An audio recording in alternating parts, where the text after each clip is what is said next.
Hello.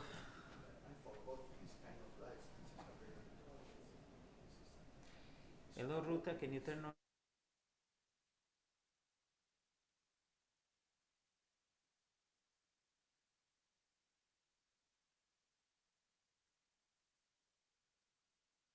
No se te escucha.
To the second day of the EC2U Living Labs networking. That well, and welcome.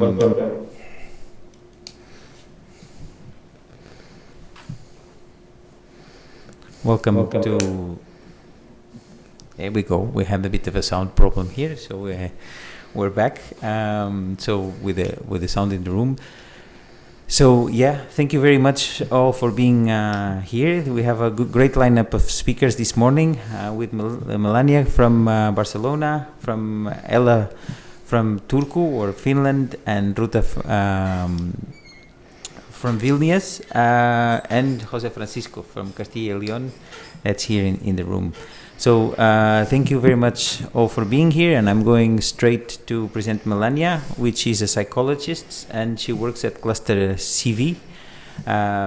She will tell us what CV is, I guess, and she will tell us about Aldehuela, a living lab that they have in Zamora, about 50 kilometers away from Salamanca, where we are. Melania will share your presentation, and you're on screen now, and so I think you have sound, so whenever you want, you can go ahead. Okay. I will share my presentation. Or you will do it? No, you'll share. You shall control, okay. And you'll see it. That way you have control. I can hear myself in yes, in the room and in. I mean, there's like an echo. I don't know if it's. We'll have to turn the mics. Okay.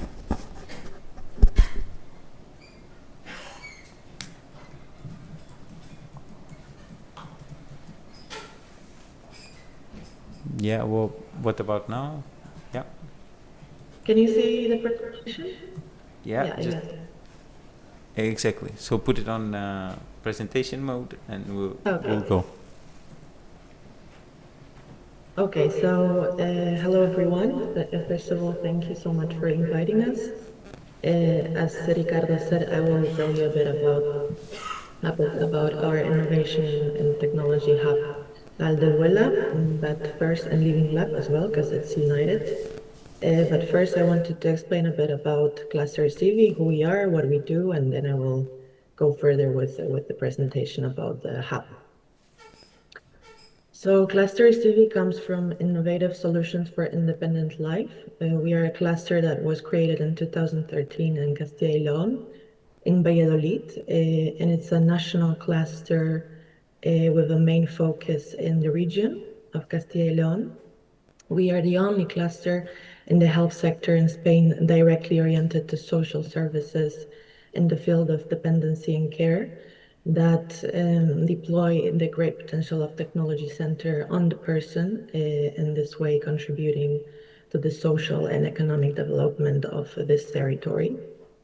We are made up of 74 entities that are covering the entire value chain of this care ecosystem for people, and we include civil society, technology and research centers, private companies, and public administration, trying to collaborate or to get all together with a very strong representative of public and private sector. Here you have a map of our ecosystem divided in these 4 categories of institutions. As you can see, the main representation of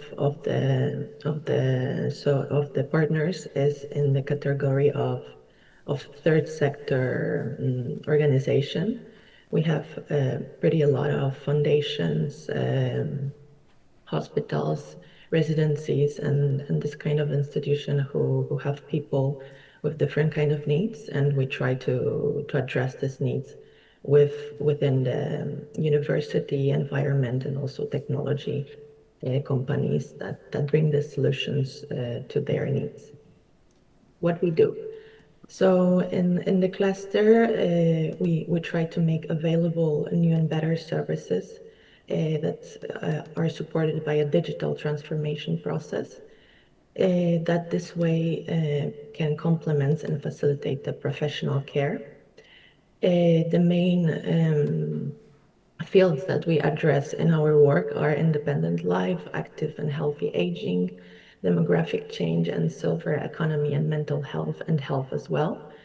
And what we do is we really try to connect these different types of actor all together and to facilitate the collaboration, also by providing the personalized training to the needs that they present. We organize events and also participate in the events as a cluster and also inviting interested partners to participate as well. We participate in national and international projects that are focused on the topics of our ecosystem. And we collaborate in different European and national networks focused on health and independent living. Here you can see some of the logos of the networks that we form part of. So as I mentioned before, one of our activities is organization of events. We have one very important for our ecosystem and for the region event that is called FITECO. FITECO comes from International Fair for Technology and Innovation in the care sector. We so far had two editions that we have celebrated, one in 2023 and another one this year. It's a biannual event that is centered in Zamora. First, it was in the Zamora province, in a small village, and now it was in Zamora city, so that we can really bring the relevant actors and representatives of that sector to the center of the need of the care sector that I would believe is Castilla y León in Spain. Coming to the hub, La Aldehuela. So the hub, first of all, it's important to mention that it's promoted by a regional government of Castilla y León, and we as a cluster, we collaborate by managing that space and coordinating it. It is based in Zamora as well, and it's a multi-purpose space that facilitates the work meetings, presentations, events, workshops, all type of co-creation meetings that can facilitate the exchange of experiences, knowledge, and in collaboration. And on the other hand, we also have their like office area where some of our partners, some of the companies or foundation are installed there and work directly from there. And here on the right side of the screen, you can see also the logos of some of the companies that are working directly from there. Here are some photos of how it looks like from the outside so that you can have a broader image of it. And this is the map so that you can also see it a bit in the infrastructure from the inside. So on the top of the screen, you can see that Living Lab is also united to that space.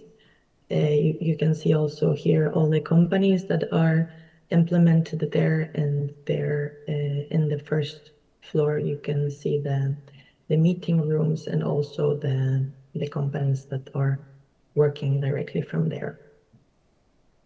So the mission behind the hub is mainly providing the networking activities, training activities, communication, action, and establishment and collaboration of the entities that are based in there in that space.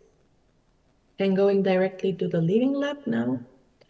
So the Living Lab aims to innovate and develop technology that supports continuity of care and applied participatory and empowering approach.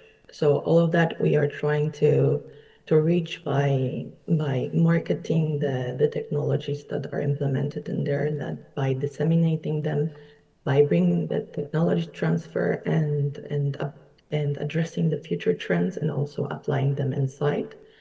In this way, we also try to facilitate the research and investigation environment within participatory techniques and co-creation, always having the user in the center of it. And finally, we also try to provide consultancy and technology developments for external projects. All of that we want to comply by following these four main um, values, let's say. First one is awareness raising, where we really want to reach to the citizen of Zamora. We want to make them being aware of what type of opportunities they have in that sense, in that sector, and we want to really address their needs as they should be. And then by co-creation and collaboration within our quadruple helix, we really want to also promote the user center and sustainable design, explore ideas and different perspectives. And by validation, we believe that within this simulation of real life scenario in a control environment, which is um, which is the user that have the access to the technology and can try it on himself, and also the professional, we can evaluate the technology better and make them more accessible and more visible by also demonstrating them within this exhibition area, which is the Living Lab itself. As I mentioned before, we facilitate also different types of trainings for professionals, users, and for general public. These ones are some of the examples that we have planned for this year, so you can have a bit broader idea of what type of thematics it covers. So here you can see that it's social and therapeutic gardening, because we also have a garden within the Living Lab, immersive technology training, mobilization and transfers training, environment monitoring and awareness and empathy. So these are all very complementary areas of, of training that we believe are all important to cover different type of needs within the implementation of the technology uh, for both user and the profession. And at the end, I also wanted to present you some of the examples of the technology that we have within the Living Lab. They are divided for different categories and for different type of spaces within that Living Lab. So first, there is a entrance and a hallway, and there you can find a virtual assistant that is welcoming and mapping a user in the space. There's also different type of immersive technology solutions implemented. One of them is a virtual reality platform aimed to promoting emotional well-being and trains cognitive functions by different types of activity within the VR. There is also mobility support. There are some mobility support products. Some of them are smart walker that facilitates walking with by, for example, making it easier to walk on the slopes, or has this automatic braking system that makes it more easy to stop, or also a social healthcare exoskeleton aimed to reducing musculoskeletal injuries caused by the mobilization of dependent individuals. There is also a professional empathy support product, which is very interesting. It's kind of a aging empathy simulation suit that when you put it on, you can empathize a bit with a person, with an elderly person, by actually feeling how it is to when it comes to mobility impairments, hearing or vision impairments. And finally, there's also a social 100% autonomous robot that is there with a person to assist her at home environment and connect a bit with her, complying different kind of functions. In the living room, there is a robotherapy product, such as few therapeutic dolls designed to provide emotional comfort and well-being by bringing a bit of caring environment and fighting with the loneliness with the person. Health support products. One of them is a therapeutic robotic pillow that helps to fall asleep by regulating the breathing. And then there is another mobility support product such as a rotating care bed that can change into a chair to help with standing up or laying down. And another one is a visual support product, which is super innovative for me. It's like a smart glasses based on AI that by putting them on, it scans what it sees and it can change the text to for a speech or call a companion. It can describe the scene or help finding people. And then there is another social robot that is more created to help in the cognitive rehabilitation. In the kitchen, there is a environmental monitoring solution installed inside that helps monitoring all type of risks that can happen there.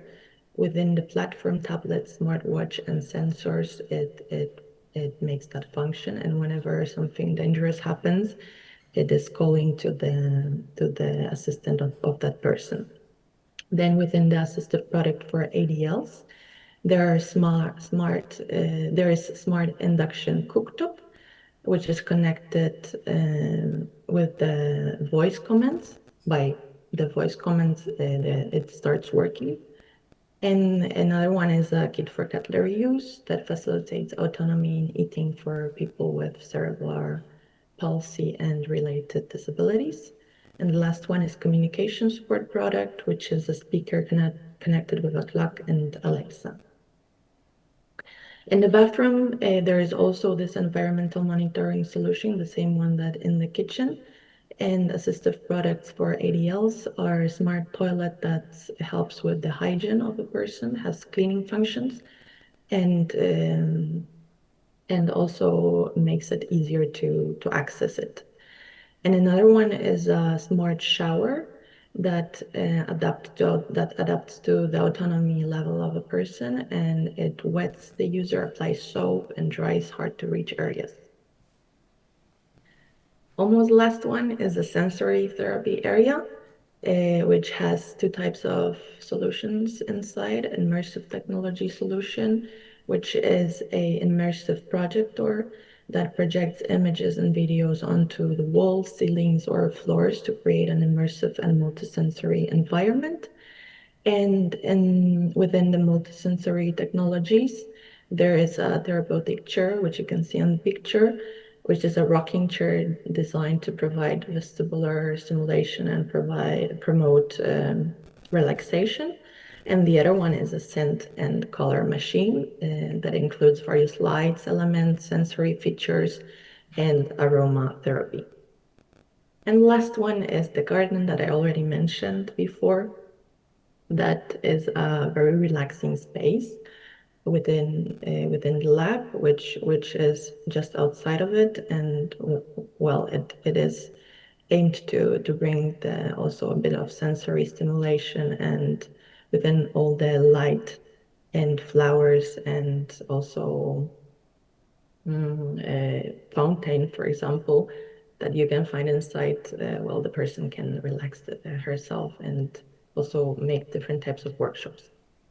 And that's all. Thank you so much.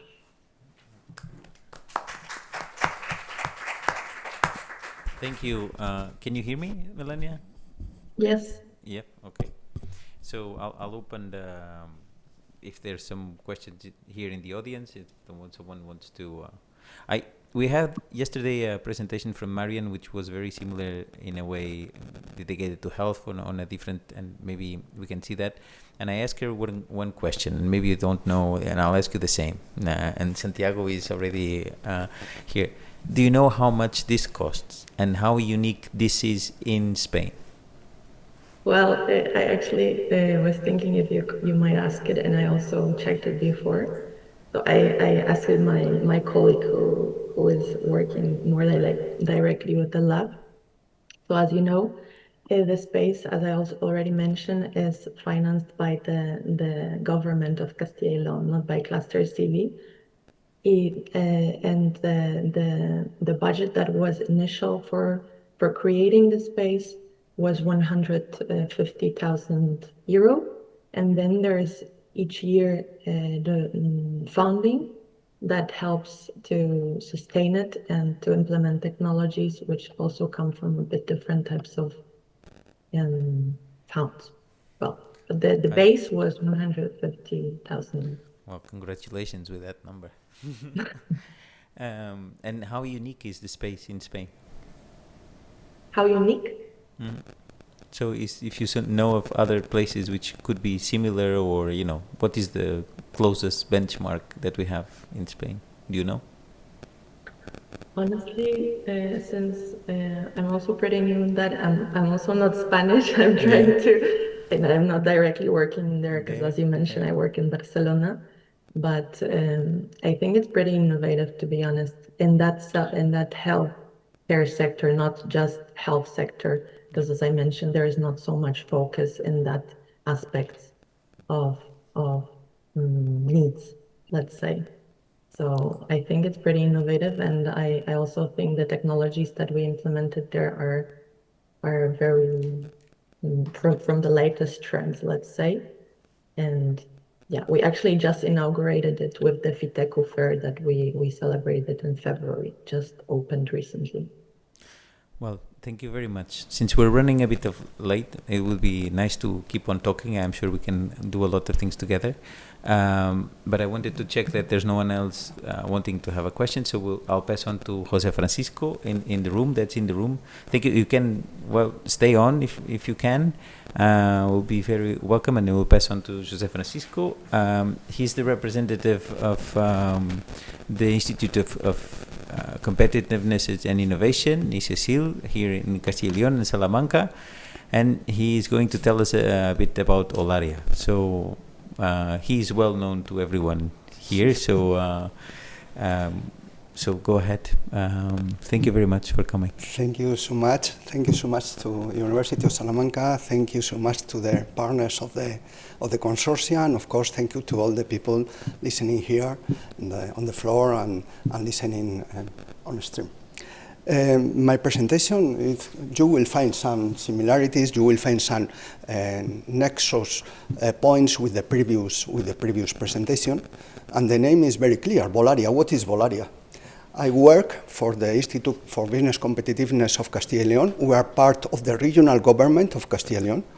We depend on the regional government of economy and finance.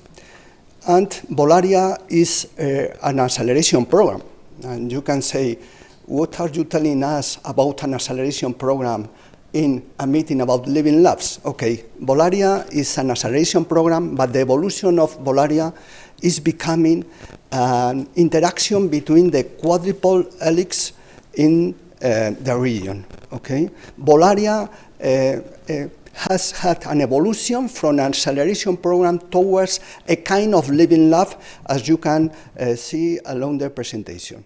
Volaria is supported by the regional government of Castilla y León. We are in Salamanca. We are part of the region of Castilla y León. Castilla y León is a very big region. It's one of the biggest regions in Europe about size. It's not so populated, but it's a very, very big region, and you can find how the program is, the structure of the program, because it has an special identity related to the region.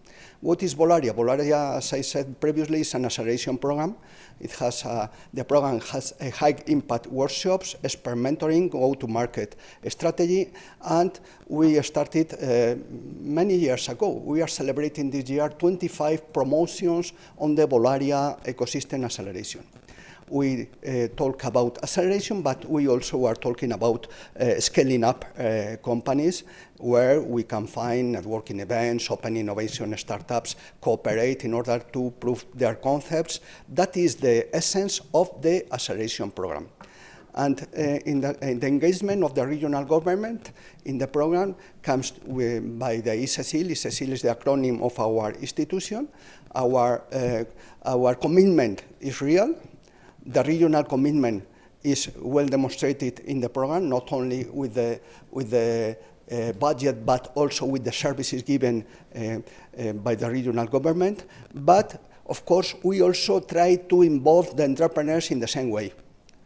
We demand them innovative projects, of course, commitment, and of course, passion. That is one of the most important words we can say about this program. We give passion, but we demand passion. We think that passion is one of the big elements, one of the most important elements to become a successful project. That is the kind of acceleration campus we have about strategy and sustainability. The first step working in the idea, for example, at University of Salamanca, the first steps working with some ideas is given by a different program, by TECUE, but this is an evolution in the implementation, in the development of the ideas. And so you can imagine strategy and sustainability, sales, digital marketing, legal, and finance tax are one of the most important steps we have in the program. Here you have some more detailed services we give in Bolaria.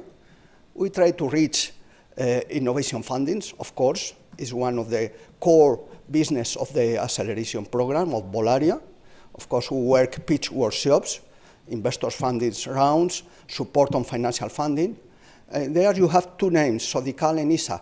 At regional government, we have two entities working in the financial sector, in which the regional government of Castilla y León is part of it. We are part of a bank, Iberaval, a kind of bank, Iberaval, and we are part of a risk capital. As a regional government, we have a partial participation in this kind of solutions. And so we try to implement financial funding using this kind of tools. Okay? We promote the access to infrastructures, open innovation. We are defining some good programs about pre-commercial procurement, about public procurement for innovation, networking, attending startup events. You know that there are some very important events at regional level. One of them developed in the city of Salamanca as Startup Ole. I can announce that it will be, I am not the organizer, but I can announce that it will be in October, so you can find us in October here in Salamanca promoting this kind of programs. And of course, many projects are demanding good support in the intellectual property rights. Here you have some of the logos of the main partners. Some of them were defined previously. Sodical is a risk capital with social participation, with a part participation of the regional government, the national government, using some important tools similar to the regional ones. Iberaval, INCIBE is the National Cybersecurity Center. We are lucky because the National Cybersecurity Center is located in our region, in the province, in the city of León. Nodo is a good example of interaction between technology centers. It was recently created. All the regional technology centers, private technology centers are joining their forces in the Nodo. We have an acceleration program with the ESA, with the European Space Agency. We work a lot with the chambers of commerce. Here you can find CDTI is the national innovation promoter of projects. Here you have, and some other allies which you can find in our website. The program, the impact is high. We were started in 2012. So is the 25th edition of the program, and here you have some of the figures, around 247 new companies accelerated, and most of them remaining active in their projects. We are considered one of the top 100 startup accelerators by the Financial Times. We were the first public accelerator in Spain. We were identified by Funcas as the top 5 startup accelerators in Spain. We have some other successes, as you can see in the slide. Logos of some of the companies. Here you have, probably you cannot identify some of them, but they, for example, Tebrio is one big company in Salamanca, created recently, not created in the past, but growing a lot recently, and so you can find there. Some of them are from Salamanca, some others are from the rest of the region of Castilla y León, and I hope that very soon you will see some of them very well positioned in the market. But what is the interaction with the quadruple helix? As an evolution of the acceleration program, it was demanded some kind of specific support in some sectors which the projects need some specialities, okay? And so we define some vertical accelerators as business sector accelerators. There you have a map of our region. We are 9 provinces. We are bigger than Portugal. Eh? We are 3 times the size of Belgium. So you can, with low population, 2.5 million inhabitants, so you can understand the previous presentation done by the colleagues of CIVI, the importance of the cares at regional level with this kind of sparsely populated areas of low population, but with very high potential to develop services. Here you have the evolution of the Bolaria program. So we are implementing some verticals of acceleration, working with the quadruple helix. The best example I will explain here is the case of Salamanca. In the vertical sector, in Salamanca, you can see that we have 2 verticals of acceleration, one in health and biotech, the name is AbioInnova, and the second one, last but not least, about video games and digital animation, okay? I will give you some details about how the vertical on health and biotech is implemented at the province of, at the city of Salamanca. This is AbioInnova. This is the evolution. The needs of the biomedical and the biosanitary sector, companies working in the sector, is very specific, and we are, the Council of Salamanca is involved in the project. The commitment of the Council of Salamanca is a full commitment, and they are implemented. They develop an infrastructure. We supported the development of the infrastructures. We granted some parts of the equipment, and we are granting, of course, the services, the special services given by this vertical of acceleration. We are working not only with companies, but also with academia, also with the city council, and of course, we are involving all the technology centers and the hospitals. Hospitals are very important in the process because some of the developments of the vertical have to be demonstrated, have to be tested, have to be proved in some social health system. This is, AbioInnova is about vertical incubation and acceleration. Is defined to help the development and growth of new companies. Of course, it's trying to turn Castilla y León and Salamanca into a benchmark for innovation and in health tech. And you can say, what kind of benchmark do you offer? This is, in general, the most common services and products given to the companies using the vertical of Bolaria, AbioInnova. There is a building nearby the city center where the companies can share some common installations like common molecular biology laboratories. We have very good machines, very good performances using common 3D bioprinting laboratories.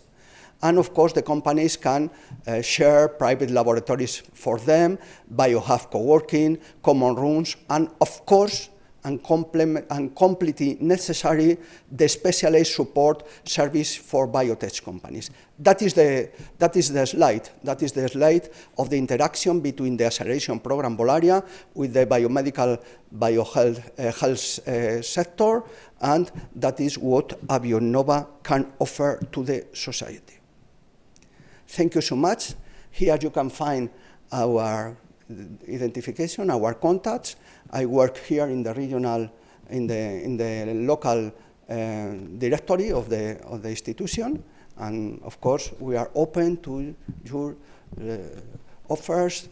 We are open to your companies to come here, of course, and we will try to give the best support to them. Thank you so much again for the invitation, and I am open to the questions you can say. Thank you very much. Well, fantastic. Let's see. Santi, you want to? Okay. With respect to the example here in Salamanca, AbioInnova has another example in another province of the region. Yes. As you can see here in the I didn't mention, Okay. but here you have some of the samples at the regional level. For example, in the province of León, we have an aerospace accelerator. Okay. It is an excellent accelerator because we have the support of the European Space Agency. We have some in bioeconomy in Soria, green energy in Burgos, and I cannot say anything more, but I hope that in a near future something what was commented before could be a good acceleration, vertical acceleration also in the map. But my question is, finally, this another accelerators is connected with a special sector in this province because has particular capacities in this sector or activity. Yes, of course. Why, for example, when we identified what vertical do we implement in Salamanca, we say, what can we offer in Salamanca? But this is regional projects, okay? These are regional projects. Avianova is in Salamanca, but the regional support is given. Okay. Is located in the city of Salamanca due to the infrastructures, due to the services given in this province. But of course, the global health and biotechnology sector at regional level is cooperating in the project, okay?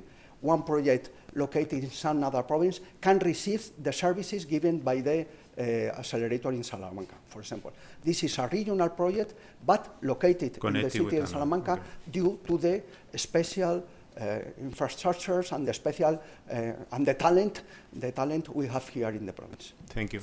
So we had a question yesterday from Jorge, our Portuguese fellow on that helps us with this, asked, because they're having this facing the same problem in Portugal, is how do they receive foreigner spin-offs in terms of support to the investment? It is an odd question because normally we see them going out, and I know it's a hot question, but if someone knocks at the door, how do we receive them? With a red carpet. Why? What do I mean? Of course.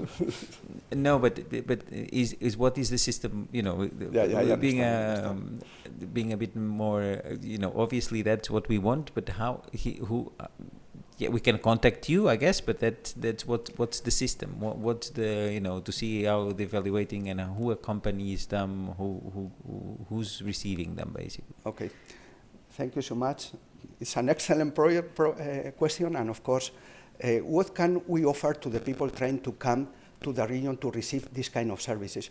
We can give them not only this kind of services, but also a good support given by grants, for example. At regional level, we are the company managing grants for entrepreneurs, grants for companies. We have a very good program of grants to support companies. These programs are defined in 4 important pillars. The first one, we can support the investment of the companies at regional level. We can support the research and innovation of specific projects done in the region of Castilla and León. We have to support the internationalization of companies, and of course we can support the implementation at the level of the offer, a good floor, a good place to be implemented. That is the 4 pillars we have using grants, but we have also a financial platform. We have a financial platform in order to complement what we give with grants in order to have some the needed financial support that companies can demand in the different parts of the process of their life. And so, from the regional government of Castilla and León, from the Institute for Business of Competitiveness, we give services, of course, the kind of services you could see before, but we also can support with grants and some other projects. For example, we have very good programs managing talent at regional level, working with the universities. You can imagine that it's not only about services, but also grants and some other excellent service we can support to the companies and to the people. Thank you. Thank you so very much, and thank you for giving us the opportunity to be here. Fantastic. It's Thank you. Great. To keep on time, and Ella, I see she's online already, so I think she will be able to share her presentation over Zoom. Thank you very much, Jose. And Ella is a PhD student, and we have to thank her a lot because she made a pause on her vacation. So thank you very much, Ella. I know that you're from Turku and the university is closed, and we thank you a lot for the time that you took to explain, or that you're taking to explain Flavoria, which is a restaurant and something else, right? So we can see your presentation on screen. So Ella, the floor is all yours. Thank you so much for the introduction. I have to say that I'm actually a postdoc researcher, so not a doctoral student anymore, but no worries. Just a second, because I lost my... No, we have your presentation on screen and on video. Yeah, I didn't see my own presentation, but yeah, now I'm on it. So yeah, thank you for the opportunity to present and tell you something about our research platform Flavoria. Why it's not okay? Sorry, minor technical issues here.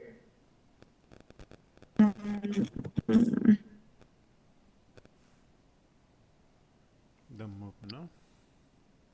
From our side, all looks okay. Good. No, but yeah, I hope. Yes, and now we see the slides changing. Fantastic. Oh, yes, great. So Flavoria is a multidisciplinary research platform that is coordinated by Nutrition and Food Research Center at the University of Turku, where I work.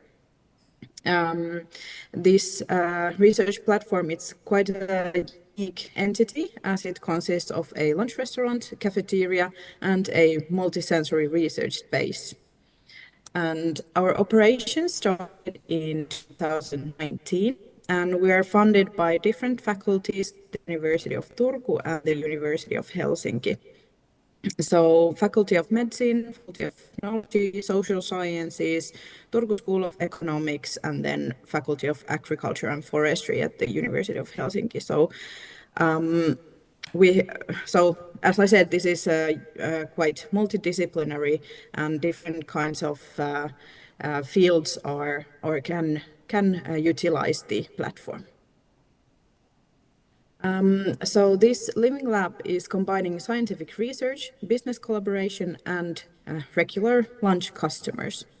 So the researchers have the possibility to utilize our premises, technology, and data in different kinds of research setups.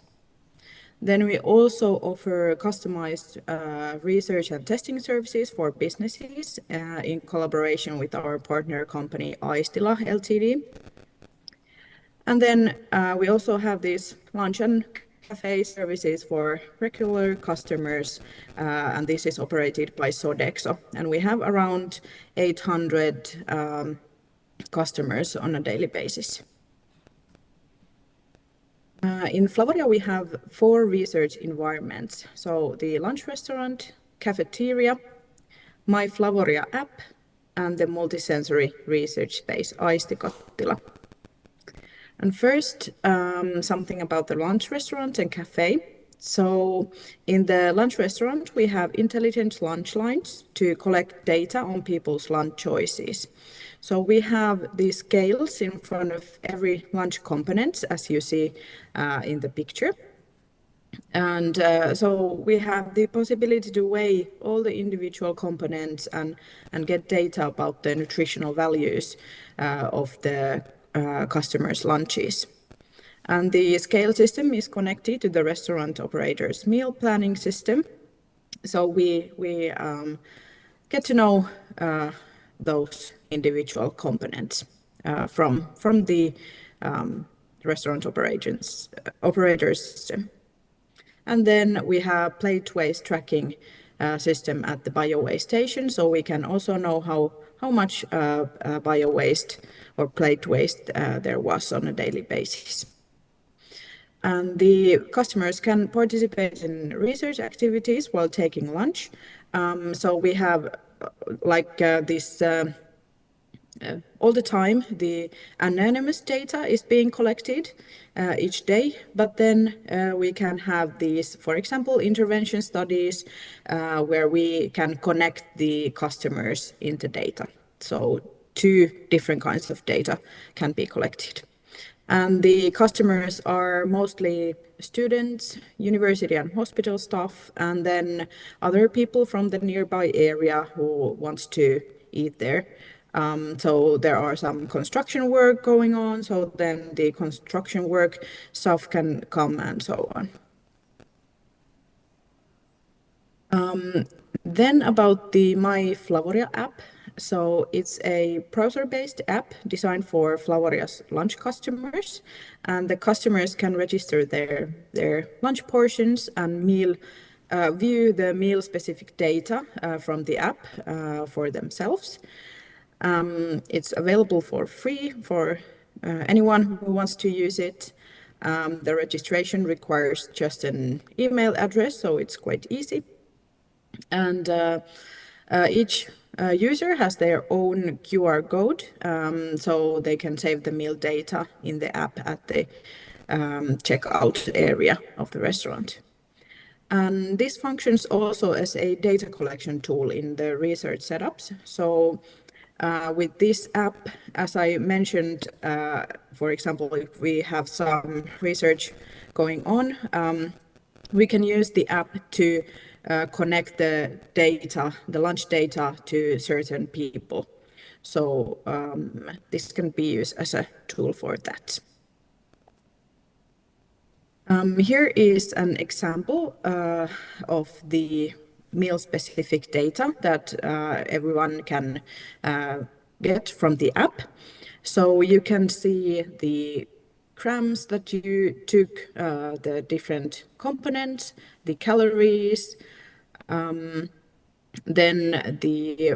you can see how much the daily nutrient intake it is compared to the recommendations as grams and as energy percent. You can also see how much bio waste you had on your lunch. And then all the side dishes, for example, drinks and dressings and bread, need to be added manually in the app after saving the meal data. And you can see this on a daily level, on a weekly level, and on a monthly level, so you can get those average levels from that. And here is this kind of customer and data collection flow. So first, if the customer has the My Flavoria app, she can go to the lunch line and weigh the lunch components according to the instructions. And then when they go to the checkout area, the customer can show their personal QR code in the app at the checkout, and this connects the data to the lunch. And we have at the bottom of the tray, we have this identifier that connects the individual lunch to the app. Then they can go to Aistikattila. If we have, for example, some research setup there going on, they can eat there. And then after the lunch, they can go to bio waste station and they can give some feedback of their lunch experience and so on. And the bio waste station is at where they can return the dishes. So it's there in the customer path, sort of. And then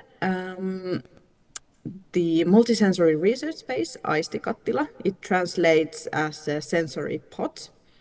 And here we can have the possibility to create versatile sensory environments with the help of different kinds of videos, photos, sounds, lighting, room scents, and so on. And it's located right next to the Flavoria lunch restaurant. It's suitable for research, teaching, workshops, different kinds of events, and so on. And as you see from the picture, so we can project those videos, photos on the walls. We have 4 projectors for creating these visual environments, 8-channel audio. We can customize all the lighting. We have 2 scent machines and so on. We have tablets there, kitchen, and so on. So it's quite multifunctional and we are also like developing the space all the time. So if people have any ideas, we can try to develop the space for the researchers' needs and so on. Here are some research and collaboration possibilities. So we can do very many different kinds of intervention studies, for example, in the lunch line or in the multisensory space. We can test new products, ingredients, packages in a real buying or choosing situation, for example, in the cafeteria or in the lunch line. We can try out new technologies, utilize long-term data collected in the restaurant and cafeteria. We can conduct different kinds of sensory evaluations and studies related to multisensory experiences and different kinds of consumer studies. And here are some examples how we have utilized the Flavoria. So we have conducted intervention study to find out whether biodiversity information affects people's food choices at the lunch line. We have tested meals with a smaller carbon footprint in the lunch line. We have piloted new bakery products, new snack products in the cafeteria. We have gotten like buying data, consumer acceptance, and so on.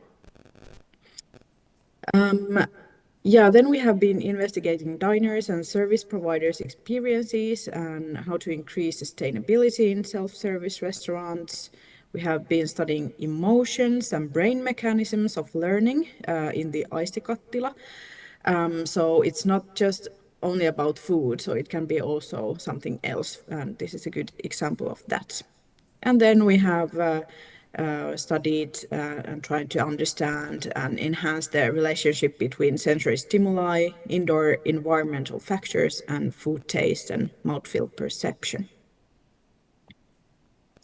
There are also some publications, so if these slides are being shared, you can look more into these, but you can see a quite big variety of different things. So it's like technical things, how to improve nutrient content and health profile in different types of food service products,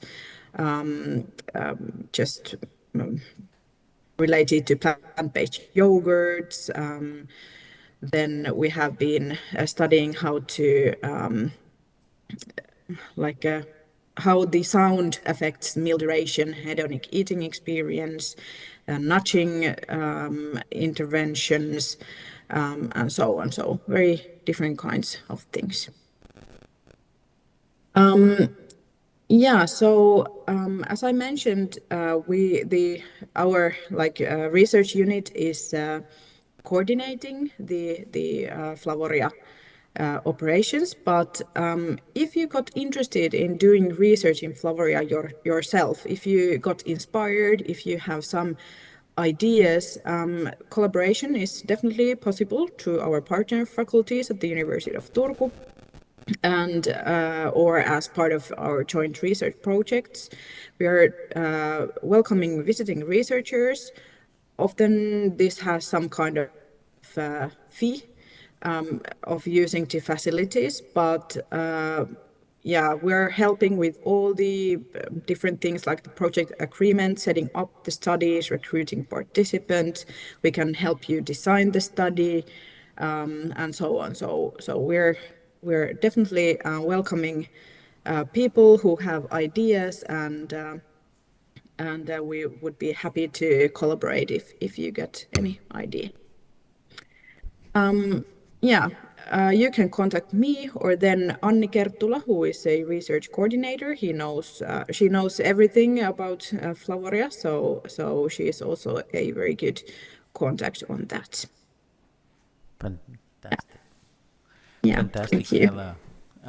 Great presentation, very inspiring.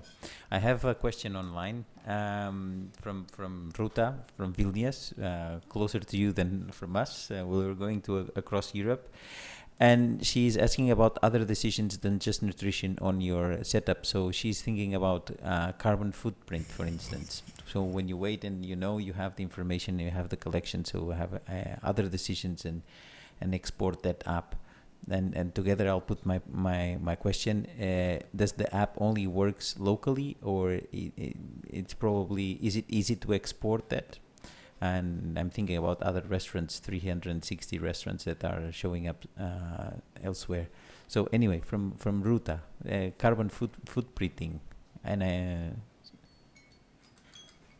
Yeah, I have to admit that I'm not the specialist of the carbon footprint things. I know that in our unit we have been doing some research related to carbon footprint as well. Yeah, now I'm not sure if I can answer your question, if it's no. possible. Yeah, Yeah. but you see the idea, no? That as you take a decision, you can say that if this program was locally sourced, or it has a higher or lower carbon footprint, if you have a burger or a vegetable burger or something like that. Okay, so Yeah. anyway, we have a issue with timing because we need to. So Ella, it is a great conversation, but your presentation will be shared and will be placed, and you Yep. will be in contact with us. So I think that's the platform. That's the whole thing of having this event, is that things are connected, and so there will be a repository where everything is. But I'll pass on to Ruta. She's the deputy director of Vilnius Tech Sustainable Hub, and that's why the question on carbon footprint as well.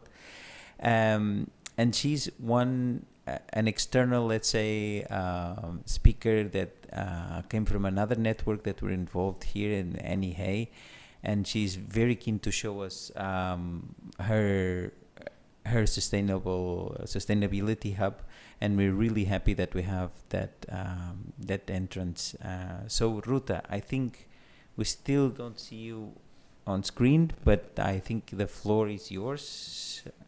If you can share your presentation, and we'll be seeing you. Can you? Okay, thank you. Think I am sharing presentation. Just check if it's everything. Exactly, we see it on Yeah, screen. I see it on the Yeah, screen. Okay. fantastic. Okay, so welcome. Yeah. So hello. I will try to be very quick, to be in time as much as possible. So, sustainability hub. As my question was just before, sustainability is now in each question, in each our step, and our I can't change. Okay, yeah. So now today I will represent our sustainability hub. It's a very new unit in our university in two layers. By storytelling, because one of the main targets of our hub is to spread this sustainability as virus and raise awareness of community in general, and the data, because data is very important when we want to make decisions. So the content of my presentation will be in these two layers. What the sustainability hub is, the main purpose of us driving environmental solutions through education and collaboration.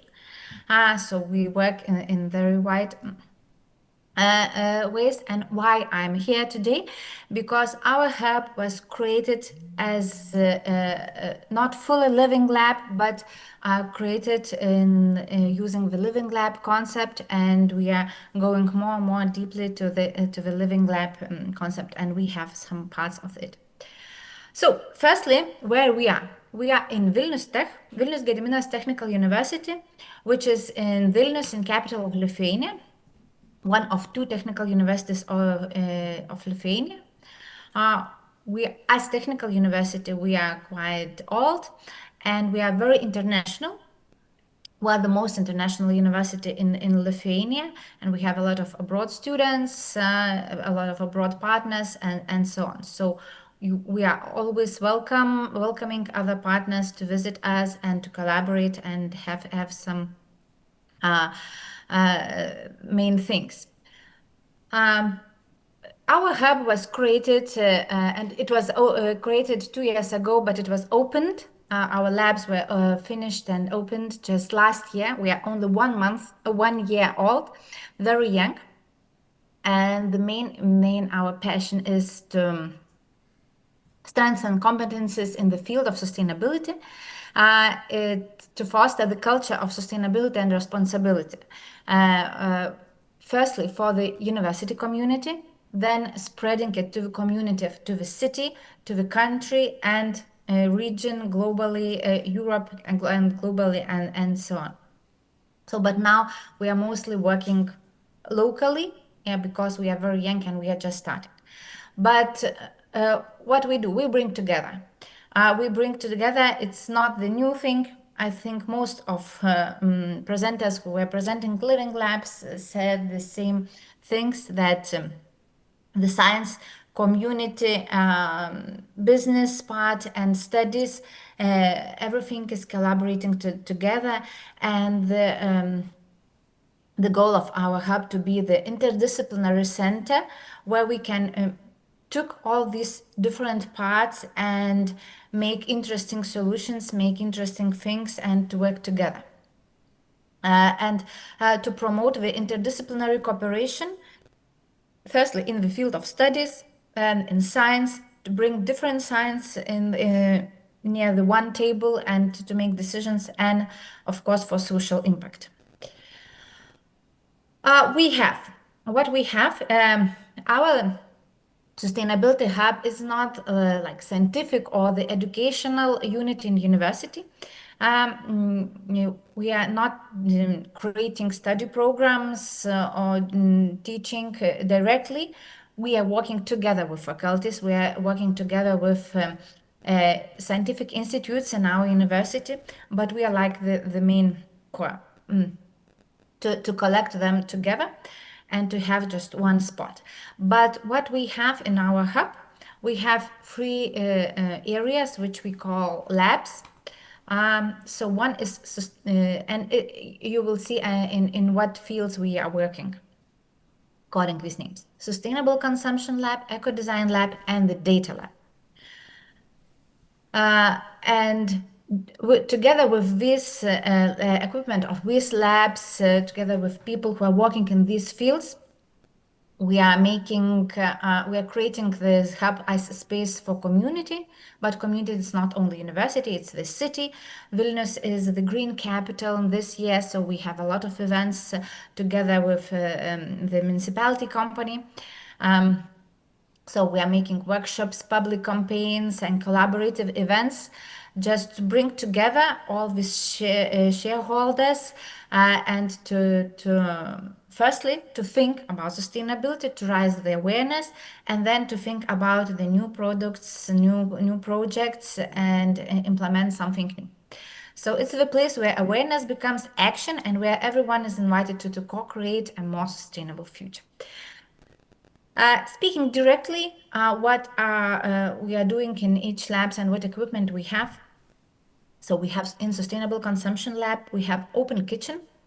Open, it means just open doors, and everybody from our university can come. Students can make parties, cook cakes, they can warm their lunch bags, make a cup of coffee or tea, have small talk, just use everything what is in this open kitchen, and it's near it the open area with tables and chairs where you can just eat, talk, chat, and collaborate and to be together. The purpose of this open kitchen is to raise awareness of food consumption. We are focusing not on the nutrition form, but we are fostering the use as much grown food, plant-based food as possible. But we are equipped by compost boxes. And the beer reactor is another zone in the sustainable consumption lab where we can create from food waste. We can make fertilizers and the biogas and use it for other experiments, for heating the buildings and so on. Cultivation of food crops. We have just shelves with greenery grown where everybody can herbs can take it and eat, and we are working a lot of to foster this habit and to show for all the community that it's really easy, it's nice to grow food by yourself, to have it to have as much as possible grown plant-based food in your plate. So that's the waste and the point of sustainable consumption lab. And the another point is to use the food as much as possible and to have as less waste as possible. It means just to make another dishes from the same elements and so on. Sorry, yeah, it was one more slide, sorry, but in the internet it will be more slides. I shared not the right version. It was an example how we do just having this when we have events in our hub, we are levelizing seasonal, local vegetables, fruits, and we are treating the citizens who are participating in the event. And it's like the storytelling part. Then you just see it on the plate, you try it, and it's tasty, it's in the nice way, and you are thinking maybe it's really nice to have more vegetables in my table, and maybe it's the way to have this seasonal vegetables for the longer period, because lyophilizators, they dry frozen vegetables, and it can be used as much longer as comparing with fresh ones, but all the vitamins and nutrition things are left in the field. So now we're going to the eco design lab. It's a space for processing the experimentation and design. And it's I call it's like the sandbox for adults, but kids can come as well. We have educations for school students, and here it's equipped with this eco design lab, equipped it mostly for recycling paper and plastic. We are more focusing mostly on that, but you can bring your ideas, and our staff will help. We will it's the place where you can come, you can try your idea. It's opened for the community. It's lab, of course, it needs assistance, so there are opening hours. Then you can come, and our staff will help inform about the equipment, and you can try your idea, or you can just participate in the events as we are doing. In the eco design sphere, we are working a lot of consumption of things, of products, not only food. We are making events like take and give away. Then we are just collecting things, and everybody is can come and take. We have like we call thank you station, the spot where you can put things which you don't need, and especially in the summer when one students are leaving and another are coming, and you can put your dishes, your clothes which you don't need, and other students can come and take and share and use it for the long. They don't need to buy. And it's also part of storytelling. When we are making the events, we're just showing that it's very easy to share, to have it, and then this message of your impact is it's in heads of everybody. The last part of our sustainability hub is the data lab, where it's that's the part. It's also have storytelling part, but it's about data.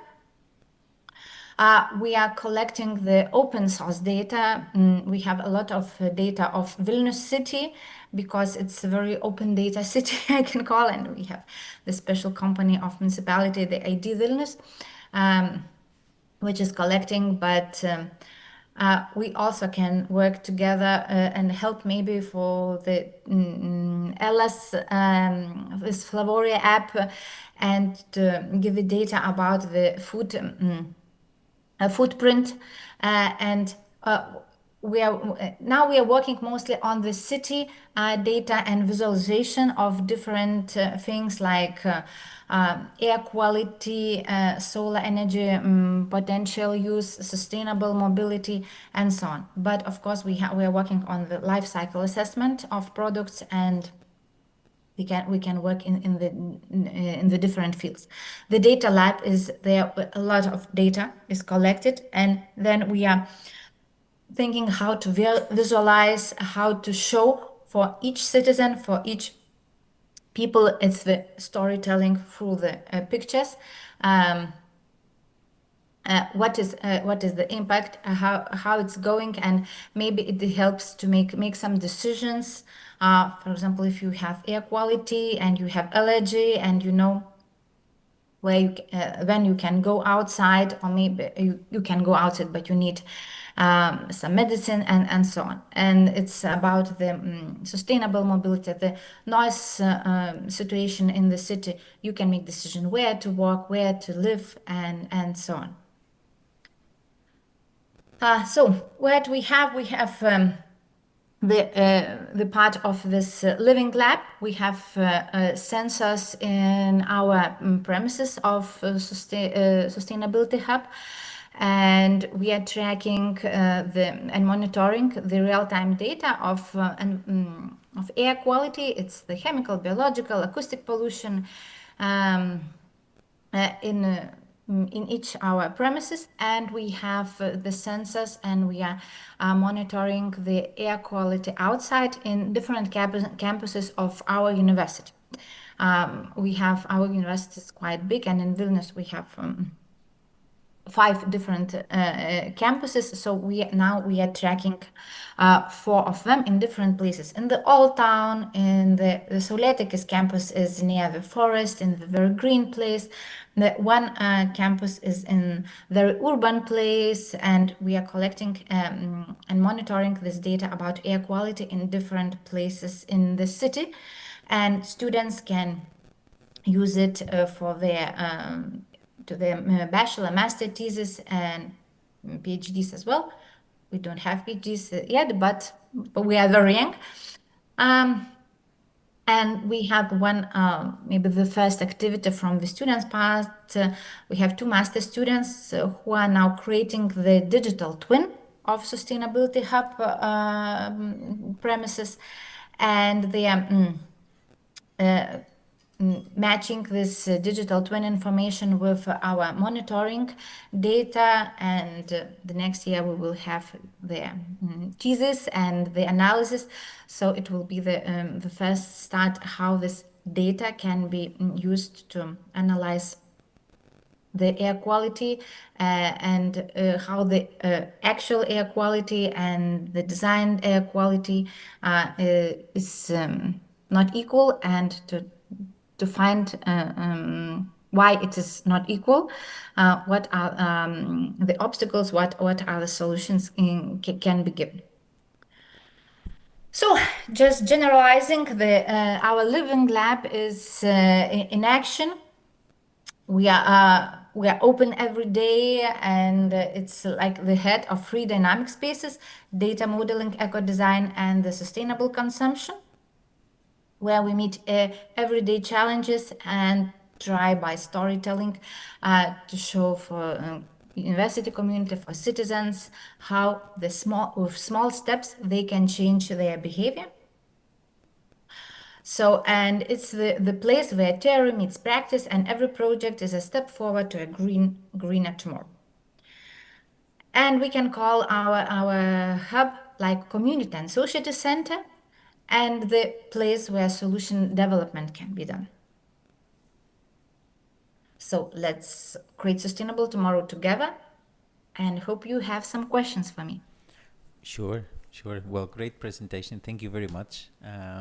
It's live, and we're really on time, so that's perfect. My question to you is because you're 1 year old and everything, it's very hard to start, and I just wanted to ask you a question. What is your biggest challenge, or what was the biggest challenge to start? Is it the same in Vilnius as everywhere else, or is there specific challenges to start something like that in Vilnius? Yeah, the challenges usually there are two. The one is the heads of university have to understand that sustainability is very important, and that university needs such kind of hub. And another question usually is money. So we had possibility to solve both these challenges. Our rector is really interested in sustainability, and he understands that it's the future. It's the future of technical university. We have to have sustainability in each step. And speaking about the money, the investment, it was possibility to get funding, and all our labs were implemented with funding, with RRF money. So that it was very good consolidation of two parts, that our rectors were interested in the field of sustainability, and they were fostering this idea, and we had possibility to get money for the creation. And it's not the ending. We still have some ambitions to work more in other fields, especially in the food, because our university don't have food faculty, but food is very important in each our daily habits to make impact to the environment. So that's why we are looking for the partners to collaborate. We can work from carbon footprint, and others from nutrition parts, and so on. Thank you very much, Ruta. Maybe we have a question there, and then we'll end up because we need to be back. Good morning, Ruta. My name is Anne. What is the cost for the digital twin when was monitoring the process, during the process? The cost? The cost, the price for the digital twin. No price. It's students. It's student work. Our universities, we are a technical university, so we have all this software which we need for the creating this 3D and monitoring things. So it's just two students, one from the Building Information Modeling program, the BIM program, and another is from the Energy Engineering program. They are creating, it's students, it's a very good way to have free products. Yes, because this is very expensive. That takes longer, and the issues of quality and special issues for supervisors. But it's... We didn't need money for this. University, the way it works, right? So thank you very much. We're on time, so we're going to close this session. We're going for a coffee break. We're going to ask the technicians to... You have a question? Is there a question? Yeah, well, go ahead. We need to be short, but Well, thank you, Ruta. Truly interesting your presentation. And what about the data? This is open to Yeah. whatever persons or just for researchers into university? What we do, we collect the open data from governmental institutions, from municipalities, and we try to make it in the in the way that every citizen can understand it. Speaking about our platform, the information to see the maps, you have to come to our hub. We don't have any online versions yet, but maybe it's a question of time and a little bit of money because the servers and clouds and so on, it takes money. But what we do, we use the open source data, and it's a lot of open source data which you can use, but it's it's numbers, it's digits, and usually normal people, it's no need of them. But then you digitalize in the nice view, then you make maps and so on, then everybody can use it. For example, solar energy potential on each roof of Vilnius city, it's the map opened to, it's in the municipality website, and every person can check the possibility of his house roof. Some of maps, they're open and when we are collaborating with municipality, but some maps are at the moment only in our hub, but it depends on the question. People can come and to have discussion with us, and it will be for free. If it's business, want to make some analysis and so on, we agree for charging. Yeah, it's charged. Yeah, so it depends on the situation. But for students, it's for free. We'll share the contacts with everyone, so this will open all of this in the repository, and it will be the thing. So then connections will show up after that, and we'll follow on those.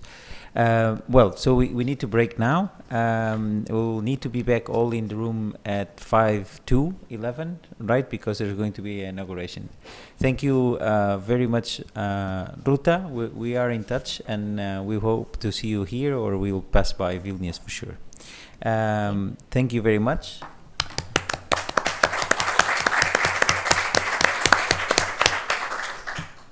Okay, so we'll get on the break, and we'll talk. Keep on. Thank you very much, Ruta, for everything. Okay, and all the speakers on this morning.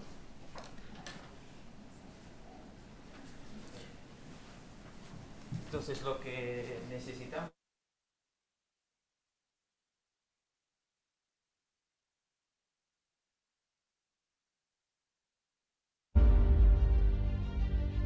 Salamanca, en el corazón del noroeste de España, es un cruce de caminos entre tradición y futuro. Con más de 145.000 habitantes y a solo 2 horas de Madrid, Salamanca es el lugar ideal para vivir y trabajar, con fácil acceso al mercado portugués y conexiones directas al mar por carretera y tren. Pero lo que hace especial a esta ciudad es su calidad de vida. Más del 90% de los salmantinos no tienen dudas. Su rica gastronomía, una educación y sanidad de primer nivel y una oferta cultural que te sorprenderá. Con 2 históricas universidades, esta ciudad está llena de talento. Aquí se forman los mejores profesionales y contamos con centros de prestigio como el Centro de Investigación del Cáncer. Desde el Ayuntamiento de Salamanca fomentamos la innovación con una red de centros dedicados a la tecnología, la ciencia y el emprendimiento. Así nace Salamanca Tech, una iniciativa que posiciona a nuestra ciudad en el mapa tecnológico del suroeste de Europa. Salamanca Tech impulsa 6 verticales clave. Con AbioInnova damos apoyo a empresas biotech para que sus investigaciones se conviertan en proyectos que mejoren la vida de las personas. El espacio de innovación tecnológica está revolucionando sectores como la medicina y la logística. El Centro de Internet de las Cosas e Inteligencia Artificial, liderado por Air Institute, está a la vanguardia de la investigación en informática, ofreciendo a las empresas formación en este ámbito. El Centro de Emprendimiento y Formación Tormes Plus es un espacio donde emprendedores, pymes y profesionales impulsan sus proyectos. Aquí se encuentra la Escuela de Emprendimiento Salamanca Tech, con el objetivo de ofrecer a los jóvenes nuevas oportunidades de trabajo. La plataforma intermodal ferroviaria conecta la ciudad con los puertos portugueses y Centroeuropa, impulsando el comercio y el transporte de mercancías. Salamanca apuesta por el futuro verde, con 120 kilómetros de corredores ecológicos y espacios verdes que mejoran nuestra calidad de vida. Además, en Salamanca Tech organizamos diversas actividades con el objetivo de unir la academia con la empresa. Salamanca Tech Summit es un claro ejemplo, donde se reúnen destacados expertos para compartir conocimientos y trasladarlos a la ciudadanía. Salamanca es innovación, tecnología y sostenibilidad. El futuro es hoy. Es Salamanca Tech.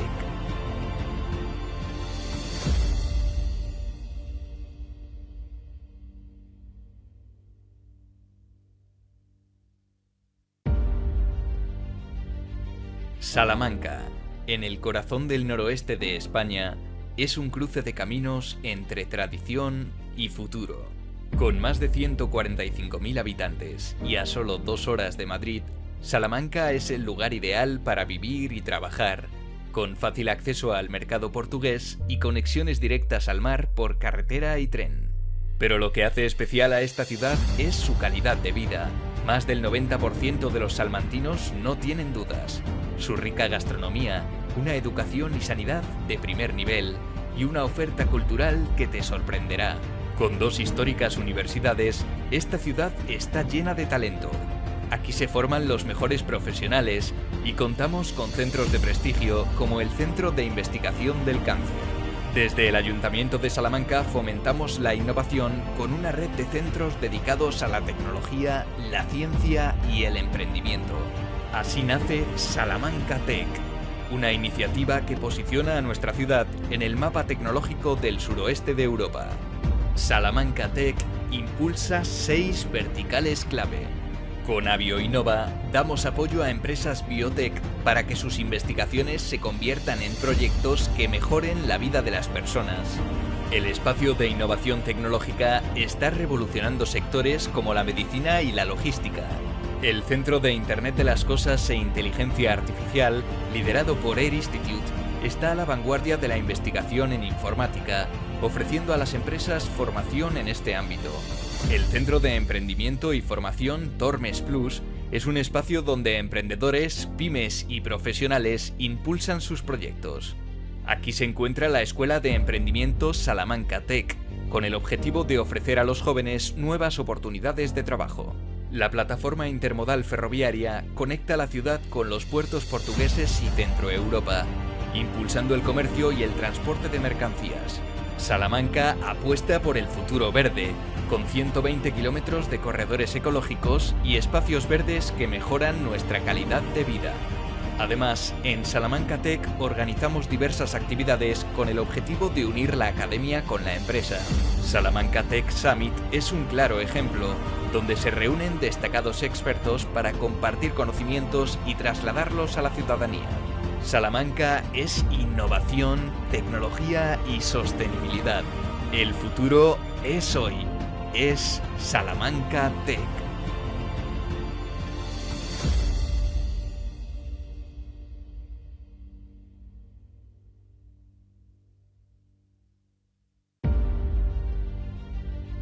Salamanca, en el corazón del noroeste de España, es un cruce de caminos entre tradición y futuro.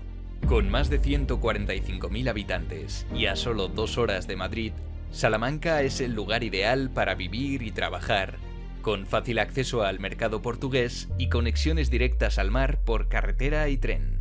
Pero lo que hace especial a esta ciudad es su calidad de vida. Más del 90% de los salmantinos no tienen dudas. Su rica gastronomía, una educación y sanidad de primer nivel y una oferta cultural que te sorprenderá. Con 2 históricas universidades, esta ciudad está llena de talento.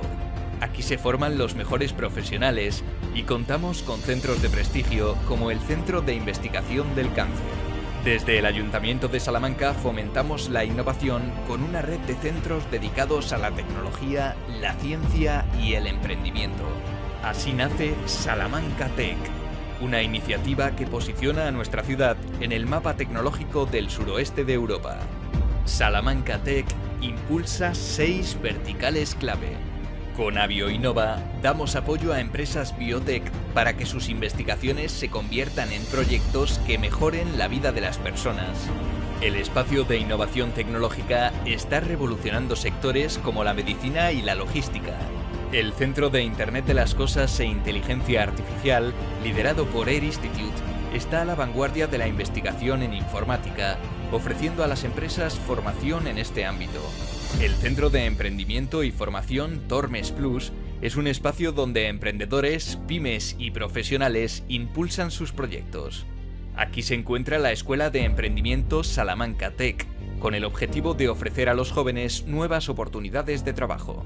La plataforma intermodal ferroviaria conecta la ciudad con los puertos portugueses y Centroeuropa, impulsando el comercio y el transporte de mercancías.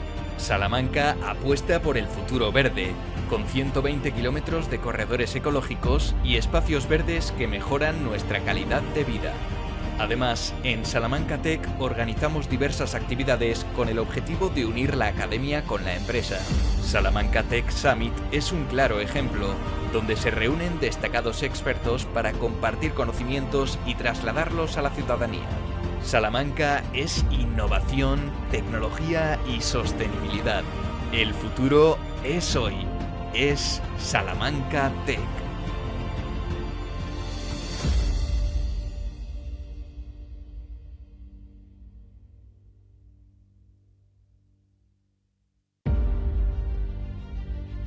Salamanca, en el corazón del noroeste de España, es un cruce de caminos entre tradición y futuro.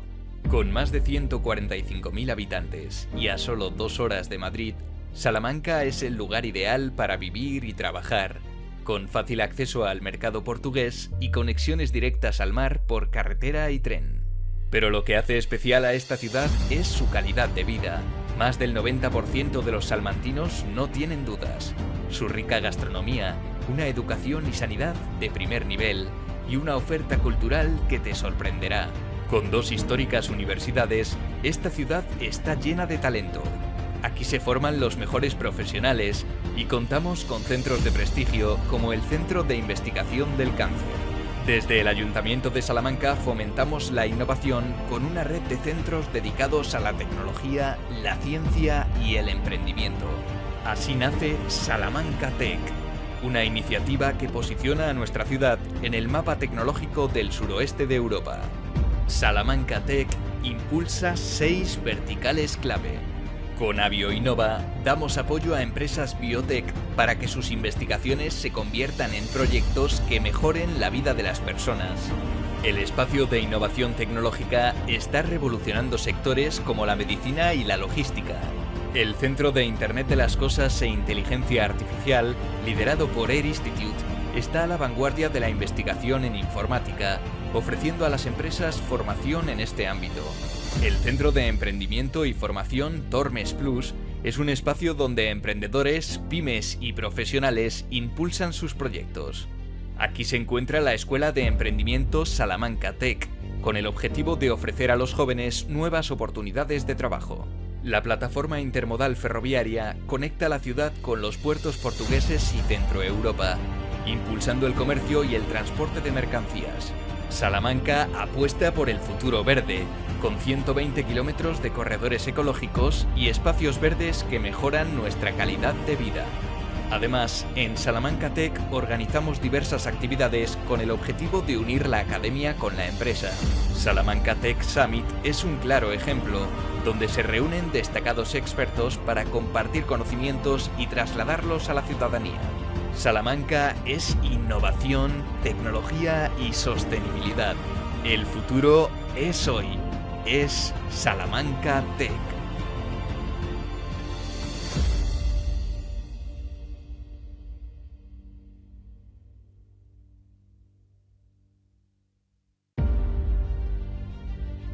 Salamanca, en el corazón del noroeste de España, es un cruce de caminos entre tradición y futuro.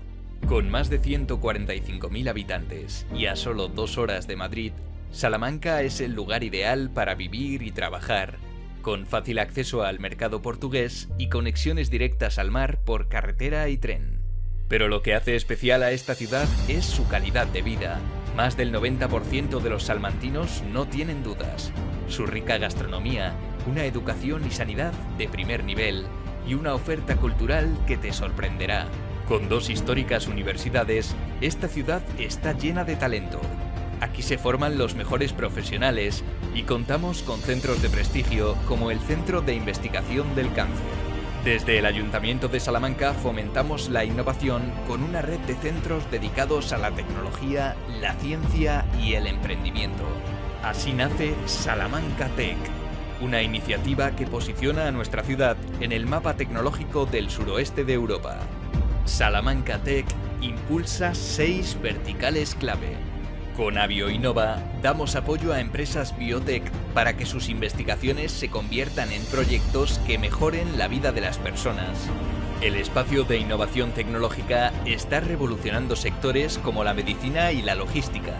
El Centro de Internet de las Cosas e Inteligencia Artificial, liderado por EC2U Institute, está a la vanguardia de la investigación en informática, ofreciendo a las empresas formación en este ámbito.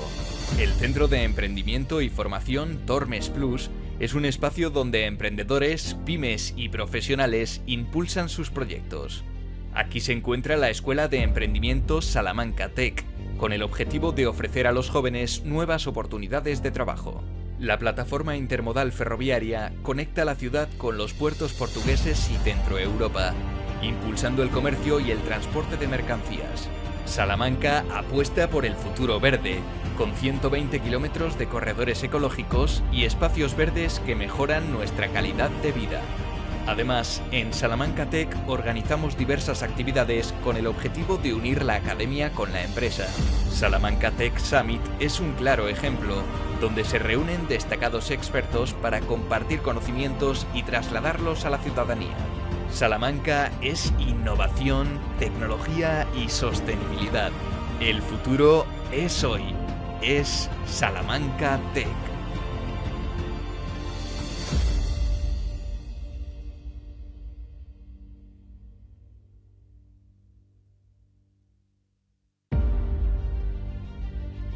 Salamanca, en el corazón del noroeste de España, es un cruce de caminos entre tradición y futuro. Con más de 145.000 habitantes y a solo 2 horas de Madrid, Salamanca es el lugar ideal para vivir y trabajar, con fácil acceso al mercado portugués y conexiones directas al mar por carretera y tren. Pero lo que hace especial a esta ciudad es su calidad de vida. Más del 90% de los salmantinos no tienen dudas. Su rica gastronomía, una educación y sanidad de primer nivel y una oferta cultural que te sorprenderá. Con 2 históricas universidades, esta ciudad está llena de talento. Aquí se forman los mejores profesionales y contamos con centros de prestigio como el Centro de Investigación del Cáncer. Desde el Ayuntamiento de Salamanca fomentamos la innovación con una red de centros dedicados a la tecnología, la ciencia y el emprendimiento. Así nace Salamanca Tech, una iniciativa que posiciona a nuestra ciudad en el mapa tecnológico del suroeste de Europa. Salamanca Tech impulsa 6 verticales clave. Con AbioInnova damos apoyo a empresas biotech para que sus investigaciones se conviertan en proyectos que mejoren la vida de las personas. El espacio de innovación tecnológica está revolucionando sectores como la medicina y la logística. El Centro de Internet de las Cosas e Inteligencia Artificial, liderado por EC2U Institute, está a la vanguardia de la investigación en informática, ofreciendo a las empresas formación en este ámbito. El Centro de Emprendimiento y Formación Tormes Plus es un espacio donde emprendedores, pymes y profesionales impulsan sus proyectos. Aquí se encuentra la Escuela de Emprendimiento Salamanca Tech, con el objetivo de ofrecer a los jóvenes nuevas oportunidades de trabajo. La plataforma intermodal ferroviaria conecta la ciudad con los puertos portugueses y Centroeuropa, impulsando el comercio y el transporte de mercancías. Salamanca apuesta por el futuro verde, con 120 kilómetros de corredores ecológicos y espacios verdes que mejoran nuestra calidad de vida. Además, en Salamanca Tech organizamos diversas actividades con el objetivo de unir la academia con la empresa. Salamanca Tech Summit es un claro ejemplo, donde se reúnen destacados expertos para compartir conocimientos y trasladarlos a la ciudadanía. Salamanca es innovación, tecnología y sostenibilidad. El futuro es hoy. Es Salamanca Tech.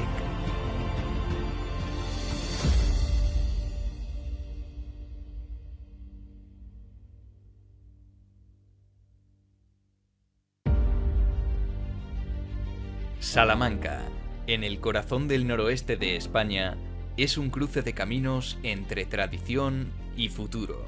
Con más de 145.000 habitantes y a solo 2 horas de Madrid, Salamanca es el lugar ideal para vivir y trabajar, con fácil acceso al mercado portugués y conexiones directas al mar por carretera y tren. Pero lo que hace especial a esta ciudad es su calidad de vida. Más del 90% de los salmantinos no tienen dudas. Su rica gastronomía, una educación y sanidad de primer nivel y una oferta cultural que te sorprenderá. Con 2 históricas universidades, esta ciudad está llena de talento.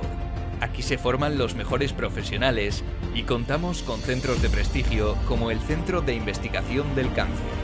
Desde el Ayuntamiento de Salamanca fomentamos la innovación con una red de centros dedicados a la tecnología, la ciencia y el emprendimiento.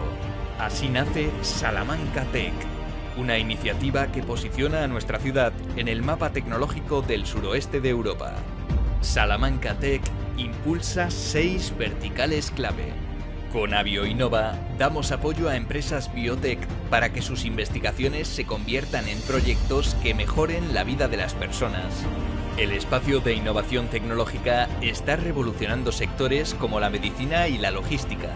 El Centro de Internet de las Cosas e Inteligencia Artificial, liderado por Air Institute, está a la vanguardia de la investigación en informática, ofreciendo a las empresas formación en este ámbito. El Centro de Emprendimiento y Formación Tormes Plus es un espacio donde emprendedores, pymes y profesionales impulsan sus proyectos. Aquí se encuentra la Escuela de Emprendimiento Salamanca Tech, con el objetivo de ofrecer a los jóvenes nuevas oportunidades de trabajo. La plataforma intermodal ferroviaria conecta la ciudad con los puertos portugueses y Centroeuropa, impulsando el comercio y el transporte de mercancías. Salamanca apuesta por el futuro verde, con 120 kilómetros de corredores ecológicos y espacios verdes que mejoran nuestra calidad de vida. Además, en Salamanca Tech organizamos diversas actividades con el objetivo de unir la academia con la empresa. Salamanca Tech Summit es un claro ejemplo, donde se reúnen destacados expertos para compartir conocimientos y trasladarlos a la ciudadanía. Salamanca es innovación, tecnología y sostenibilidad. El futuro es hoy. Es Salamanca Tech.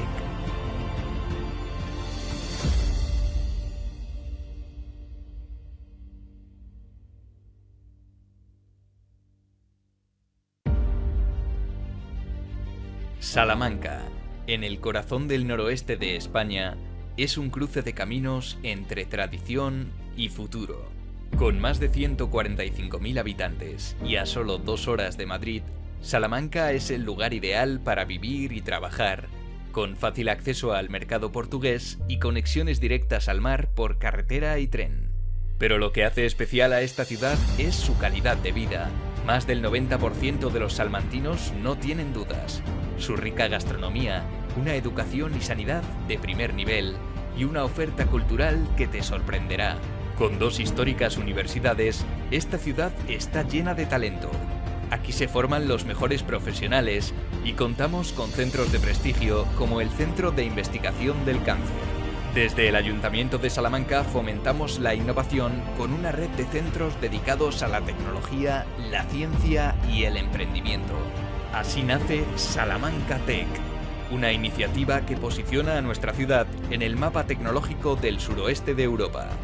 Salamanca Tech impulsa 6 verticales clave. Con AbioInnova damos apoyo a empresas biotech para que sus investigaciones se conviertan en proyectos que mejoren la vida de las personas. El espacio de innovación tecnológica está revolucionando sectores como la medicina y la logística. El Centro de Internet de las Cosas e Inteligencia Artificial, liderado por EC2U, está a la vanguardia de la investigación en informática, ofreciendo a las empresas formación en este ámbito. El Centro de Emprendimiento y Formación Tormes Plus es un espacio donde emprendedores, pymes y profesionales impulsan sus proyectos. Aquí se encuentra la Escuela de Emprendimiento Salamanca Tech, con el objetivo de ofrecer a los jóvenes nuevas oportunidades de trabajo. La plataforma intermodal ferroviaria conecta la ciudad con los puertos portugueses y Centroeuropa, impulsando el comercio y el transporte de mercancías.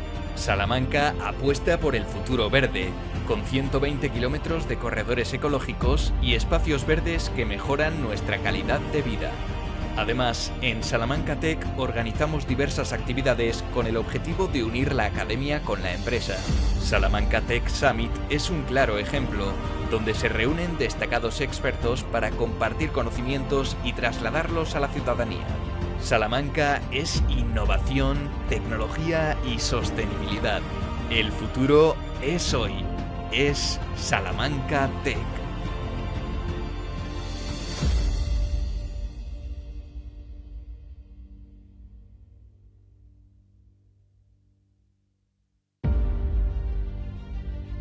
Salamanca, en el corazón del noroeste de España, es un cruce de caminos entre tradición y futuro. Con más de 145.000 habitantes y a solo 2 horas de Madrid, Salamanca es el lugar ideal para vivir y trabajar, con fácil acceso al mercado portugués y conexiones directas al mar por carretera y tren. Pero lo que hace especial a esta ciudad es su calidad de vida. Más del 90% de los salmantinos no tienen dudas. Su rica gastronomía, una educación y sanidad de primer nivel y una oferta cultural que te sorprenderá. Con 2 históricas universidades, esta ciudad está llena de talento. Aquí se forman los mejores profesionales y contamos con centros de prestigio como el Centro de Investigación del Cáncer. Desde el Ayuntamiento de Salamanca fomentamos la innovación con una red de centros dedicados a la tecnología, la ciencia y el emprendimiento. Así nace Salamanca Tech, una iniciativa que posiciona a nuestra ciudad en el mapa tecnológico del suroeste de Europa. Salamanca Tech impulsa 6 verticales clave. Con AbioInnova damos apoyo a empresas biotech para que sus investigaciones se conviertan en proyectos que mejoren la vida de las personas. El espacio de innovación tecnológica está revolucionando sectores como la medicina y la logística. El Centro de Internet de las Cosas e Inteligencia Artificial, liderado por EC2U, está a la vanguardia de la investigación en informática, ofreciendo a las empresas formación en este ámbito. El Centro de Emprendimiento y Formación Tormes Plus es un espacio donde emprendedores, pymes y profesionales impulsan sus proyectos. Aquí se encuentra la Escuela de Emprendimiento Salamanca Tech, con el objetivo de ofrecer a los jóvenes nuevas oportunidades de trabajo. La plataforma intermodal ferroviaria conecta la ciudad con los puertos portugueses y Centroeuropa, impulsando el comercio y el transporte de mercancías. Salamanca apuesta por el futuro verde, con 120 kilómetros de corredores ecológicos y espacios verdes que mejoran nuestra calidad de vida. Además, en Salamanca Tech organizamos diversas actividades con el objetivo de unir la academia con la empresa. Salamanca Tech Summit es un claro ejemplo, donde se reúnen destacados expertos para compartir conocimientos y trasladarlos a la ciudadanía. Salamanca es innovación, tecnología y sostenibilidad. El futuro es hoy. Es Salamanca Tech.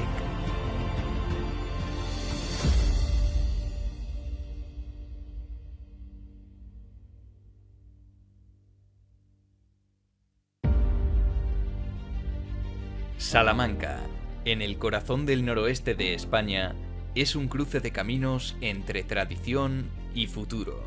Con más de 145.000 habitantes y a solo 2 horas de Madrid, Salamanca es el lugar ideal para vivir y trabajar, con fácil acceso al mercado portugués y conexiones directas al mar por carretera y tren. Pero lo que hace especial a esta ciudad es su calidad de vida. Más del 90% de los salmantinos no tienen dudas. Su rica gastronomía, una educación y sanidad de primer nivel y una oferta cultural que te sorprenderá. Con 2 históricas universidades, esta ciudad está llena de talento. Aquí se forman los mejores profesionales y contamos con centros de prestigio como el Centro de Investigación del Cáncer. Desde el Ayuntamiento de Salamanca fomentamos la innovación con una red de centros dedicados a la tecnología, la ciencia y el emprendimiento. Así nace Salamanca Tech, una iniciativa que posiciona a nuestra ciudad en el mapa tecnológico del suroeste de Europa. Salamanca Tech impulsa 6 verticales clave. Con AbioInnova damos apoyo a empresas biotech para que sus investigaciones se conviertan en proyectos que mejoren la vida de las personas. El espacio de innovación tecnológica está revolucionando sectores como la medicina y la logística. El Centro de Internet de las Cosas e Inteligencia Artificial, liderado por Air Institute, está a la vanguardia de la investigación en informática, ofreciendo a las empresas formación en este ámbito. El Centro de Emprendimiento y Formación Tormes Plus es un espacio donde emprendedores, pymes y profesionales impulsan sus proyectos. Aquí se encuentra la Escuela de Emprendimiento Salamanca Tech, con el objetivo de ofrecer a los jóvenes nuevas oportunidades de trabajo.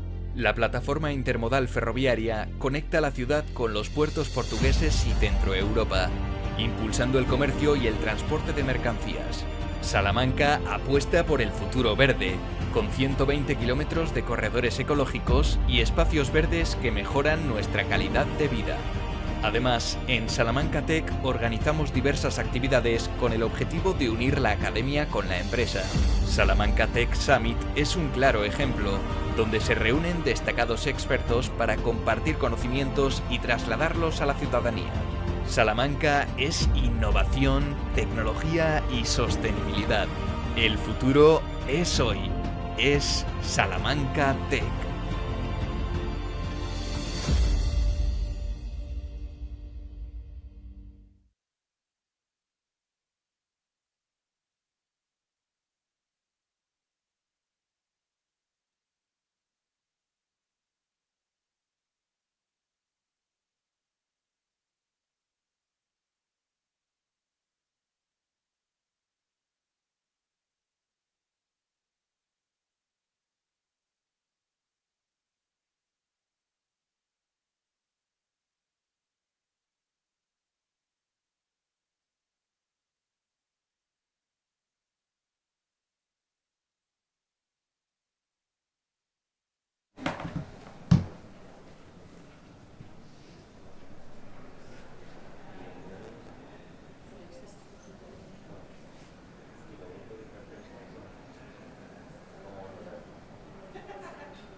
Right, Simon, hello.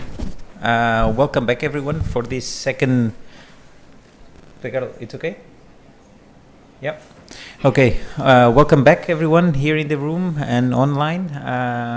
Thank you very much for coming back. We have Simon online and he will be coming from Lint.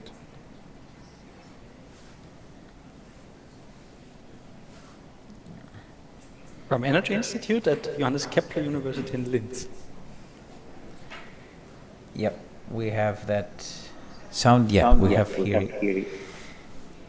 So the issue is always with the sound, and thank you very much, Simon, for being online. We see you already on screen.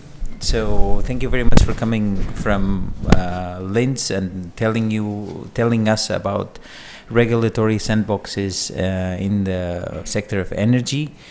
We know from you, from our colleague Elisabeth Ulbrich, which is the co-leader of. Okay, you can hear us? No.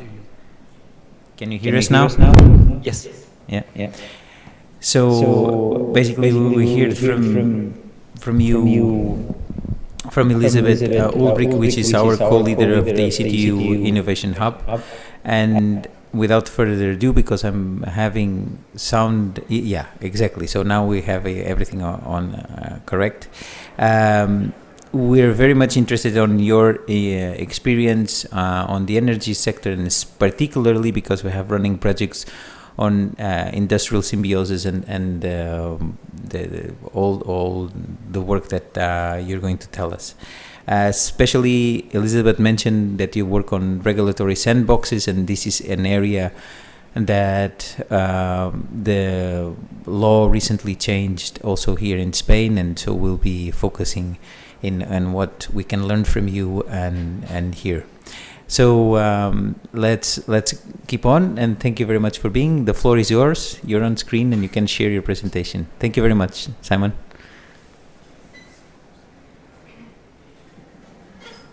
Perfect. Hello, welcome from my side. It would be a pleasure to be with you. As I said before, I have passed by doing Interrail 20 years ago and thought I must come back to this town again. But still it had not happened, and yes, the change from my colleague was a little bit too much on a short notice to be with you there. So hello again here from Linz in Austria. We just had a thunderstorm, and all the civil services out there are doing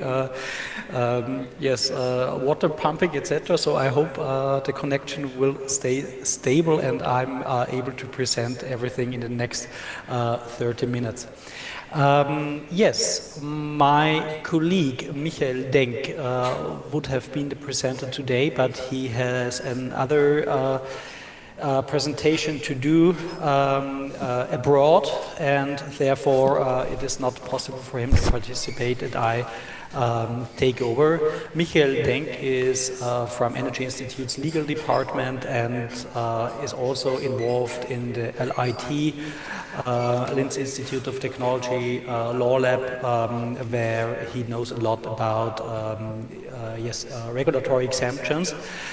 I, for my part, come from the energy sector, maybe a little bit old-fashioned, but definitely also in a drastic change at the moment, and therefore sandboxes are one of the topics here, and I want to show you what we did and what we learned from regulatory energy sandboxes in Austria, and beforehand what we looked at our analysis.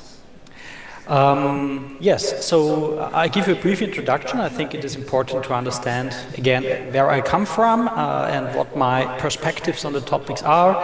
I want to present you the idea, especially for the energy sector, look at the current Austrian energy regulatory sandboxes, then show you some findings, and finally take future ideas and outlook as the conclusion.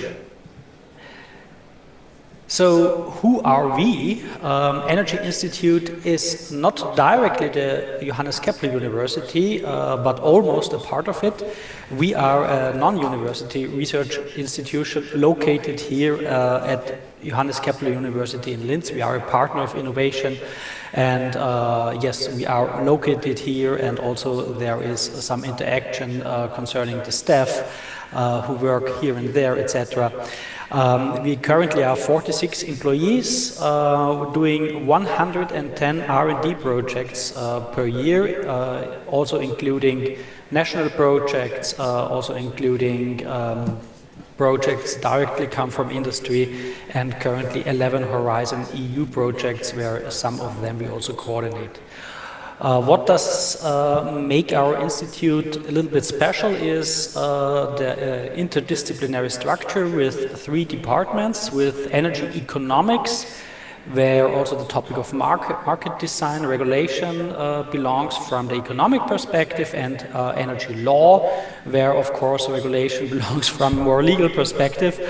Are involved in such projects, but also our efforts in energy technology assessment contribute to that, and we have a good idea about the technologies that are currently changing the energy system, disrupting the market design behind. We have several pillars of work where I would not really say that the people are rather fixed to some section or topic, but again we work across the limitations, across the scope of one single topic. Energy infrastructure is a topic, energy behavior, engagement and acceptance, and market design and regulation. You can read out the rest, but number 2 and 3 are probably those that are most important for the energy regulatory sandboxes. It is about testing in a real environment, so it is about how does it interact, how does it meet with participants, acceptance and reactions. Yes, so we are not only here a partner of innovation at Johannes Kepler University of Linz, we are also doing many joint projects. We have developed a climate neutrality roadmap for the JKU in 2023.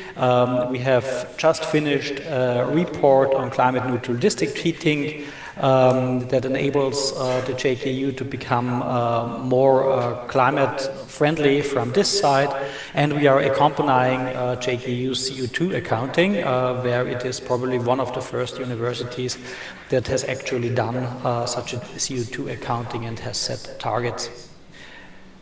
Yes, so, and also to say where does the rest of what you are seeing comes from, and what I'm presenting, we have had 2 projects financed by the ministry.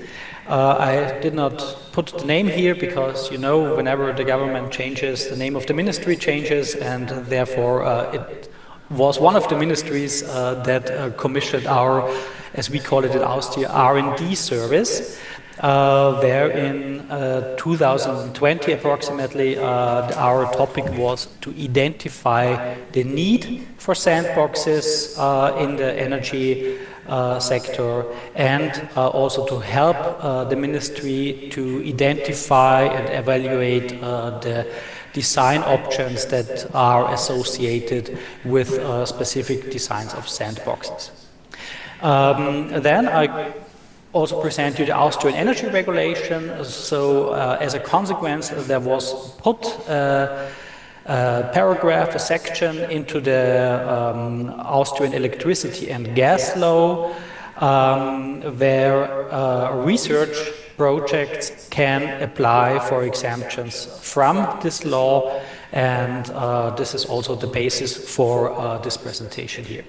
And we currently do the accompanying research. There has been a call for proposals for projects that specifically would need this energy regulation exemption, and here we work together and accompany those projects and try to learn from them, try to generalize and give input to the scientific world on the one hand and directly to the ministry on the other hand. So what we saw and what you have probably also identified in other living labs or scientific approaches regarding this topic, we clearly have a problem in denomination here.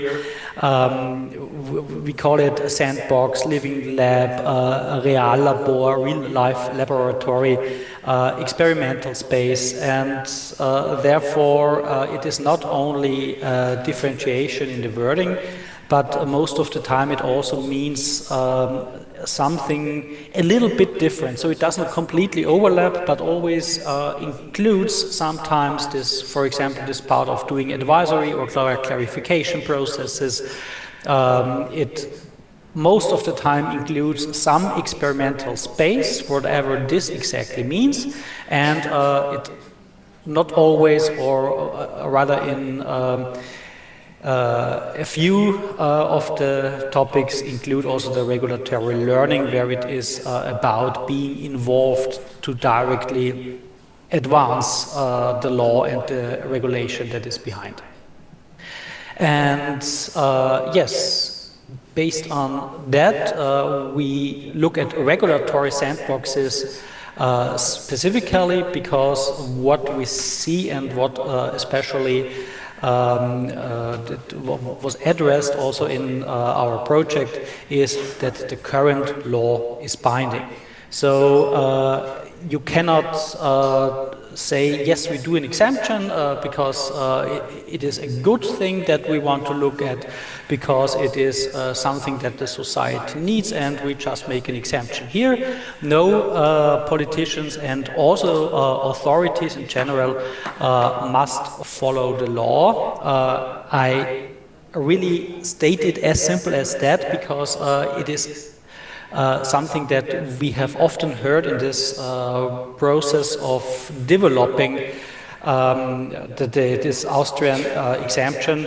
Why isn't it the minister that says you can have this exemption? No, also the minister is not allowed to just give an exemption and say you are excluded from the law also for a limited area. This is not possible. And therefore, it is the lawmaker, the parliament, that must make an exemption from an existing law, and it can either do specific exemptions inside some very specific regulation, or of course it could make a more general delegation of responsibilities to allow for such exemptions. And what is the sandbox? In generally, it is some legally defined limited space, limited time, and limited scope and limited extent that is allowed for the testers to analyze such a new technology or thing. Of course, policymakers, lawmakers must be aware of the benefits, so there should be something that is promising with the technology and the tests, and on the other hand, it's about the contradictions. There are trade-offs. It is about fairness, like when you treat someone with this special treatment in this living lab, and it makes this person worse off, or generally the question of equality, why do you do that with the one people and not with the other people that live in the next town or something like that. So all this must be traded off. We have then seen what are the goals of using sandboxes. The legal provisions define a process for handling the status quo. So whatever the legal provision is, it is for what was in force and what was expected at the implementation of the regulation or the law. That might mean that it means a barrier for innovation for the next steps to come in an innovation process. And the idea is for the sandbox not to stop innovation, but to be at least be able to test it in this limited space, and of course allow for a quick regulatory learning, so to adopt regulation or laws to allow for at least the good things from this innovation and identify the trade-offs that must be anticipated when making the law, etc. So here I put a box saying sandboxes enable innovation in a real environment, because that's the difference. It's not about a simulation or modeling or something like that, and to enter their regulation in a controlled and quick manner.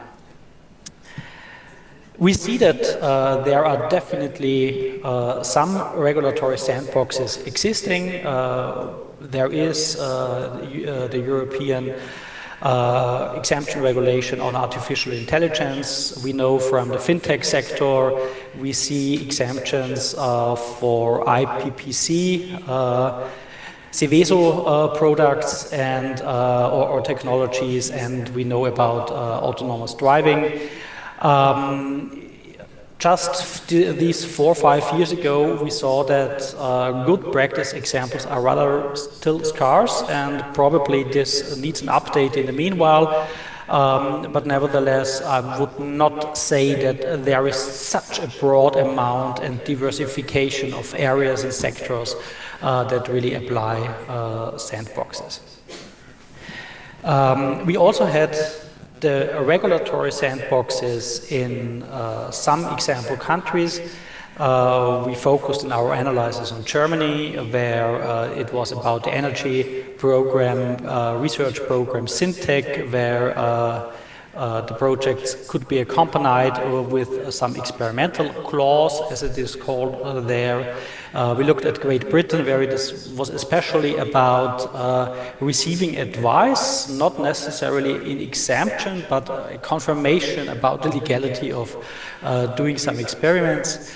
We looked at the Netherlands, where especially the topic of energy communities seems interesting, and also in Italy, where it is a very autonomous and progressive, I would say, regulator that is trying to really push innovations on its own and do the learning from such regulatory sandboxes. Yes, and let's have a brief look at the Austrian regulatory sandbox. We looked at the topic where energy regulatory sandboxes might be needed, and we had a stakeholder participation. So this was not the sandbox itself, this was just a stakeholder progress that we have organized with workshops, with feedback rounds. And yes, we looked at the needs of the Austrian stakeholders in the energy sector and identified 15 topics in 4 thematic fields, as you can read out. It's energy communities, gas regulation, the electricity network tariffs, I would complete the sentence, and smart technologies in general that could be applied. And yes, the 15 more or less equally split to these thematic fields. Afterwards, and I would say to some extent with the support from our project, the exemption was introduced in Austrian law. You can read here paragraph 58A in the electricity market regulation and paragraph 78A in the gas market regulation. Here, first, why was it introduced here? Because here there is a narrow framework for those that want to innovate. There are clear market designs, regulatory frameworks for doing the trade, for applying the technologies, etc. So on the one hand, here it is absolutely necessary or it makes absolutely sense to implement a sandbox. On the other hand, these exemptions looked exclusively at the point of tariffs, which means the network tariffs, the network charges, the network loss charges, the metering charges, so all of these things that affect the customers. There is also some delegation. It's not the ministry that's doing the exemptions, it's the energy market regulator who is responsible for the implementation of the tariffs. And another thing that is important, or a limitation, is that only research and demonstration projects may apply for a sandbox. So it's like an Horizon project or the national equivalent that you need to have ongoing in order to be allowed to be granted an exemption. So what is the permission process? You need to apply and win such a research and demonstration project, and within this research and demonstration project propose what your sandbox should look like. However, when you win it, the jury, the reviewers, they do not or cannot do the allowance process for the exemption itself. They only state, okay, that sounds okay, and that probably works, but nothing more than that. While then, when you have won the project, it's about getting the regulators okay on that, the acceptance. So you need to contact the regulator, get advice from the staff members there, bring in a proposal that includes very many details. So how do you select customers? Why do you select them? What do you do with them? How much do they have to pay? How much are they not paying, especially when you treat them good? And that means that someone else is paying for their network tariffs, and that again means that there is really a trade-off, and the energy regulator wants to be aware of that, and yes, really know what the commission, its commission, should accept or reject. We have seen in the meanwhile, and yes, that's simply the numbers, some rejections and 2 acceptances. And we see on the one hand that rejection is definitely made wherever a calculation or simulation is sufficient. So when you have an R&D project and can do the simulation there, you must not be freed from paying tariffs that would then be paid by someone else. And so this getting extra money for testing something is not the intention of such a sandbox. And yes, that's especially the second point. So indirect additional financing or investment is not the objective and should not be used for that, so to say. We have 2 ongoing projects in Austria, with one being called this real-life laboratory for in the network, so to say, when you directly translate it. There they elaborate and test network tariffs. Which is new here is that they also test feed-in tariffs. So whenever you have photovoltaics in Austria, you do not need to pay network tariffs when you feed in to a specific size, but being a normal customer with a normal roof, you don't pay feed-in tariffs, and therefore this is something that they want to test and look at. Getting feedback from approximately 100 customers. Yes, and there are probably already some interesting insights that I know to some extent being the accompanying research, but of course I want to leave it to those that actually do the project. And yes, they finish it soon and probably want to publish it. And I've put the reference to the video here, which is, in my opinion, very interesting. I really suggest to click at it, and you get a good idea of what a Reallabor am Netz is doing and finishing soon. And there is a second one of the ongoing projects, which is InnoNet.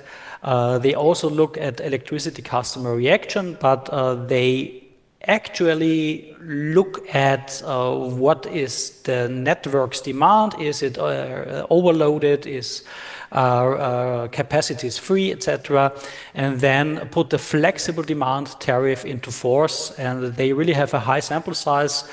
So in order not to be wrong here, I think it's some 500 to 1,000 that should be tested. The exemption has just been granted, I think 1 month ago, and the project finishes in 2026. So you can also have a look here. All the links are at the bottom of the slides. What do we learn from that? Remember what I told you about the fields of topics, and what we see is that there have not come in projects from energy communities, there have not come in projects from new smart technologies, energy technologies especially. There have not come in projects for the gas sector, which was probably more interested in changing technology rules or something like that. What could be interesting, maybe especially those extending the scope of the regulatory exemptions, so from the law on exemptions. For example, also allowing to change some technical standards, not to stay at the frequency of 50 hertz, but also allow 49 or something like that. And this is something that would also be in the regulator's domain.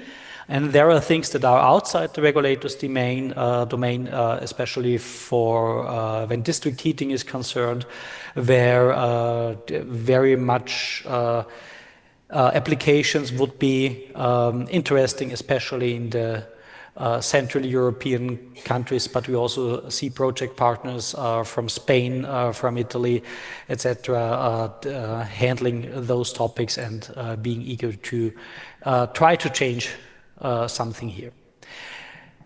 Again, another learning is the topic of the achievements of the goals of a sandbox. We see we want to have a real environment, we want to have a controlled and quick change in regulation. And we see that the current Austrian regulation clearly demands that participants are voluntarily in the project, in the experiment, which means that there is some scientific trade-off, especially when you think of people that expect a benefit from that and of course are interested and motivated, while you probably don't get those into the project which are, expect to be worse off or are simply uninterested. And yes, again, those that are worth off, it must be clear to them, or it is clear from the regulation that they must be compensated. So in fact, you cannot lose something but only win when you participate in those sandboxes. And another thing is the duration. To finish the first one, a real environment probably looks different. There would be people that are worth off.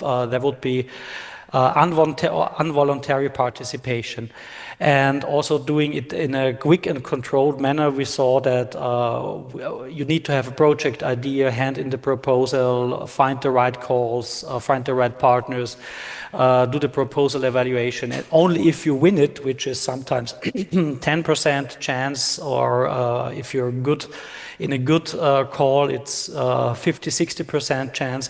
But still, you need to wait until the R&D project is there, and then you can start your application process. Then, when you get this one accepted, you can start your experiment, then you derive the results, then you derive the recommendations. We talk about years that are passing by here until the new regulation can enter into force and really allow for the implementation of these technologies. Just my last two slides. We see that there is a significant effort in time and labor, despite, and we can really clearly see that there is a motivation from the legislator to really implement a good and functioning exemption framework, and there is really positive support from the regulator's staff that says how to really make a good proposal and get it accepted. And nevertheless, again, it's significant effort in time and labor, potentially hindering the usage of this tool. So the question is how to enhance this process, which is not simple to answer, and how can we attract other areas, especially those that are already accepted, like it is the energy communities. We want to extend the scope in the energy domain. That would be beneficial. And of course, it is an idea to think about a general exemption law that is in itself very restrictive, but not really something that you have to put into force again for every specific detail, but maybe a more general exemption rule for also more than one area, or at least the energy sector in total, or something like that. And I use the opportunity to have you here to invite you to a symposium that we have in 2 years in Austria, which is the IEA-DHC District Heating and Cooling Symposium that is organized by the International Energies Agency Technology Collaboration Program. You see, Linz is in line with all these famous cities like Copenhagen, Stockholm, Seoul, Hamburg, Beijing, and Linz, and maybe for those who are interested in maybe living labs in district heating and cooling, you are very welcome to join us here in 2 years. That's it from my side, and I'm open for your questions. If you have them, you get the slides, and yes, thank you very much at that point. Thank you, Simon. And actually, I have to tell you on your last slide of district heating, there's a project somewhere here in Salamanca of having a district heating. So I'm sure there will be a delegation, and I'm sure there will be a talk with you at a later point. Perfect. Because there's a project in the city on that, which I don't know the details, but I'll make sure that I'll connect in that sense, right? We don't have anyone in the room that I think it's involved on that, but we'll make sure that happens. The question I had for you, because I don't see any hand raised, do you know if, so we had not that long ago a big blackout here in Spain and Portugal on the energy sector. I'm sure you heard about that. And so that raises questions about energy infrastructure and strategic autonomy on do you know of any experiments based on, finding resilience on, something that's happening in Ukraine, or how these sandboxes are used to try things in the favor of augmenting our strategic autonomy, resilience in terms of the energy sector? Do you know of anything happening in that sector area? At least not with regard to doing the real experiments. Of course, in the last 3 years, there have much projects that came up with, which more focused on the topic of resilience. That's clear.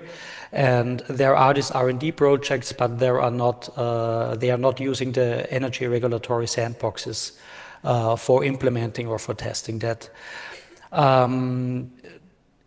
Definitely, there is the topic of energy communities, where I think we are absolutely in the European leadership in Austria, where I would say some 10% of the population are involved in energy communities, or 10% of the households, and there it is definitely something that should not only be about trading electricity locally, but also trying to be resilient in cases of disruptions. Definitely, yes, R&D projects do focus on that.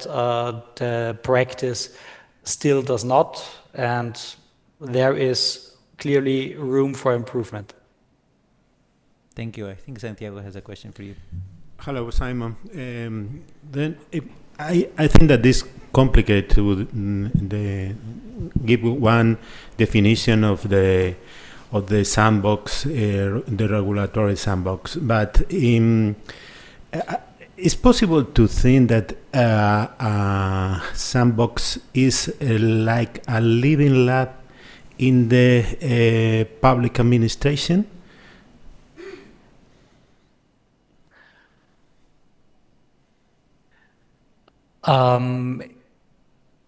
Yes, I could imagine that, definitely. This is clearly not, so I can only look at the analysis that we did regarding the denomination of these exemptions. And for sure, this is something that I could imagine and that I think would also be a good topic in the energy sector to maybe put some people into such a real life simulating situation and put people from the ministry, put people from the regulator, from the network operators there and see if they could also find some improvements in that way. I would absolutely support this. Thank you very much. Well, I think thank you, Simon, for such an interesting talk and for being open to participate in this. And I think I see some points of contact, and especially from our city and the event that's there. So we'll be in touch, and the presentation will be shared. And again, thank you very much. Thank you very much.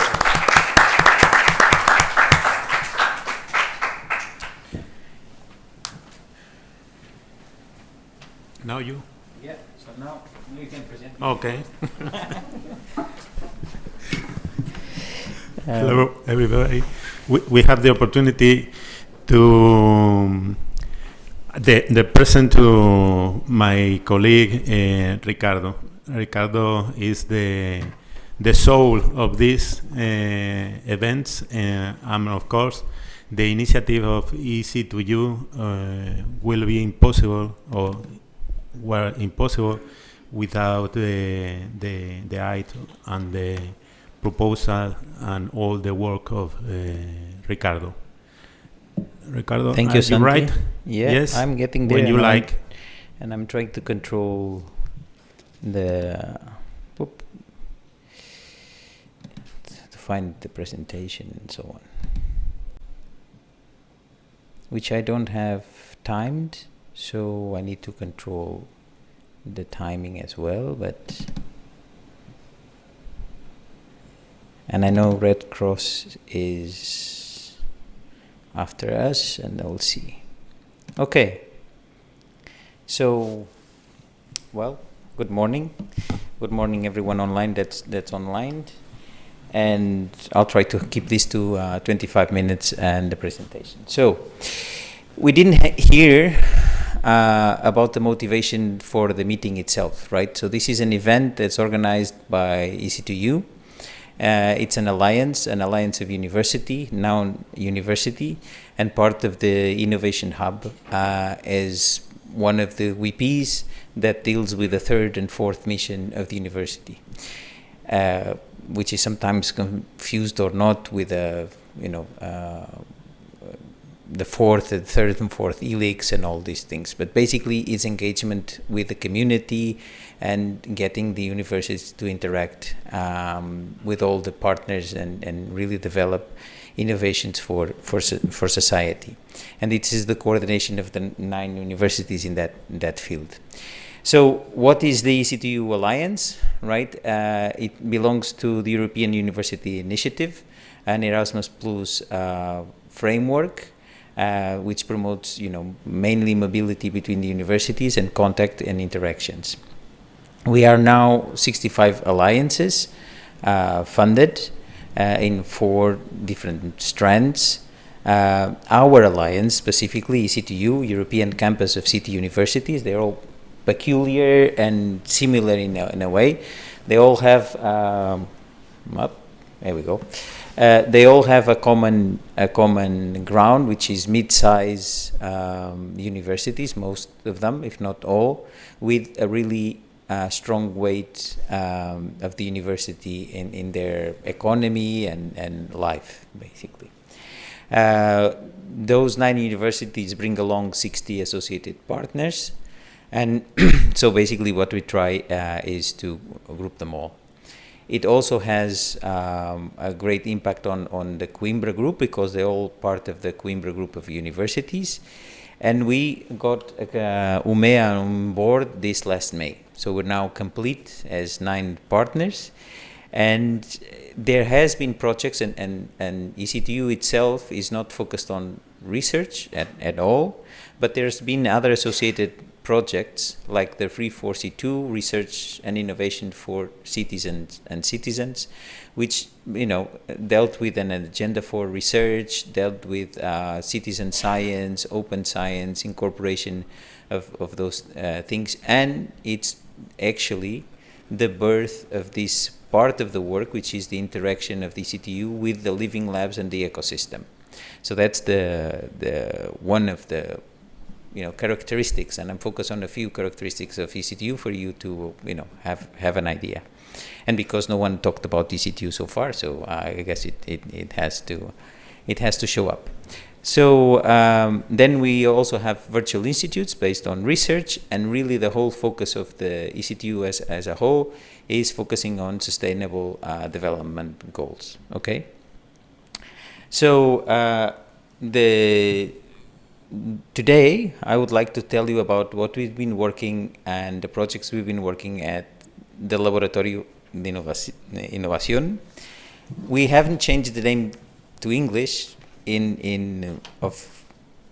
on purpose, right? And this has been, what I'm going to tell you is the path, I named it to the establishment of a living lab, okay?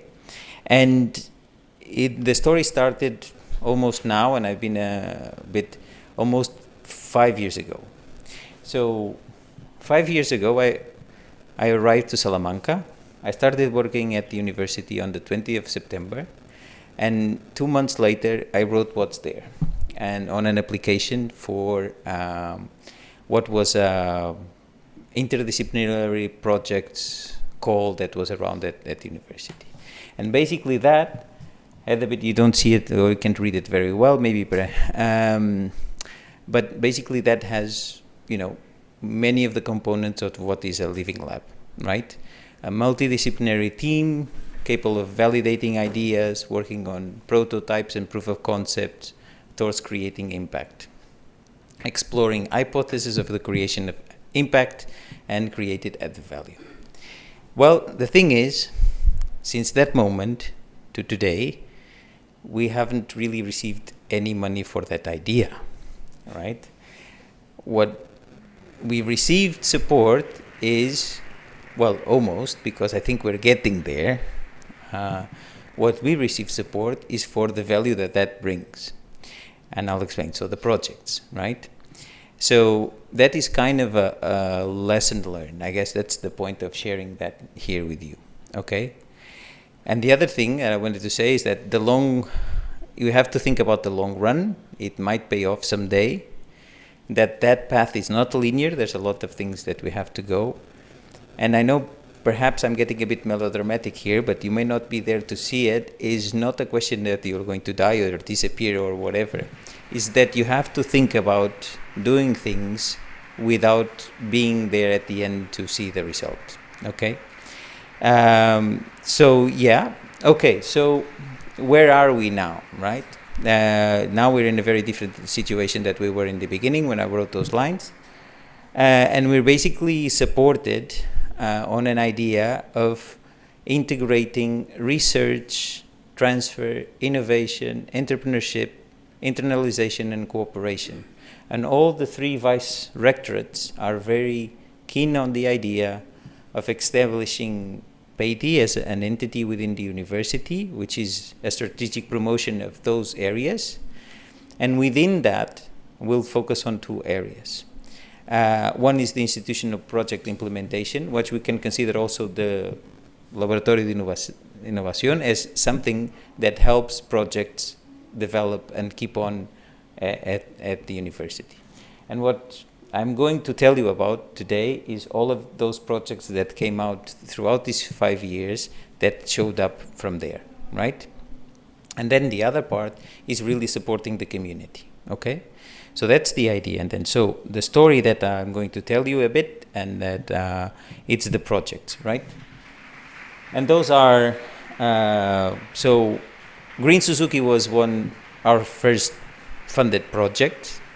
That gave rise to a few others which are smaller, TECUE, which is the regional transfer project network. So I'll tell you a bit about those. Then we have one which was about circular economy, which is called Circular Challenge. And then I'll name all of those throughout the talks, and we'll tell you a bit about them, okay? Even the one that were here yesterday, even the one about Shift Coimbra, it's how we participate and why we participate in Shift.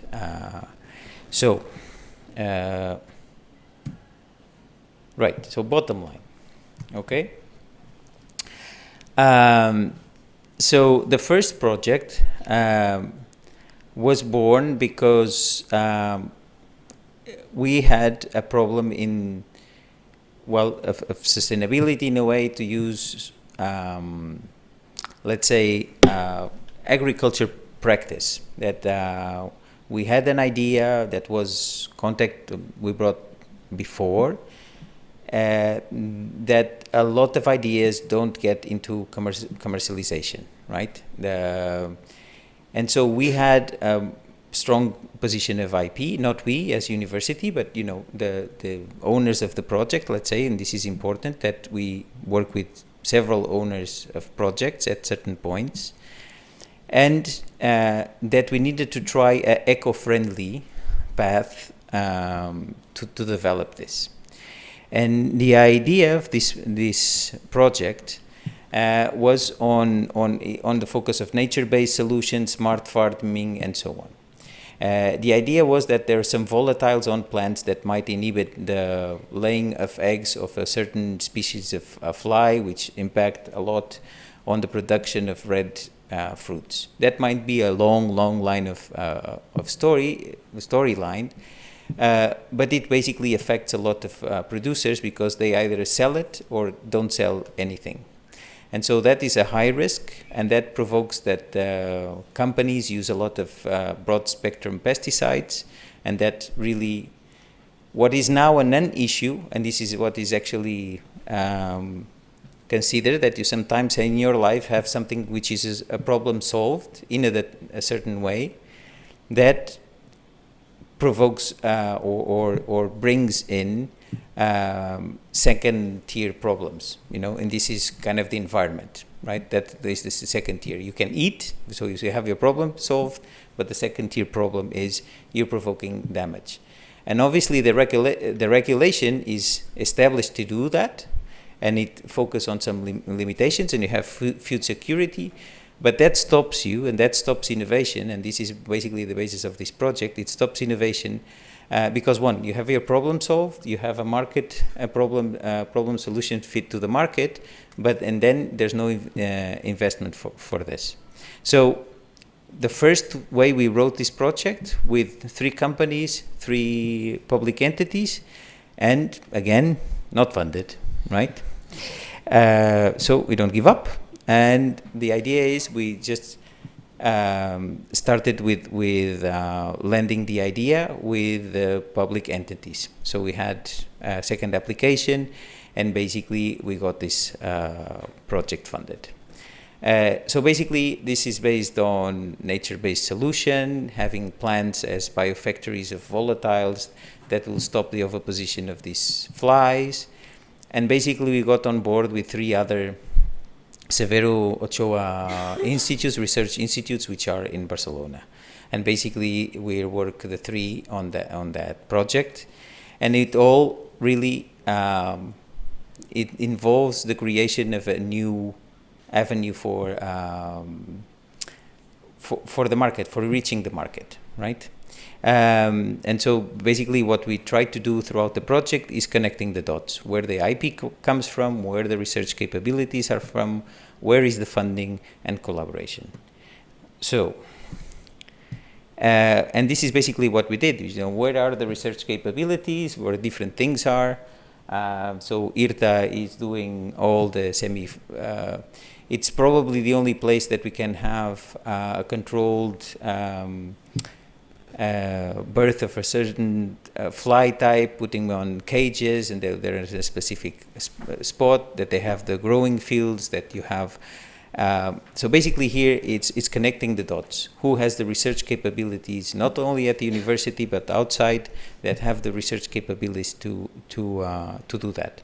And basically what we're trying to do is coming out from the field and having a co-culture of crops, intercalated crops, and knowing what those affects a certain type of entomology variety, that the biodiversity of the culture. And that has to do then how you measure volatiles and so on. So this project was awarded, it's about to finish, and the idea is always answering what if really we have the solution, what needed to work, and what you needed to find out, the key to solve this hypothesis is how we measure volatiles on the field and bring it up to that machine there. So basically, we needed to build a prototype, and again, we found the people that can do the prototypes, and there's an example there, and this is the collaboration internal with the university where they helped us out building that stuff, and actually is doing experiments in Barcelona right now. So within this, other projects came about. We got a second prize of interaction with companies from TQE, and well, the thing got going. Okay, so that's one of the things that we've done or are doing. Okay, then I'll change project, and then started working on the field of first from agriculture to environment. Then the opportunity came for ecosystem development, and basically this is focused on place-based transformation, and that's a diagram from the Ellen MacArthur Foundation to explain what is circular economy. And that was basically when we got invited got in the project is, does Salamanca wants to do something on circular economy around in Salamanca? And obviously, well, yes, what is there to be done? And basically, the idea was 2 things. We need to put some capacity for innovation in small and medium cap companies. Can you do that? That was the question. And the other thing is that, well, there's a dry port and we need to do a symbiosis plan. So can you help us with that? So basically, that's what our the project is much wider, but our part at the University of Salamanca really focus on these two parts. One is the capacitation in depth tech for small and mid cap in 2 verticals. We did agro and digital, or we're doing the 2. And the other one was on an industrial symbiosis plan, which is actually being built. So this is the only case that we know, at least at a regional level, where the design in terms of symbiosis of industrial plot, let's see, is from the start. So we're helping the city hall, which is the older, actually to promote that conversation, to be able to help them out drafting, or at least getting the framework to draft and to build the coordination of what is the industrial symbiosis plan for Porto Seco and Salamanca. Right, so basically for that we need to recognize the global challenges, place them into local development, finding unique opportunities like this, having it, trying to be in a position of being a neutral player where everyone can, and we have mentioned this, to build trust for the partners we have to be able to help us out and basically be able to connect people to have, taking ideas forward. So the idea of an industrial symbiosis plan is relatively straightforward. Is what are the companies that are going to work there? What do they have in coming in? What's coming out? And how can you have that more circular? And that basically has to be done in dialogue, and it has to do collection of data, has to have to do with planification. So basically, this is the picture there is from, let's say, the flagship of an industrial symbiosis plan in Denmark, which basically is there. The picture is there from 2018, but obviously this is the result. Those connections mean money and gas and water between all of those factories and plants on that set. But obviously that means that this is a development that took more than 25 years and been in design for more than 25 years. So where we're focusing is really on the capacities that the Salamanca dry port will have, which is on fertilizers and cereals, okay, and their specificities. So basically, this is what we're in. And then the other thing on circular challenge, it's the capacitation on deep tech, which is basically a program that we're doing with companies, is basically asking them, what are your pains? What can we go and find out of technology that it can help them out with? And another type of project is basically where we did just a place of innovation lab, is just a place where innovation offer and demand meet. And basically this is public-private collaboration. Basically you say, well, a company has this pain, can we solve it? Can we find the capacities and draft the project? Another thing. So basically here, need detection, business development, project preparation, and capacity matching. So those are the things that we've done in this case, and then obviously the researchers take on their part. The other things we're doing at the Innovation Lab, which is something that, or Laboratorio de Inovação, it's a bit of incubation, which is nothing too particular. We don't get any impact on the way the spin-off does its business, but we basically have a bit of room, and we very nicely offered them to them and just keep on going. And if we have an opportunity, we'll let them go and do what they do best, right? Just here, caring is just interest and providing a co-working space, being very attentive to the needs of the main researcher funding streams, providing them with networking opportunities, a bit of guidance, and give them publicity in a bit, which they do something which is very interested for the environment, which is basically they are a company which is building on a very likely upcoming change in regulation, where we will need to quantify what ecosystems and the natural capital, so basically the biodiversity that exists on different levels and the data that is gathered, to be able to have estimates of what the added value of natural capital gives you to the ecosystem when there's fires, when there's all these things. So natural capital matters is someone that we have guys around sitting with us.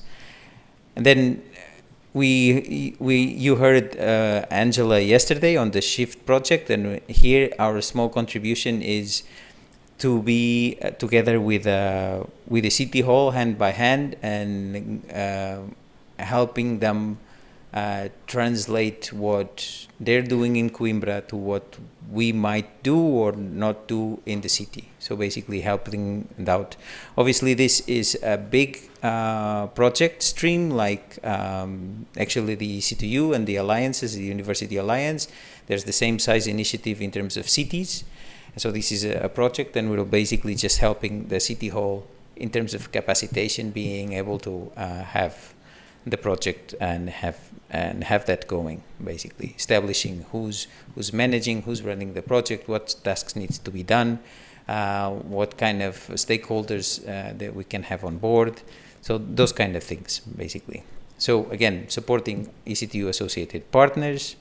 It's answering the challenge of having capacity building for institutions that really are not ready for the projects, and then helping them on project management. So that's one of the things. And then the last project, which is the recent, which is going to start in September, has to do with resilience and agriculture and orphan legumes. I don't know what you know about orphan legumes, but basically the grandma beans, basically, the things that we stopped culturing. There's small regions throughout Europe, and especially in Castilla y León, that had their really legumes, and there was issues with a lot of the advantage of their use. So there's a lot of advantage of the use of legumes, not only for food, but for feed, for animals, and also in agriculture. So we heard Carla mention soil enrichment and basically all that. So basically, we got into a project where we were dealing with policy and socioeconomic tools. It's 25 partners, 5 millions. So the principal investigators belong or have the roots on EC2U universities. We're talking about changing policy and marketing rules here. So basically here is a project that goes from bench to policy, like most others of the European Union, if they're successful. So with that, and I told you about different projects, and then I'll try to unite them all here. So basically this is what my idea of a living lab is, that we have a spectrum of transfer, which takes a lot of different parts and connecting from what is research, or which is a core of the universities, or a core of that intersection, and how to get to market. And there's a lot of work which has nothing to do with research or the research spectrum.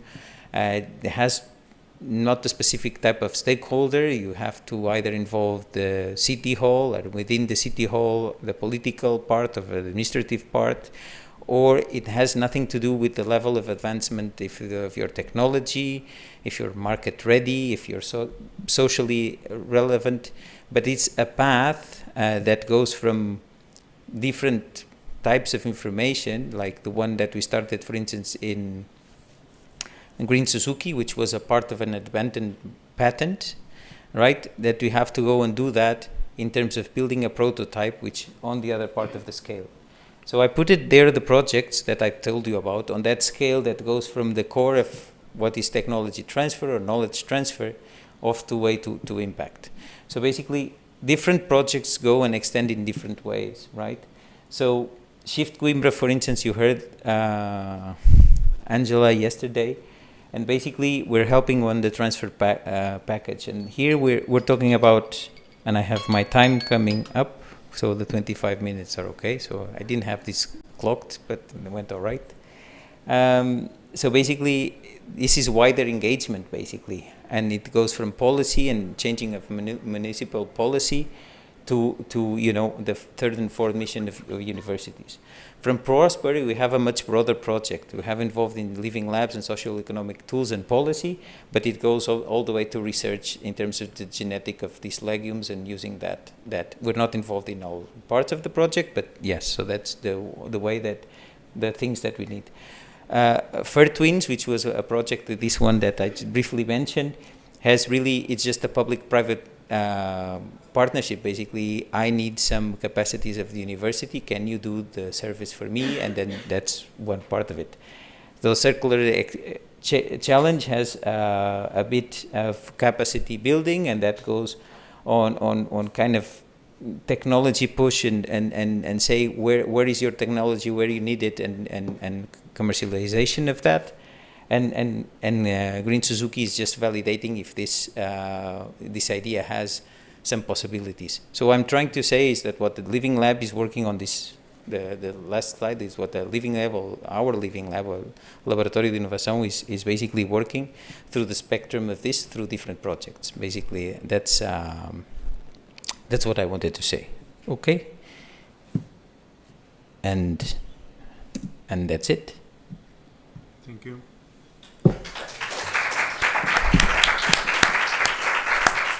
I think. So questions, if someone has, if we have time. I don't see any question in the online floor. Anna, congratulations. Well, And Anna can come up while I'll place her presentation. okay, but do you see the question of Anna in your type? No. You have a question, Carla. Come on. Okay. Well, very nice presentation. I really like to know when you told your history about these 5 years of work. And also, I am really curious because you said that this butterfly or circular economy, it's like 3 years ago, and the idea is to create this beautiful symbiosis in one part or one sector. But I was thinking about the first thing that you did. You said about the engagement of the communities, and for other part, I would like to know why do you think you are struggling with this budget in terms of budget? Because I don't know if you have the support now, the university, the director of the university. And if you can to tell something about the engagement with the social society, civil society. In a lot of organizations, stated goals are not aligned with available resources. That happens in a lot of organizations. So that's just the way it is. And then so you need to find the resources, because normally they're dependent. So that's the answer to the question. The short answer is that, sometimes you don't have to find economic support where you find political support or administrative support. They don't have to be aligned, and it's just a question of managing expectations.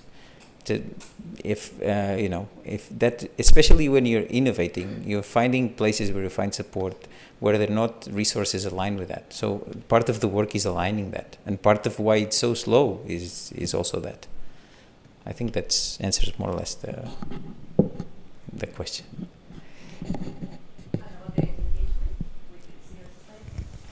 Well, this is actually one question that we had a nice Santiago say. I am curious about that. Yeah, you have a very low engagement with. We have very limited resources, so we have to choose very well with who we interact with, and obviously that can be improved. But yeah, the way we do is, for instance, on the Green Suzuki project, we had a selected conversation with people that grow cherries and that have a cherry plantation of 10 acres and a farmer which has 2 cherry trees, and that they're in different.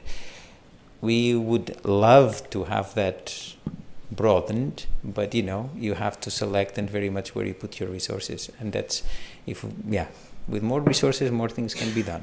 But that's basically. We do not forget about them, but it's basically sometimes we have to walk alone. Anna, come along. Thank you.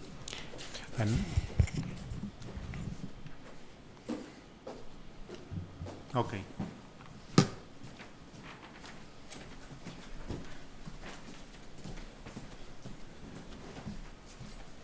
So I had to present you as well, I guess. Or maybe can you present yourself? Yeah, go ahead. Go ahead. easier Okay. way. Well, it's more or less included in the presentation. Well, good morning.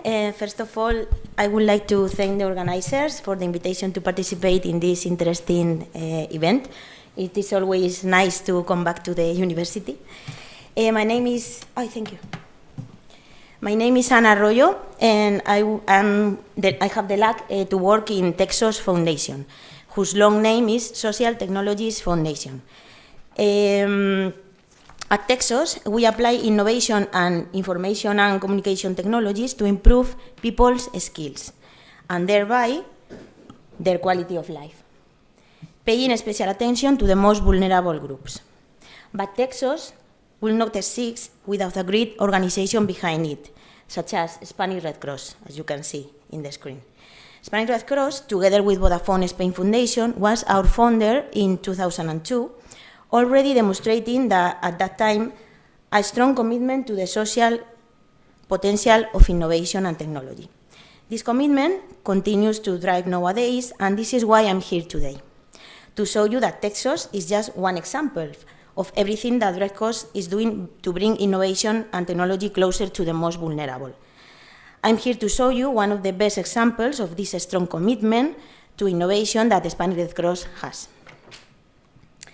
Because innovation in Red Cross means all these things that you can see here. To provide comprehensive responses, offering solutions to vulnerable individuals from a human development perspective, to work for the social innovation, promoting effective solutions to complex problems, aligned, of course, with the Sustainable Development Goals, to move forward a digital transformation, integrating technological innovation into the care and interaction with people. So, as I said before, I'm here to show you the best example of this innovation approach, and it is the Innoveas Center. Innoveas is an innovation space that promotes personal autonomy through support in the use of technological solutions. Digital rights are an extension of human rights. The lack of access to goods and services in the digital realm creates inequality. We contribute to and advance the European DigComp Challenge, Digital Competence Framework for Citizens, which is a framework developed by the European Commission that defines the digital competencies needed for citizens to fully participate in the digital society. Since you know, I hope, that the Spanish Red Cross is a humanitarian organization with a very strong volunteer-driven character, you won't be surprised to hear that volunteering is the cornerstone for knowledge transfer and digital support. Their work is essential to promote proper and optimal use of technology, which can provide meaningful responses and positive changes in the quality of life of the vulnerable individuals. About Innoveas, you also need to know that it is located here in the region of Castilla y León, specifically in the city of Valladolid, in a 3-story facility, and it is managed by the team at the regional office of Spanish Red Cross in Castilla y León. It is a really, really nice and special place, so I really encourage you to visit it whenever you have the opportunity. Innovea's main action lines are these ones: the reduction of the digital divide, supporting people in vulnerable situations, the dissemination of humanitarian technology and its high power to achieve well-being and personal autonomy, and the open co-creation, encouraging collaboration between companies, technology centers, universities, and citizens. The development of the Innoveas School is also a key point, as it manages the entire learning area through which the organization aims to ensure real equality of opportunity in the digital age. Through this school, the Red Cross provides the necessary support, guidance, and appropriate technical resources for users' learning and the reduction of the digital divide.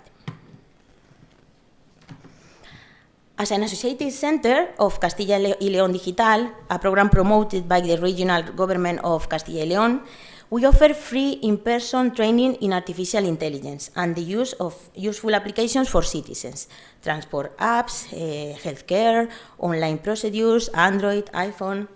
This allows us to complement the workshops conducted by Innovea's volunteers and even offer specific training for the team.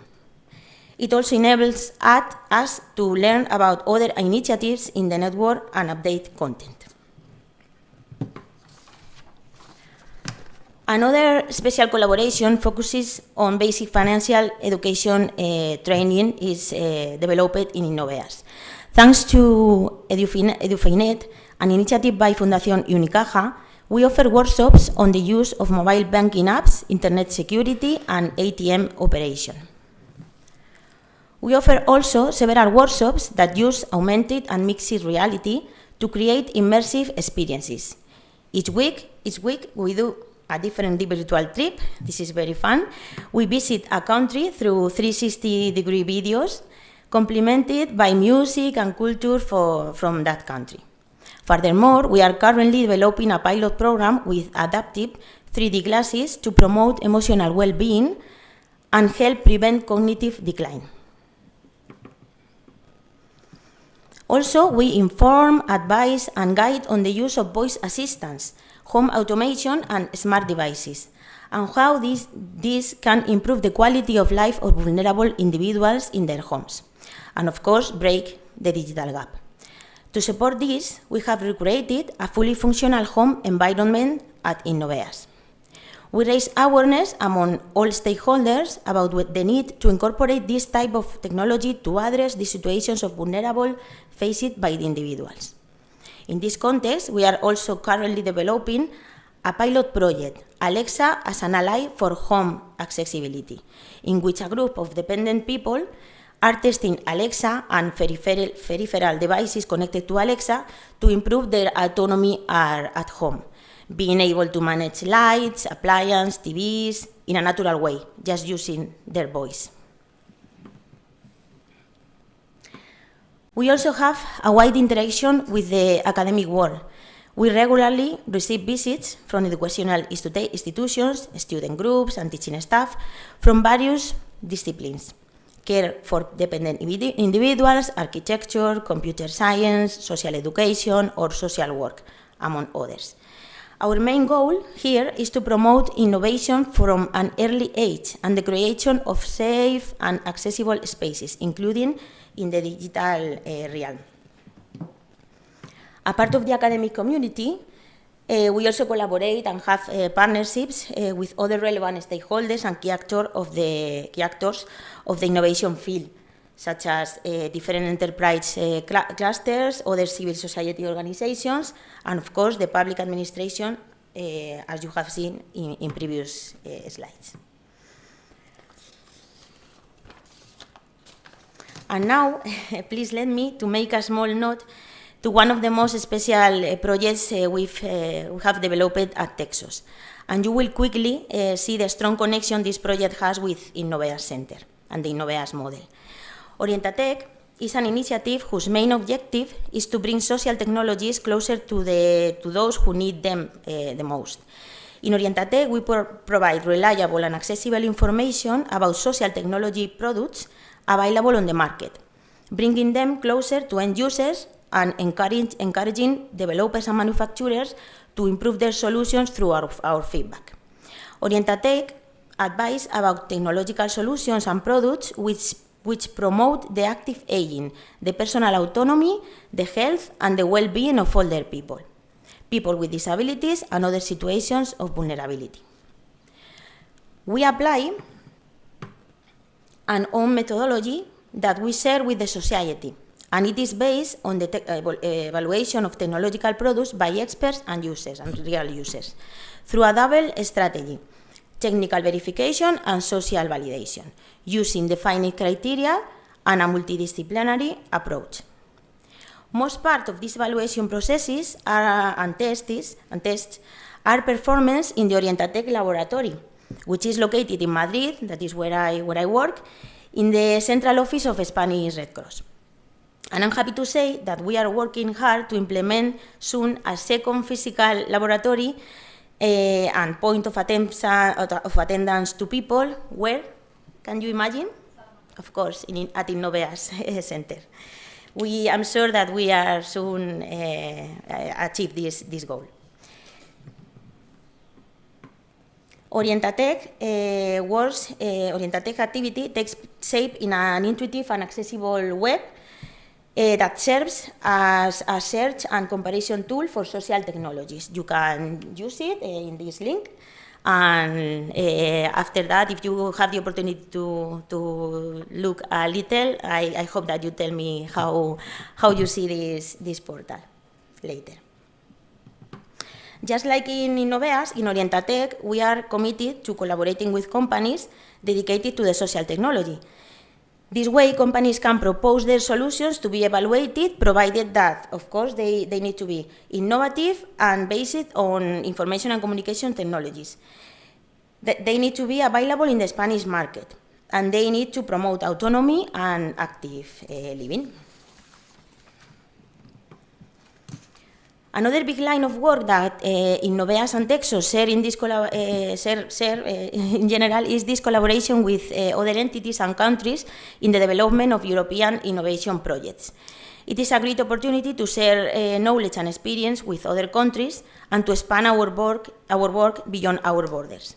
Recently, we have 2 examples of projects submitted to the same European call.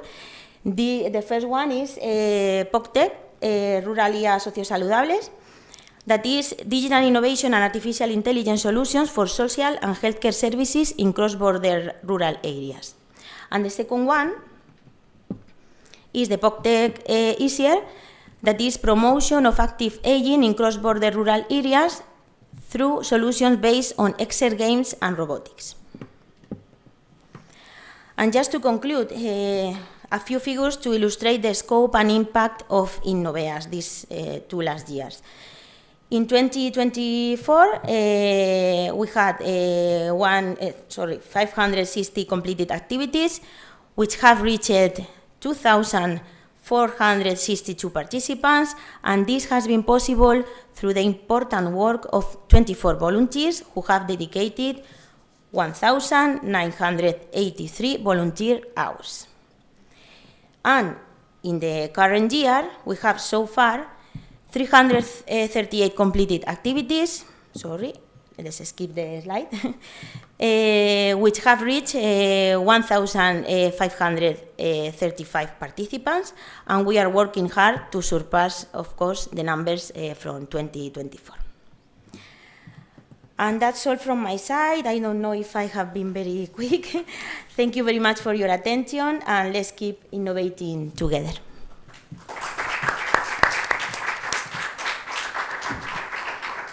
It only means that we have a bit of more time to have some questions. Okay. Does anyone from the audience want to, while we check? Santi, I saw that you... No? Is that the light? I cannot see you. The light just doesn't help. Thank you. Thank you so much for sharing this project in Innoveas. This is the first time that I hear this kind of project. I think you have the voice now to explain how to engage with people, because you work on that a lot of time.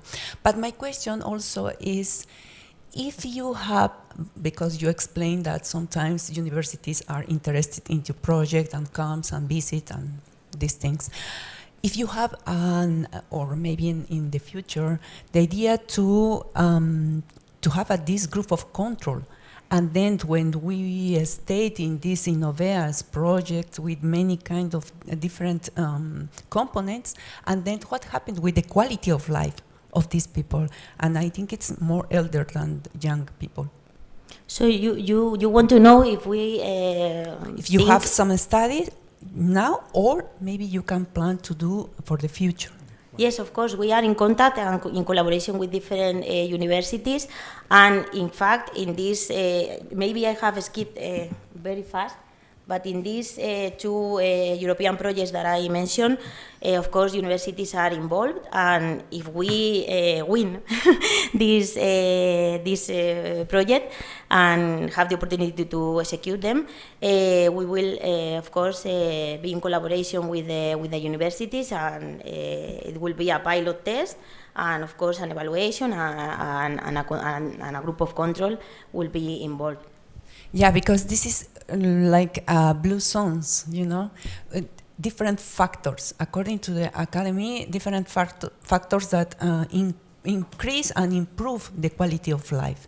Mhm. And I think with this kind of project, we can identify what is the factors that contribute to this quality of life. Of course. I think you are doing an amazing job in your institution. Of course. And with volunteers, you know. In every project that the Spanish Red Cross and Texas develop, this is a very important point, and we are very worried to know the previous stage of the person, the people that is involved in a pilot test, and of course the after managing the solutions of a project or whatever. It's very important to ask them, and it is something that we do usually. To ask directly to the persons that are using the solutions what is their feedback, and it's the most important thing for us.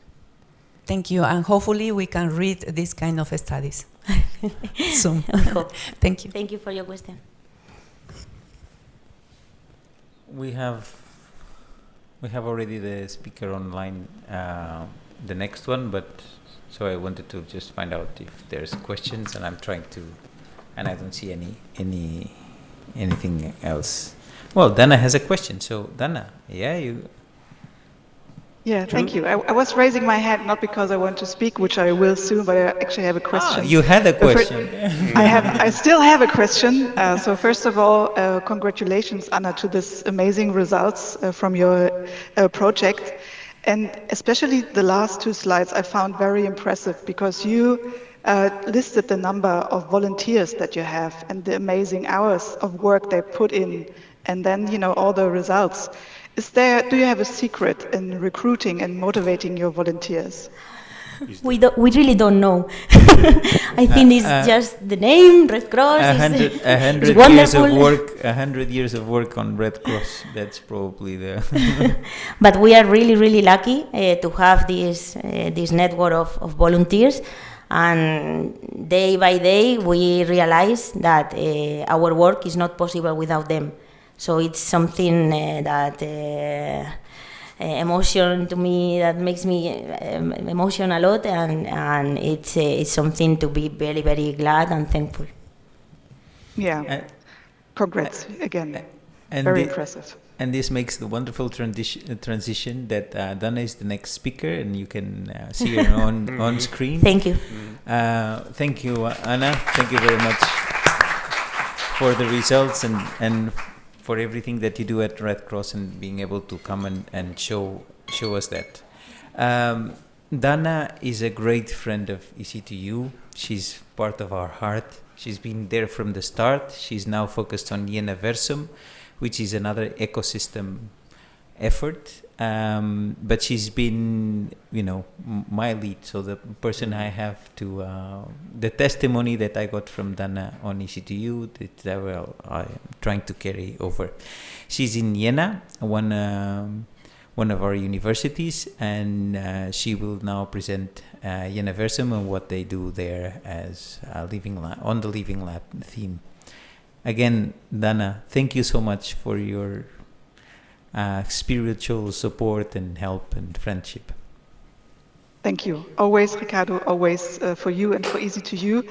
I just started my presentation because I think it's really scary if you have the picture of me on such a big screen, so I limited I limited myself. So thank you again for having the opportunity to speak to you today. I'm really sorry to not be there in person. Of course, I always like to travel, but today we had lots of stuff going on, so I'm coming to you via Zoom. And it is really great, all the expertise gathered there and online in this Living Lab networking event, and I'm really happy to present some of our activities. Ricardo already introduced that. I'm situated at the University of Jena, but I'm also taking care of a big network, and I will introduce that to you in a second. That really encompasses all the research institutions, the city of Jena, and also businesses, and we do lots of great stuff together that I will show you now. So the title of my input today is Living the Living Lab Principles. And so first of all, hello from Jena. I'm sitting in that big tower you can see right here, right in the middle. That's my office. And I'm looking, of course, towards the sun. That's looking east, but you know, it's a morning picture. This is Jena in the middle of Germany with a nice little river and nice cozy city.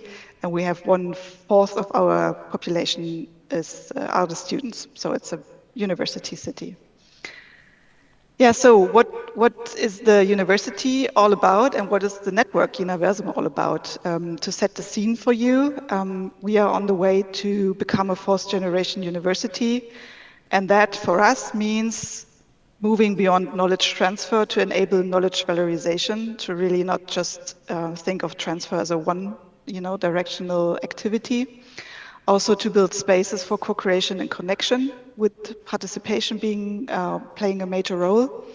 And also, this is where the network comes into play, nurturing the strong regional networks for maximum social impact and global visibility. And only with those networks are, such things as living labs even possible, because we need the networks, we need the people to come together and really extend the activities of, being in a lab and developing stuff for a certain target group to participate and engage the stakeholders that really profit then from the result. So we try to live the Living Lab principles. And what are the Living Lab principles for us or for me personally? 4 things. First of all, co-creation and participation are a major component. Real-world experimentation, just get it out there. And also to make it regionally relevant. So that is really tailored to the needs of the region or the city or the rural area, wherever you are. It has to be tailored to the needs of your region. And also make it sustainable. Just thinking in projects does not really help. You need a sustainable governance structure that really helps and enables all the changes and the setup of those living labs to be persistent over time. So how do we live the Living Lab principles here in Jena? I will bring you this triangle because that always represents very nicely what we're doing. So we are thinking in 3 major points. First of all, we think in formats, we think in partnerships, and third, we think in spaces that are needed to do all that. And I would like you to take you on a tour, because I don't want to speak, just generally about these categories, but I want to bring some concrete, real-life examples to you. So formats and the open forum. What is the open forum, Jena? This is something new, and I'm really excited about that, not just because we have a lovely corporate design, very colorful, and that makes me happy every time I see it, and not just because we have now gummy bears that also taste good, so it looks good and tastes good, this new corporate design, but because of all the activities that we're doing together. The open forum is now it's a product, first of all, that is the first product that comes out of a 1-year intense program. We have got some money, in which the city and the university really worked together in a tandem. We had to apply for that program, so it was competitive. It was a competition, what a competitive approach, and Jena was one of the 8 projects out of 51 that got selected to develop this open forum. So that was our goal. We want to develop this open forum, and I will tell you now what it's all about. First of all, we like to work better together, meaning on a professional level. So we match scientists with the representatives of the city, so the municipalities, and also, that enables knowledge exchange, data exchange, strategy exchange. So there's a lot of things to talk about. And both of us, the university and the city of Jena, we both have a common target group, and that is the citizen, of course. So we talk about and we develop new formats that strengthen the way we reach those target groups, the citizens, via co-creation, participation, experimentation, and those are the Living Lab principles. So these are new formats and new ways of reaching out that develops, further from the former notion of transfer. And you can see here, working in a tandem, we really mean that. So this is the city section. She's the head of a big department. It is one of the mayors of Jena for social affairs, health, climate, and migration. And this is me. This is our colleague responsible for the whole health department at the city of Jena. And this is our vice president for university community and engagement. And what exactly are we doing in this open forum? So what are we, aiming at? So this year, our focus topic is public health.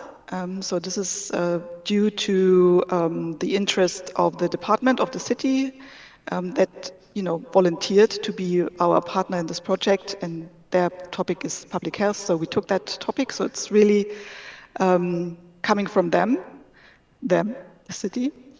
And this is the first event that we had just last month. We had a scientific lecture, nothing new so far.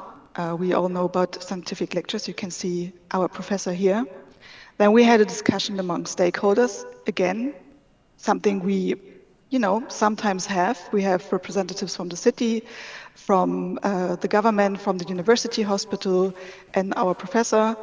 And then we also had a real dialogue. We had a packed room, so there were new rooms left, new spaces left. And then we really addressed the issues and the problems of the citizens. So we really went all the way down to a playground, to problems with the missing trees and missing shade, and being able to be out in summer without those protection measures is not possible. So that affects the mental health of the young children. And then we really talked about those issues on the ground. So we built the bridge from science, from the studies to the real problems in Jena, and then also defined the next steps on how to deal with them. So that was a very, very, very good first event of this open forum. And as you can see, probably you can't see that, that's our new public library. So we went outside of the university building to really just meet people where they already are. And this is, when we speak about the Living Lab principles, this is the principle, of course, of regional relevance. Another event that we had just a couple of days ago was another format, like an action day, where we had hands-on activities. And I probably don't share the sound, but just for you as a complimentary impression, I start this video.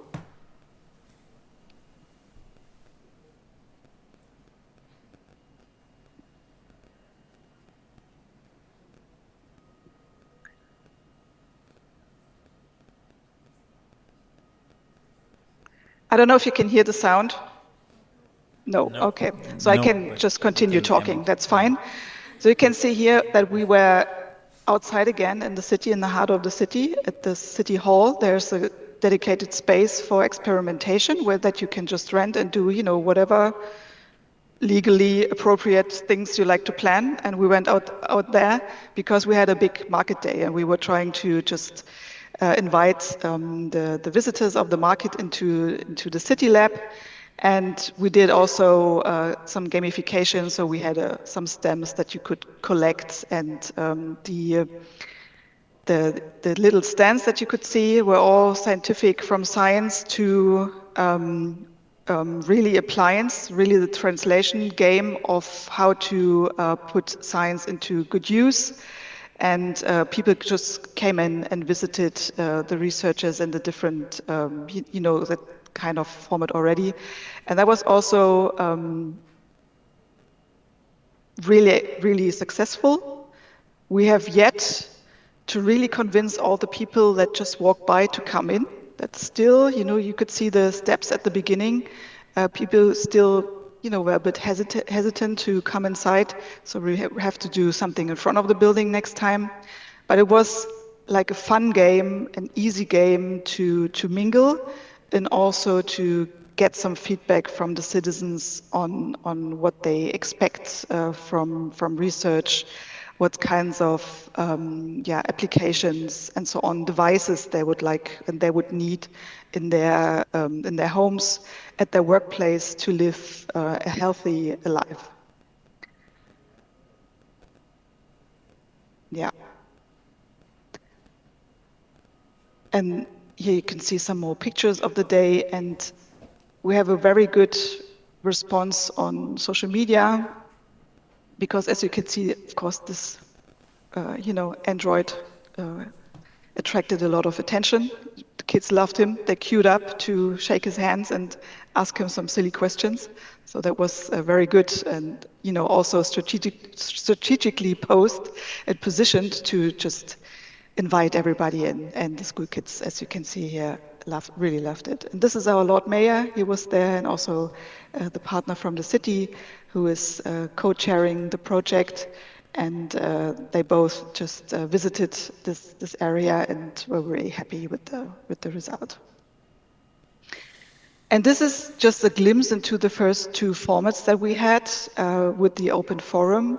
And this is just the beginning, of course. We would like to continue to develop this format from mere events that are really necessary and really a good way of getting in touch with the citizens, to a more, let's say, profound way of cooperation, and then living the living lab principles, and really for the whole city to become a living lab on different topics, with different stakeholders, with different also projects going on in the background, because the potential is definitely there. And we would really like to increase the research and innovation cooperations between the city, and also between the city, the university, and the businesses. We have this, here and there, really good projects going on, but we really would like to make it more systematic and more strategically aligned with the goals of each partner. For the public health topic, we will now in September, we will now set up a matching event with the goal of establishing a community of practice. So this will be the first community of practice locally on the topic of public health. And we would like to also extend this idea of having communities of practice to other fields of action. What is, of course, really important is the potential of students and the potential of their creativity, and also the skills that they acquire during their studies. So it will become a vital component of our further activities to involve the students. Within the scope of EC2U, we had a very successful event last year, the EC2U Makeathon. And this was designed to collect challenges from our partners, cities, and also the companies. Salamanca did a great job also attracting and getting big companies on board. And to let those challenges be addressed or tackled by the students. So they had 24 hours to come up with, some sort of, not a solution, but at least an approach on how to address the challenge. And we had that locally in each of the EC2U cities, and also in a live stream. It was a big event, and the students really loved it. So for us, this was just a really initiation to think of how to improve that and how to develop that further in the context of living labs, also in the context of this open forum, to reflect on the roles of the students in this setting. And we definitely will go on and establish more, formats like student clinics, like service learning. That will be, very important future steps. And what received that is actually a bottom-up idea that was, greeted with interest, coming from our vice president and her, counterpart on the city side. They would really like to job shadow each other for a day. So we're thinking of having some sort of a fellowship, not Lord of the Rings connected, some sort of fellowship program, where for at least a couple of, maybe 1 or 2 days, the counterparts on each side can visit the other one at the university within the city department, and to really learn and listen and try to understand what the perspective of the partner is, because this is something that is also very valuable to me. Having some time, some real time, and this is a great opportunity with this one-year program to have some time, not just a 5-minute and quick project meeting, some dedication to understand what the issues of the cities really are and how the city works. Because only then can you set up a living lab, because you have to place it somewhere. It is for the community. You have to build the community, and you have to build that together. Otherwise, you will just have something in the city, but not with the city. So you really need some time to make that work and to understand each other. Yeah, the second one, the partnerships, and I now would like to introduce you to the network Universum that I'm representing. Universum is the network of the University of Jena and all the local stakeholders, and we have the mission to connect science, business, and society. The network was funded in 2021 as a non-profit association and currently has 29 members. We have a lot of research institutions here in Jena, as you can see, 18, including the University of Applied Science, University Hospital, and non-university institutions, and also some foundations, and the city of Jena, and 8 big companies.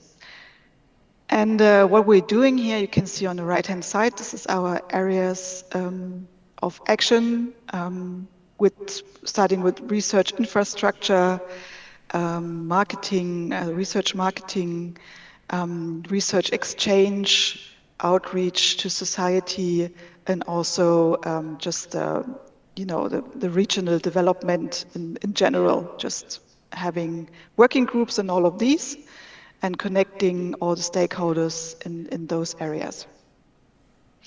And regarding Living Lab principles, this is part of sustainable governance. And just a quick glimpse for you to see what Universum is doing.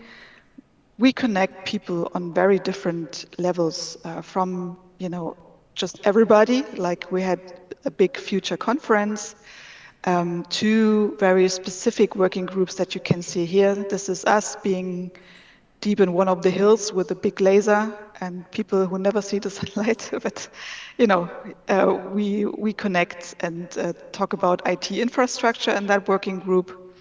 We connect all the communication people in another meetup. You can see us here. There's a big construction site in Jena. And we also, this is a picture of us setting up a new connections in a new field. For example, this was our bioeconomy symposium. Bioeconomy is one area in Jena that is not yet that connected. We have lots of very well-connected areas, but bioeconomy is relatively new here to just bring everybody together. So this is what we're doing when it comes to making people meet. We also provide an open source platform to share research infrastructures. This is really necessary to also bring researchers together, and also the companies, for them it's also interesting. And that means knowledge for all. We developed a label that connects research and society. So whenever you see that label on an announcement as a citizen, and this is the promise of the event, you can go there, you will understand what the scientists talk about. It is just easy and interactive. And so on a scientist side, if you offer an event, you really have to meet all those criteria to be able to get this label. And a topic that is very dear to me, and this is also just an illustration of what I talked about before, the EC2U Megaton, the topic of public engagement. So really being able to facilitate the knowledge valorization, to make all the voices be heard, to co-create solutions together and to create something that is of value for the general public, for society. This is something that we also engage in. And just because it's so important, and Ricardo already said that, EC2U is a big partner for Universum. The network itself is an associated partner since 2023.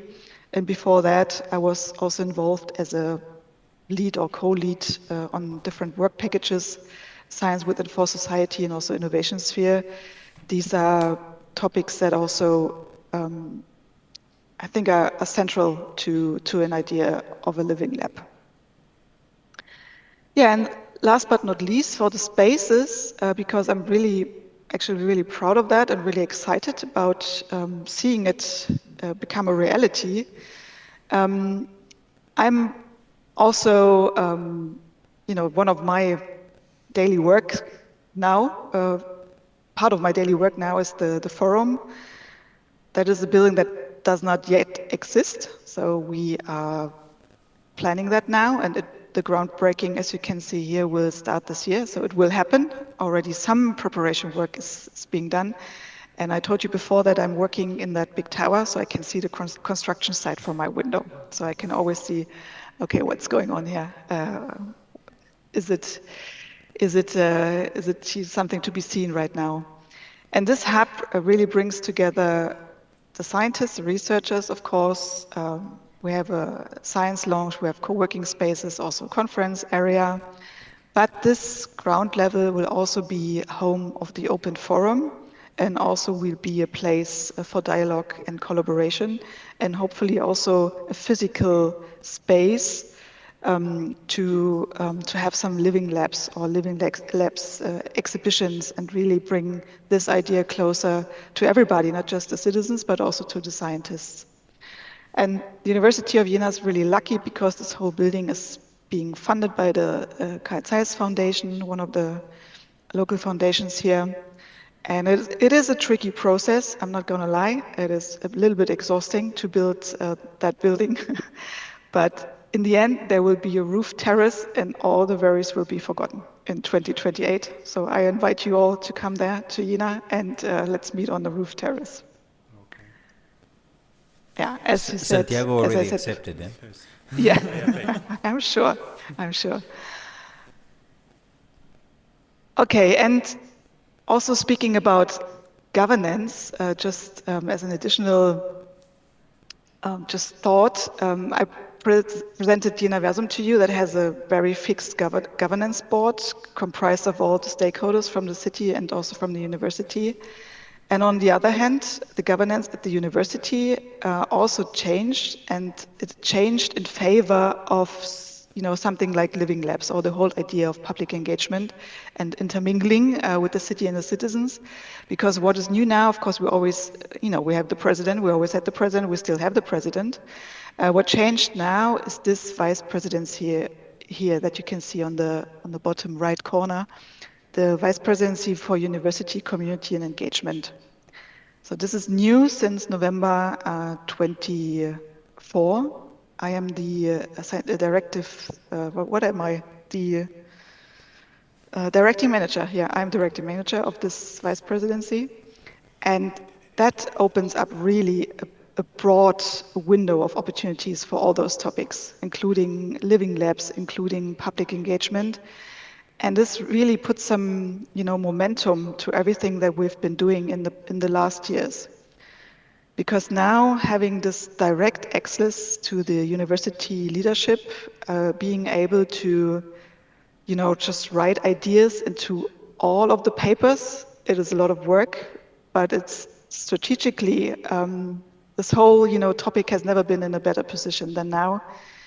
You might know that there's a big competitive initiative in Germany for the excellence universities, and for the first time the University of Jena is able to apply to become a University of Excellence. And there's a lot of money connected to that, but it's really tough to become one. And we're writing all the text right now, all the strategic, as I introduced before, with the fourth generation university in view. We're writing all the papers now. And, this topic that connects us all, I can put that into the text right now. And this is something that makes me happy. Also, losing some sleep. But just the whole, endeavor that we are encountering together here is in a really good place. And I hope, of course, that we will come in on University of Excellence, but we'll see. This is the arrow, just to point that out again. Okay, so just to summarize everything I've said, living the Living Lab principles for us means university as a part of a connected, engaged, and democratic society. And we, of course, have to do that together by building bridges between people, topics, and institutions. And we need the space. I think that's really important to create space for exchange, participation, and innovation. And with that, as you can see here, the principles have become an integral part of everything that we're doing right now. And I think we have to talk about that more. And if you're interested, just send me an email or ask Ricardo for my phone number. Thank you very much. Dana, fantastic as always.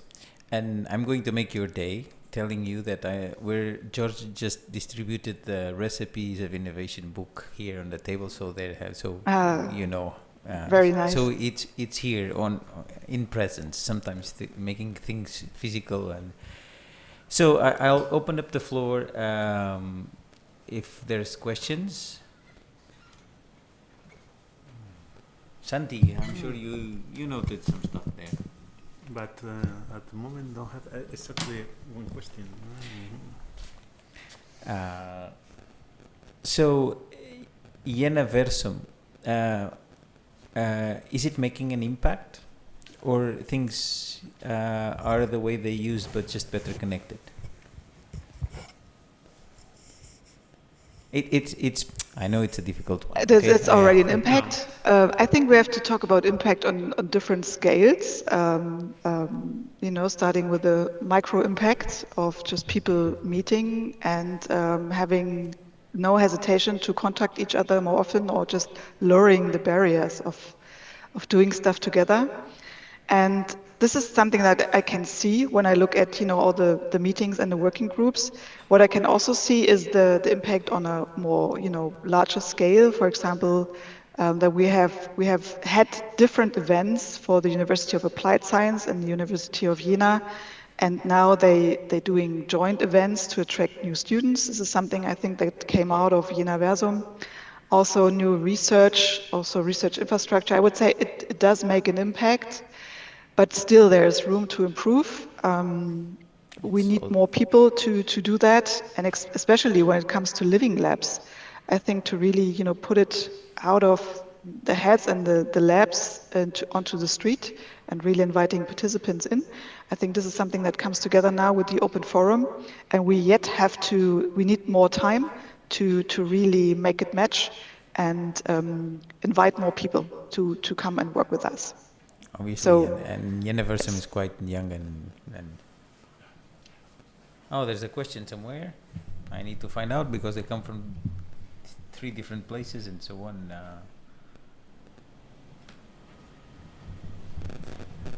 Okay, how do you enable new projects from scratch? In previous projects, you were creating innovation lighthouses.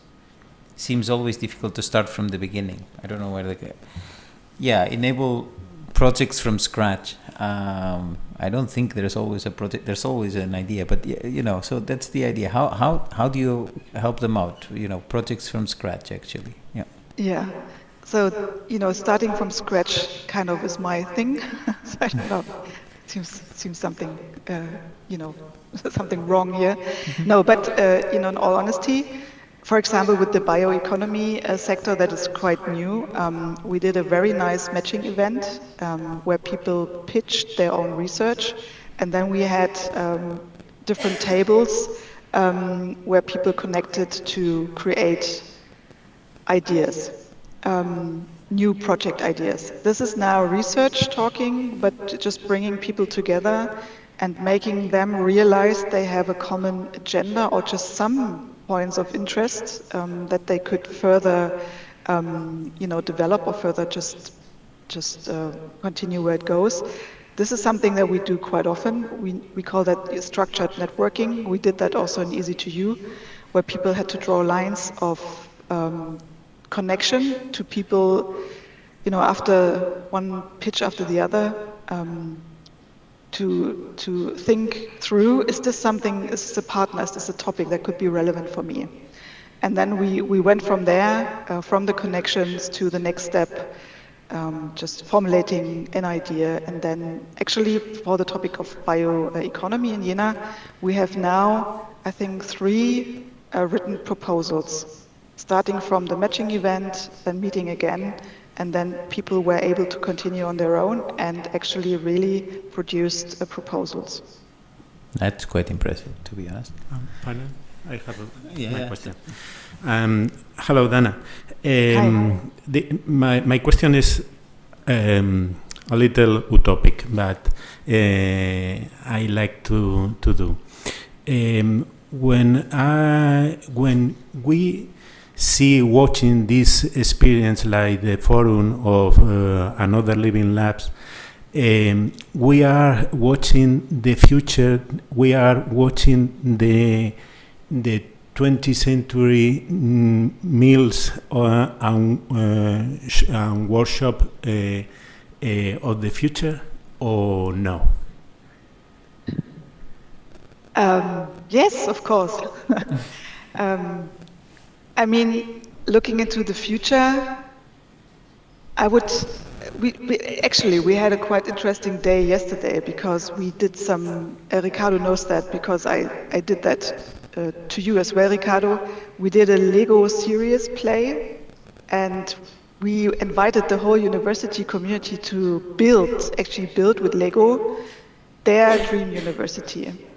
And when it comes to spaces, if I just understood your question correctly, and the spaces of the future, and also spaces where living labs could take place, of course, this is not, the forum is already a few years old in the planning process.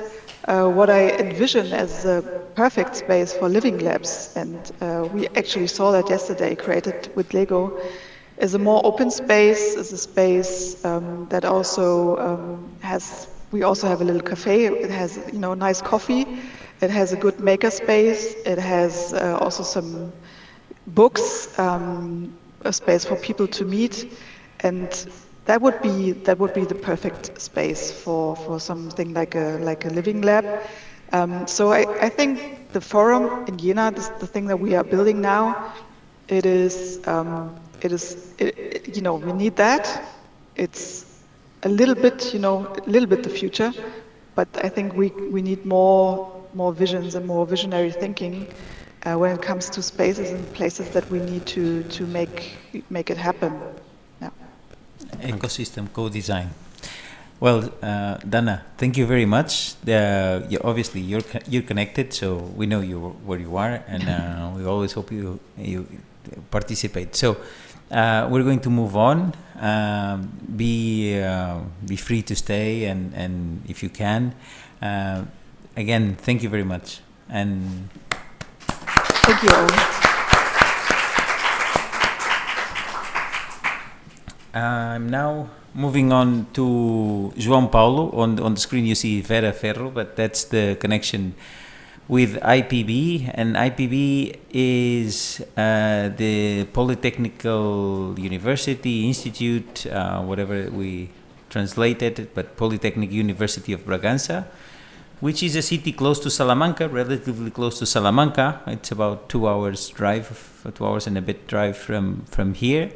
And it actually is the university which is closer to Salamanca, which belongs to a different alliance. And that's why I asked Vera, and that's why João Paulo is here to tell us a bit about what's happening in Bragança, which is not that far away. So in terms of living labs and activities and on, and what is happening at their alliance and so on. Paulo, you are not on the screen yet, but you can hear me, right? And I can see you. Yeah, you can hear me. So, and you're now on screen, and I think you now can share a screen, and the floor is yours. So, welcome, and thank you very much for being with us. Thank you very much for the invitation. My name is João Paulo. I'm from IPV. IPV is a small university in the northeast of Portugal, and we are included in the STARS EU Alliance. It's an alliance of several universities from Europe. I will explain next. And we are working together in different kind of living labs and different kind of approaches, okay? So we'll start with some contents about, okay, my presentation is about first to explain what is the STARS EU Alliance, what is our idea for living labs in STARS EU, and to present our approach, our framework, what we think that are the best ideas or best methodology for the living labs, okay? So, quickly, STARS EU is an alliance of 9 universities. We have Hans from Netherlands. Also, we have one university for Germany, Bremen, from Poland, La Laguna is Spanish, Salesian is also in our France, Portugal, Sweden, and also we include Albania University also. So our alliance is, we have a lot of projects, a lot of different approaches, and one of our activities is the Living Lab approach. In STARS EU, we work with one kind of concept, is a thematic interest group, and we work around 9 thematic interest groups, we call TIGs, about energy transition, sustainable and industry, healthy aging, art, circular economy, living labs, living spaces, entrepreneurship and innovation, digital transformation and inclusion. Our living labs work around these 9 thematic groups, and we work and try to work all these areas that are very important for us, for the alliance of these 9 universities. So, what is the concept of living labs in STARS EU? In STARS EU, we think that we can create the traditional living labs. I will explain next with some diagrams. It's better to understand our idea. And our living labs is to create, as said before by the colleague from Germany, is about, okay, we have different kind of stakeholders, industry, academy, researchers, and so on, students. For example, we have a lot of students included in our living labs, municipalities, and so on. So we have a different approach about what we think it's better for our 9 regions, and we try to connect our regions to work together. So this is our idea, our framework, what we think it's, we think about and try to develop a living lab. Normally, the living lab, okay, I will try to explain here, is focused in this part of the co-creation. Okay, this traditional co-creation approach, ideation, prototyping, user validation, and so on.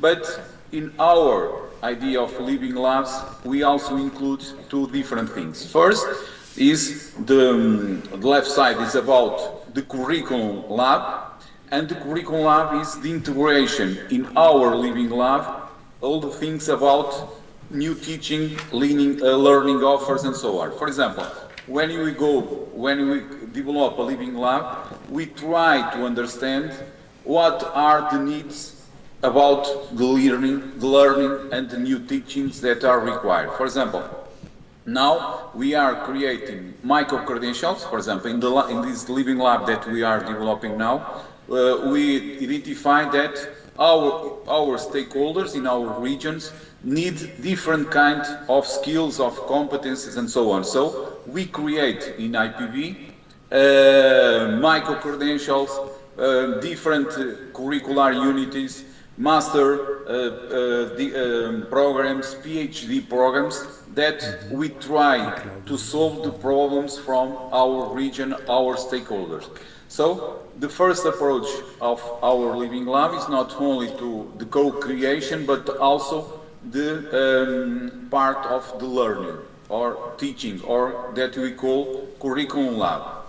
Also, in the other side is the part of the challenge lab. So when we identify some problems from our stakeholders, also we try to solve these in our research centers, in applied research, and so on. So it's the other approach.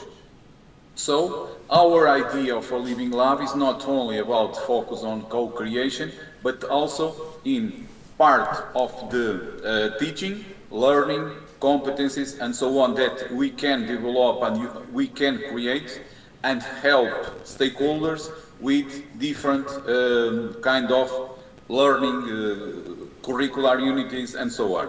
By other side is the challenge lab that we try to help our stakeholders that work in our living labs to solve problems and so on. So our approach is different for the traditional living labs, and we try to connect here the part of the curriculum lab and also the challenge lab is our approach and the way that we work in our STARS-EU alliance.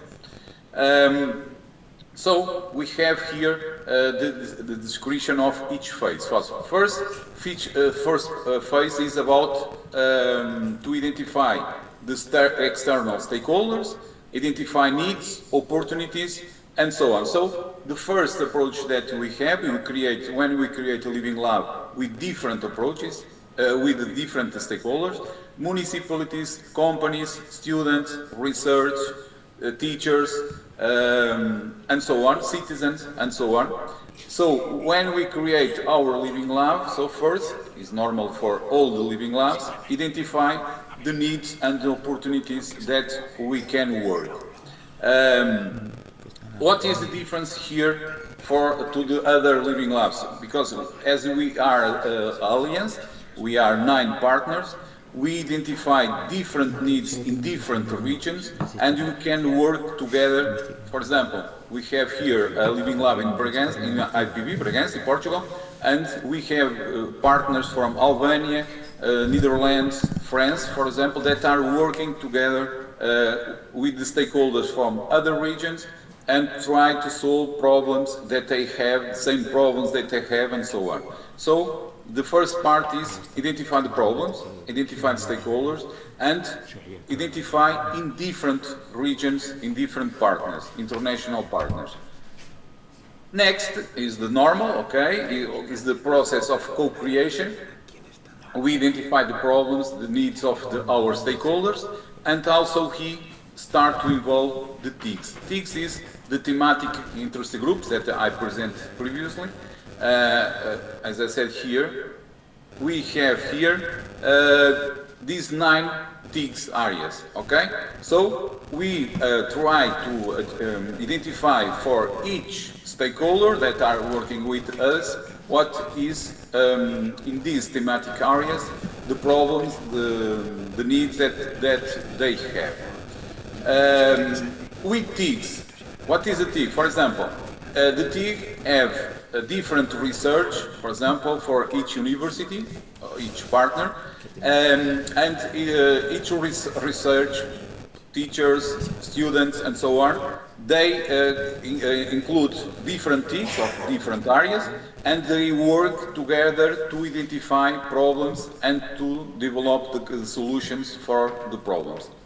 Also, they work with Curriculum Lab and Challenge Lab to identify, for example, in Curriculum Lab, if we need to create a new degree, if we need to create a micro-credential, for example, and so on. So this, when we create a living lab, is not a co-creation idea, but also working with the competencies and so on that we can develop for our stakeholders. After this, in the meetings, we work with our stakeholders about the curriculum lab, it's the next step.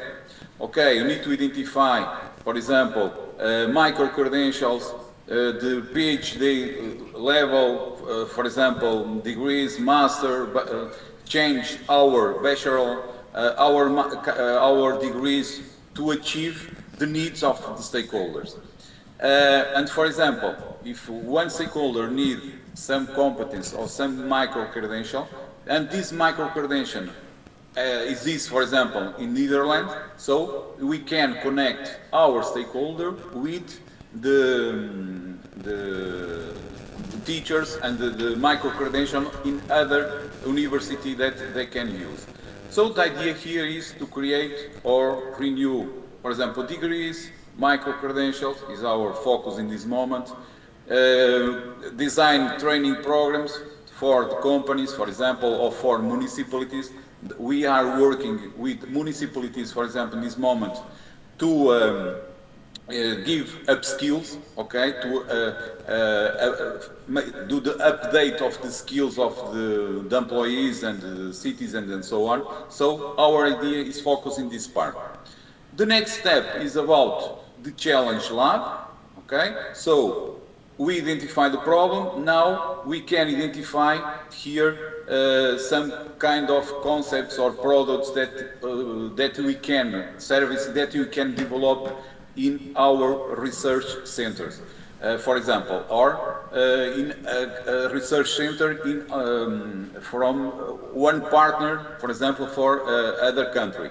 So the idea here is not only to understand the problem, but as we have an alliance of 9 universities, maybe some problems or some products or services can be developed, for example, in other partners in Europe.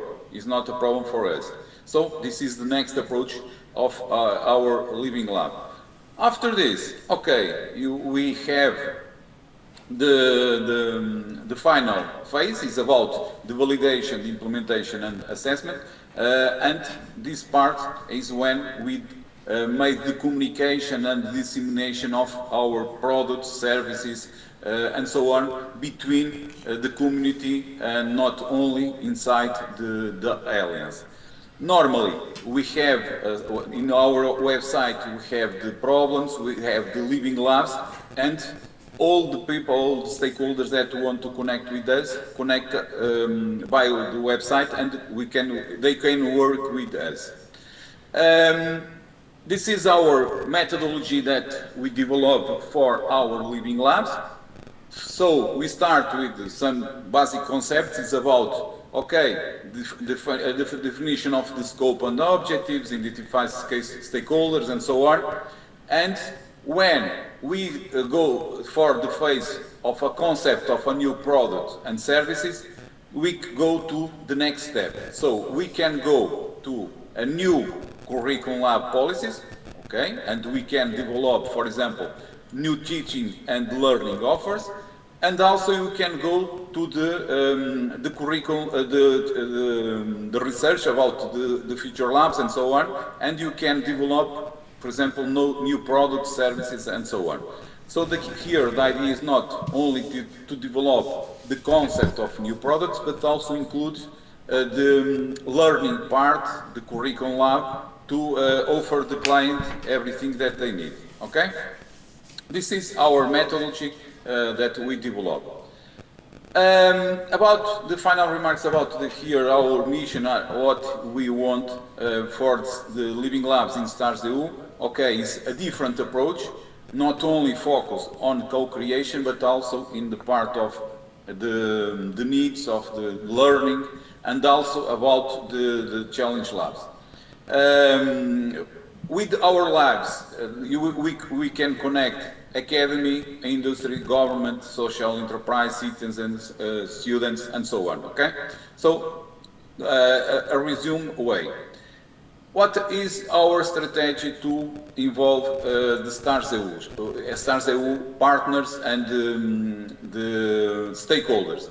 Okay, we have developed, okay, we will not I don't have a lot of time, so it's only some resume about these topics.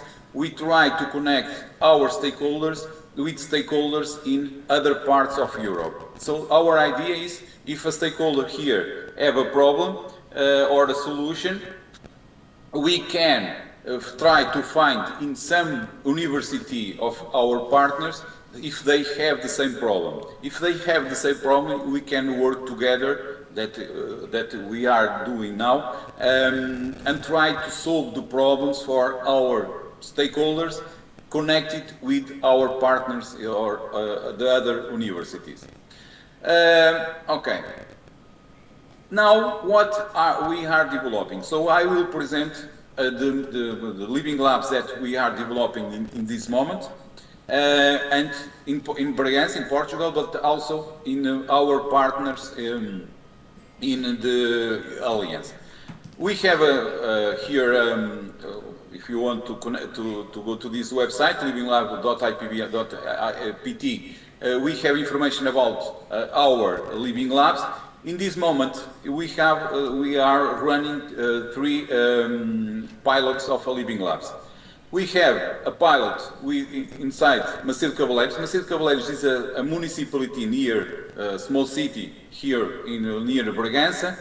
Miranda do Douro is another small city, and Alfândega da Fé also the same. So we are developing these 3 pilots in this moment. In the first, we have 4 challenges. This we have 5 and 6 challenges. So here are the resume of our living labs that we are developing this moment.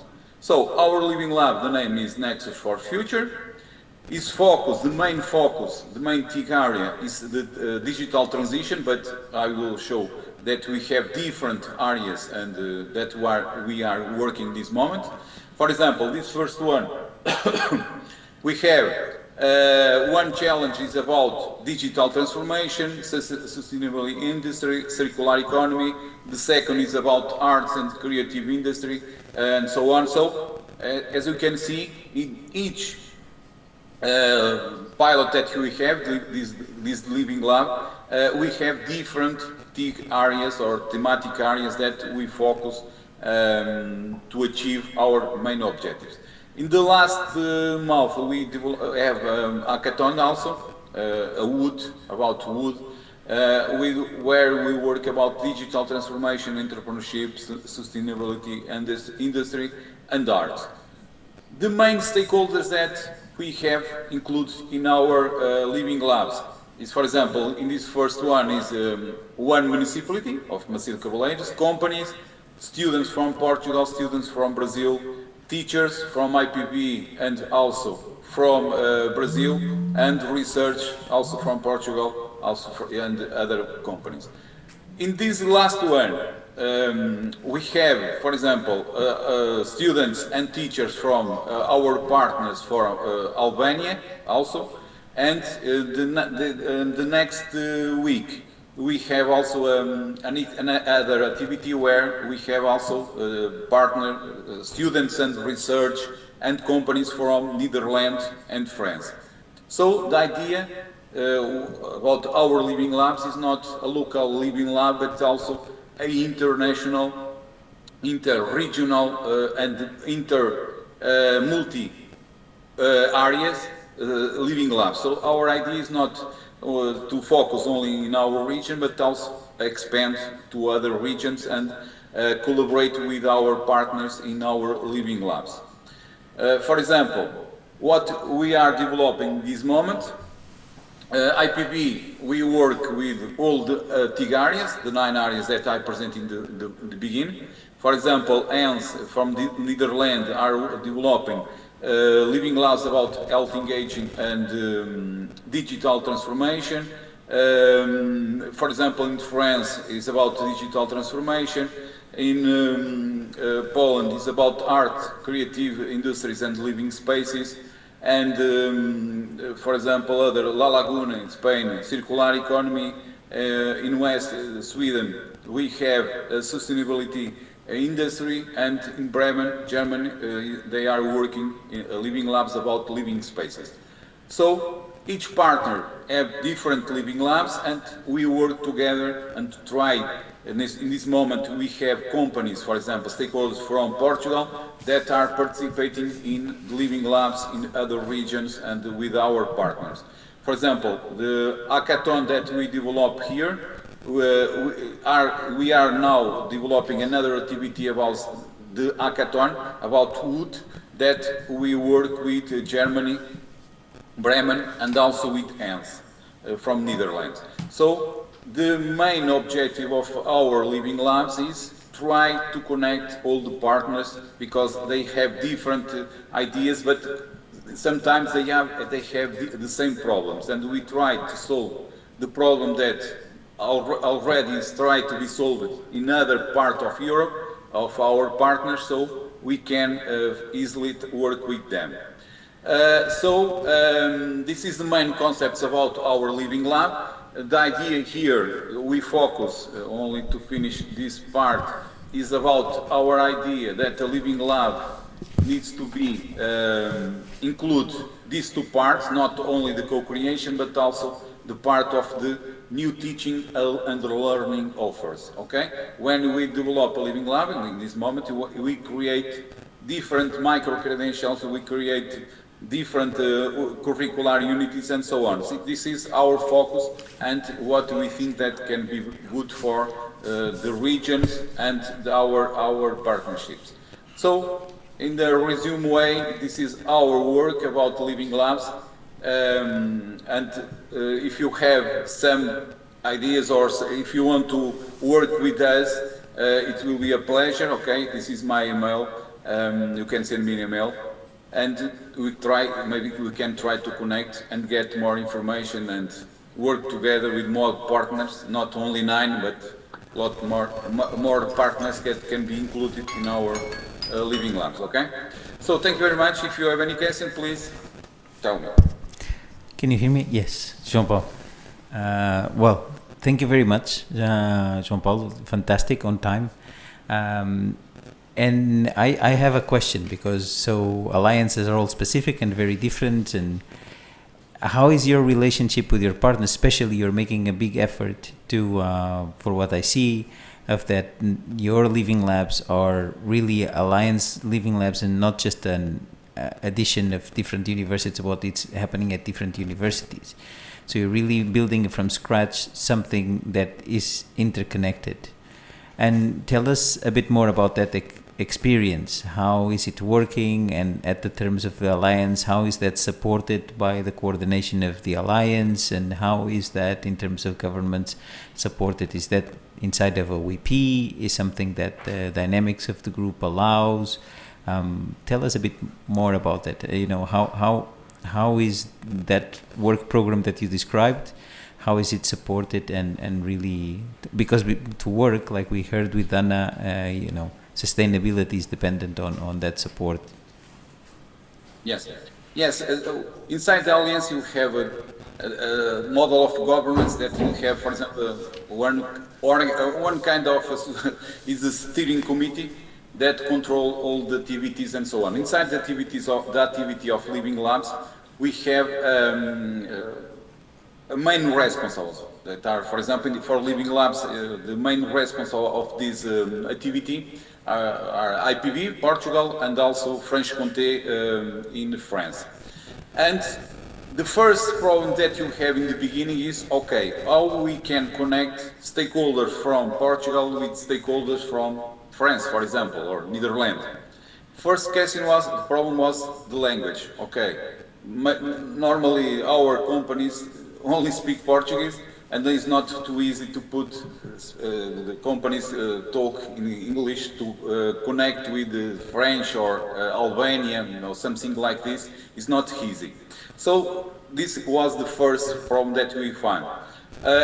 Okay, we solved this problem. Okay, when the company don't have any employee that can talk English, we, IPV, one teacher from IPV in English go and help this connection and try to translate the documents, and in the meetings try to connect the translation and so on. Next step is next step that we had was, okay, every semester we have a meeting, a conference, and we try to take all the partners and stakeholders to the same place, and they talk in presential, not online, because online they don't create good connection, so on. When they go presential, okay, companies go to these conferences that we have with our partners, and they can talk, and then can identify the problems, and then they start to work. This was the one problem that we had, but in this moment we are solving this part, and is working very well. So in this moment we start to have this connection. We start this 2 years ago, but only in the last year we start to connect stakeholders and talk with the other. For example, municipalities is one kind of stakeholder that is very easy to connect with other municipalities from other countries. But when we talk about industry or companies, small companies, it's not so easy. But in this moment we are creating the links and the network, and it's working perfectly in this moment. For example, this Living Lab about wood companies, we connect now a company from Portugal, a company from Netherlands, and other from Bremen. Okay, they are working together to solve a problem that they have about some parts of how to construct and work with wood. Okay, so in this moment we are in better way, but in the beginning it was very hard to try to connect stakeholders from one region to other region. It's not easy, but we think that in next year will be fantastic. Thank you, João. Great to hear. Great to hear that other alliances are also progressing, that they're so close, and at the end, at the European level, we're connecting, but we need also to make an effort to get our institutions closer to know what everyone is doing. That way we all connect, and that's the idea of having you around. I think if we don't have any... Yes, we do have a question.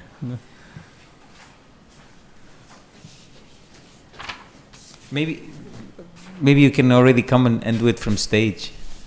Then that way we do, and I already ask, because João, what we're going to do now is a round table. So we have a question from someone that's going to come up, and I'll ask Claudia and Carla to also come up, and we'll sit down there, and we'll go on from that. Go. Thank you for the presentation, and I've understood you right.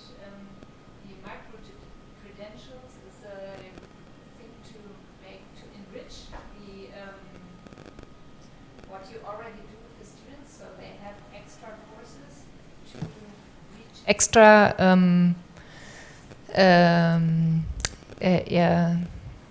specification for special problems. So you create a new thing you can teach to the students, so they learn something that is crucial to the region where you live in. So João, maybe I can help because in the beginning the sound wasn't great, probably you didn't hear. So yes. The question is, the new part is the micro-credential. So on the Living Lab, when you detect that there's something that is in between the problem and the solution, that you create a micro-credential as well to help that qualification. Is that correct? That's yes. Not only for students, but it's true. Okay, when we identify a problem, for example, about wood. We identify that they don't have, for example, the employees of this company don't have competence about CNC, for example, design, AutoCAD, and so on. So we develop a micro-credential for this company in this moment, for the employees to learn to work with these competencies. And also for our students, for example, we have companies here that work with technology, IT, out systems and SAP and so on. So we develop some micro-credential for our students to, when they finish the degree, they have competencies to work in these companies. So we work on not only with students, but also with employees, with municipalities also. and we create the micro-credentials when we identify a problem about some kind of competencies. Super, thank you. And to be on time, I think we're going to move on. João, again, thank you very much. We're in touch, and thank you for IPB to be present, and on behalf of EC2U, thank you very much. Now let's move on. Obviously, you can stay. I don't know. But then we move on to the round table. So we're going to do a bit of furniture moving, and we'll go on. Well, thank you very much, João.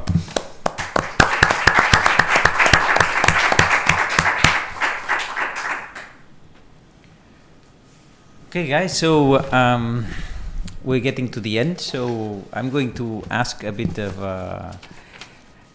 I'm going to, let's try to have fun and basically do the round table and have questions. What have we been here for? And I'm actually very happy to be able to have Claudia, Carla, and Gudrun to come up and give us a vision a bit on the living life perspective from outsiders, right? And I'll explain a bit better that, because let's come up, the three of you, if you don't be shy. And obviously, what I needed to introduce is Professor Santiago, which is going to lead the round table anyway. So I'm just going to, what's the idea, and then we'll get going. Thank you.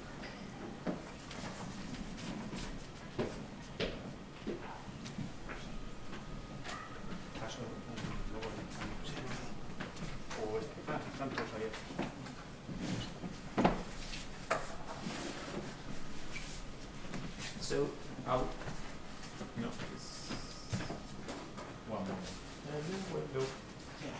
So I'm going to explain you what the reason why you're here.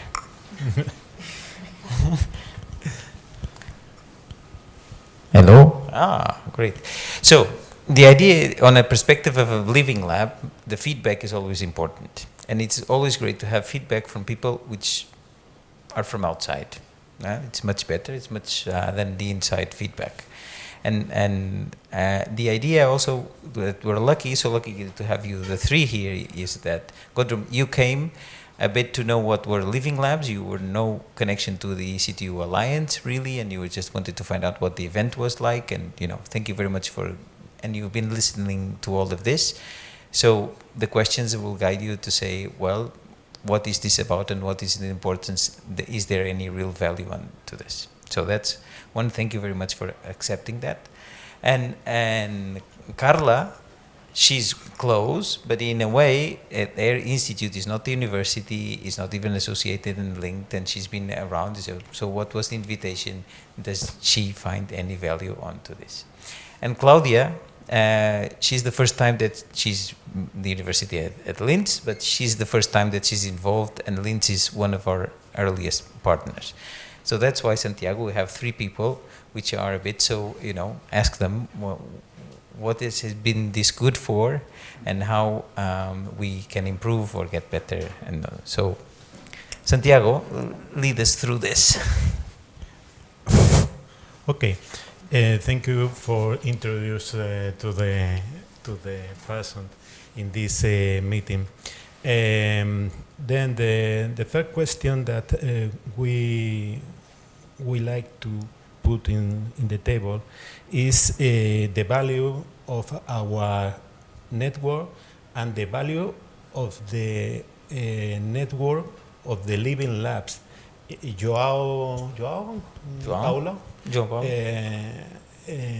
spoke about the Star Alliance, but the first question for us is, with all experience that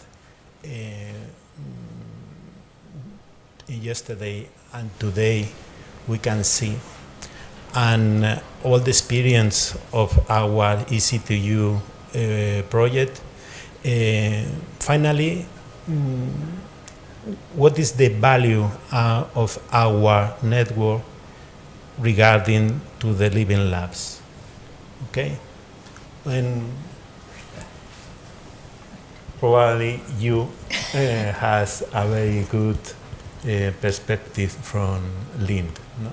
Okay, from Aachen. From Aachen, yeah. They are. Yeah, so from my personal experience and research, I think that the network has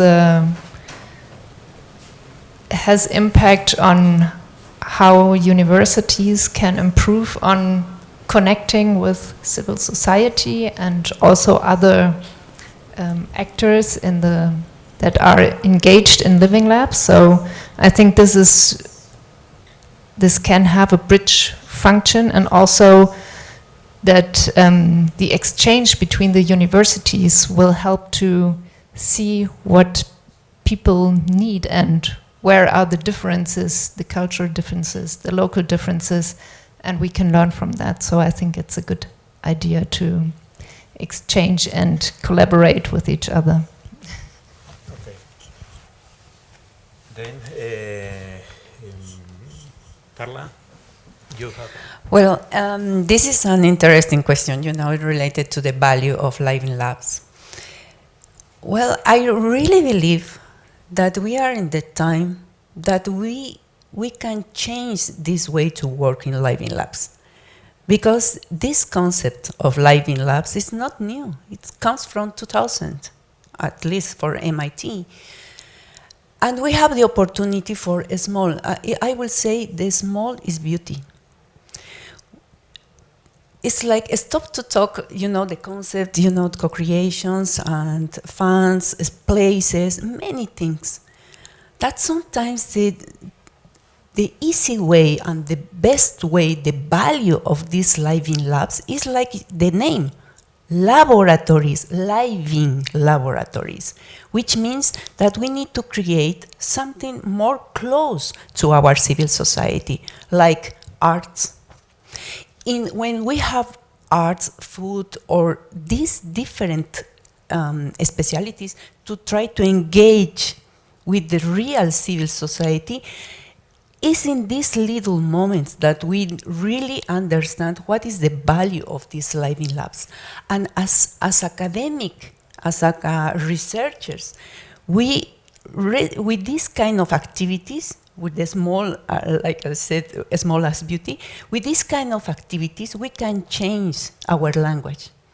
Because it's truly academic what we have in our universities, but we have now the opportunity to have these small changes and to, frankly, listening to our civil society in small activities in where we can have this kind of engagement for maybe found synergies, maybe found some real problems and real necessities, because if you talk about small farmers or whatever civil society persons, they don't really need to know what about the last scientific publication. They need to know, they want to resolve their problems, but it's impossible when we open our living labs. Obviously, this is open, like an open innovation. We have our living labs. It's impossible that civil society comes to these places to talk about that. That's why we need to create other spaces,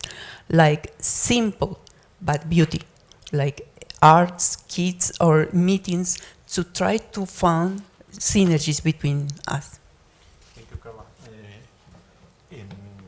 You speak about all the themes or topics that we like to speak about. It's the same. And in your opinion? Yeah, there was already quite a lot of said, so I think a network is always about learning from each other, right? So there are so many wonderful initiatives out there and so many different living labs initiatives, and so you can learn from each other by taking the takeaways from one initiative and to adapt it to your regional and thematic focus. So you don't have to start from scratch but you can learn basically from other institutions and other initiatives, and that's a wonderful thing. And you have the same opinion?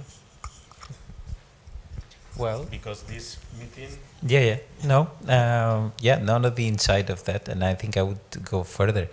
Why we're doing this, okay, that's connecting, common learning, we can go from there, but then it's the same thing, right? Production of knowledge, getting common knowledge instead of but then how do we transfer that knowledge back? So maybe we can get more awareness or be more aware of the problems or be more aware of where the sectorial capabilities are, but then what are the tools that we have to really then go back and solve it?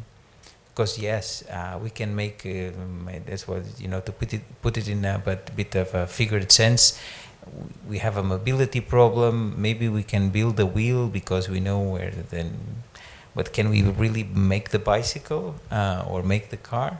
And that's the idea. So, the idea of the discussion is that, okay, so we can network, we can know a bit better, but how can we go to the next step in terms of, like João Paulo was mentioning, I got 3 companies connecting on wood, and maybe that's the thing, and I actually built a micro-credential, and that was one of the questions, the micro-credentials are really not focused on students, are focused on people that are working, and that's but so I'm building on capabilities, but are really those then will get to the end? How do we support that?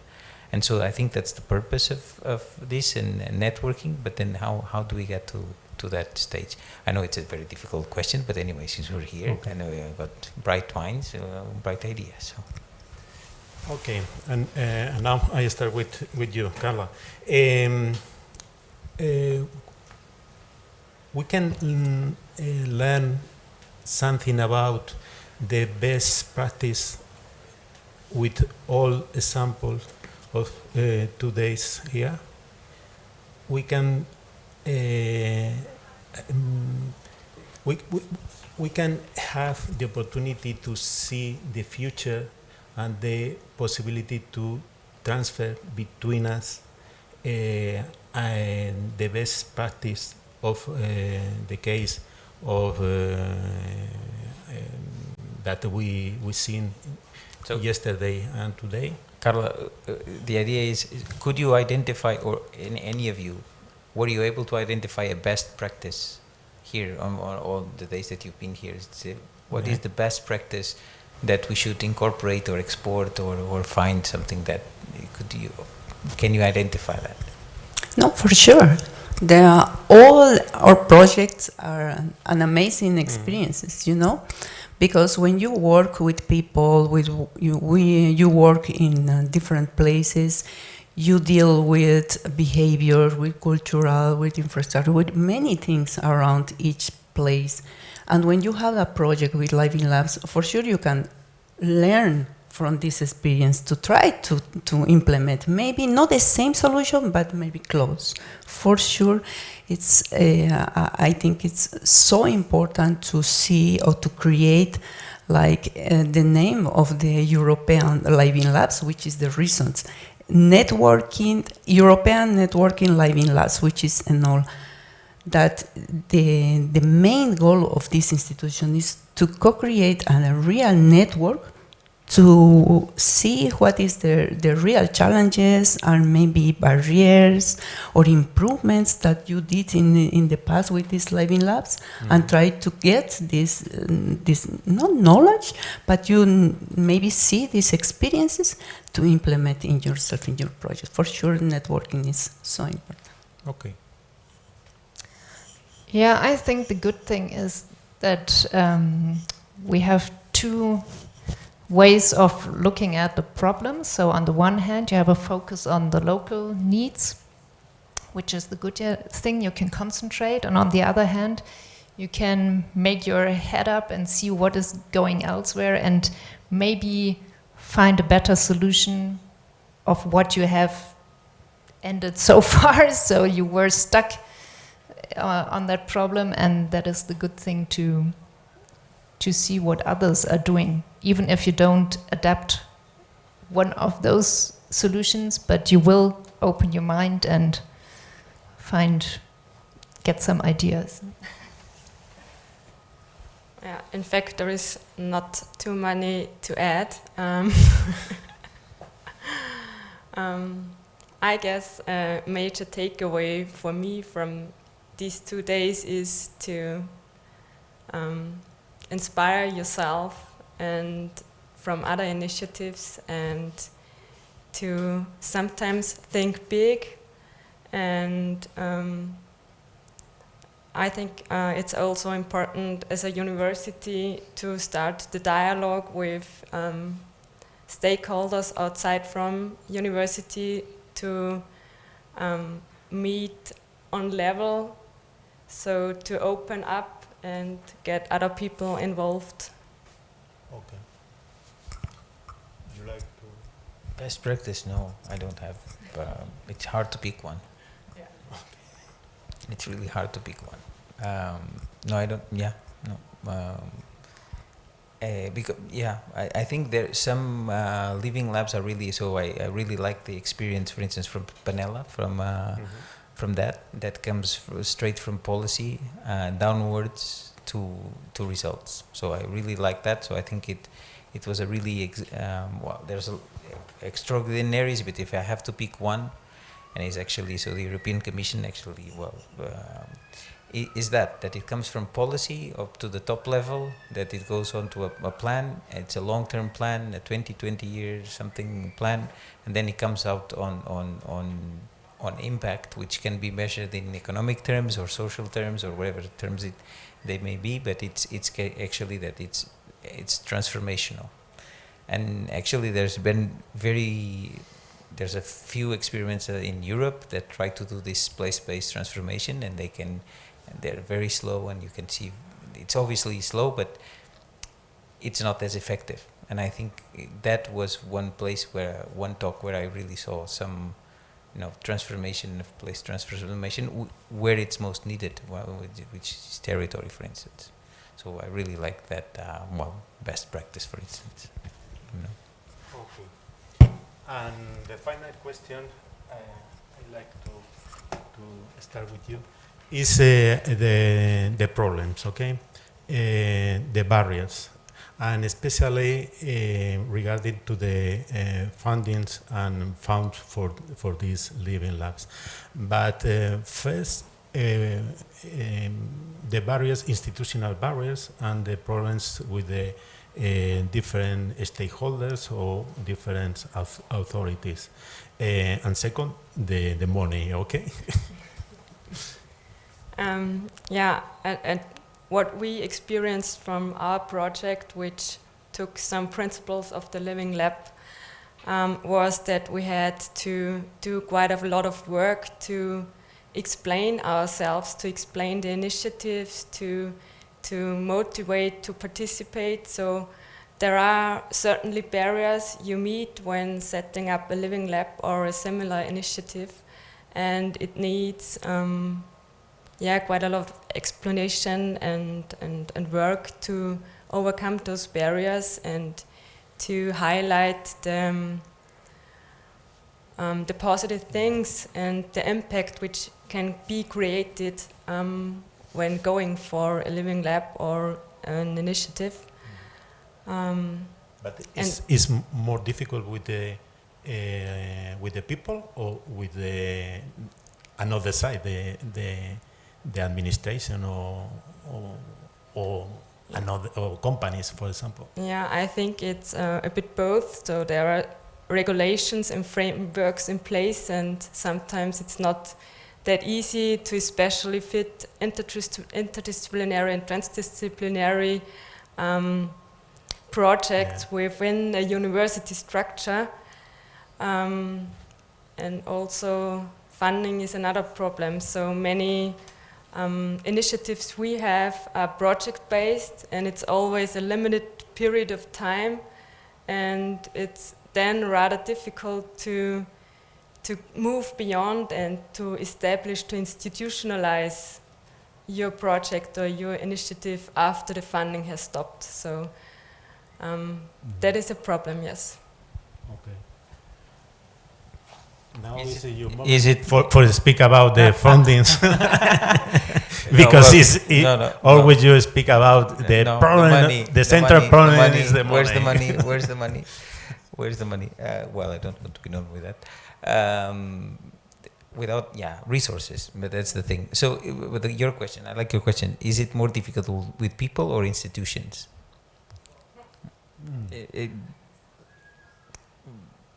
Don't understand any. The way I look to that is more difficult is understanding what drives both. What drives that people? What drives that institution?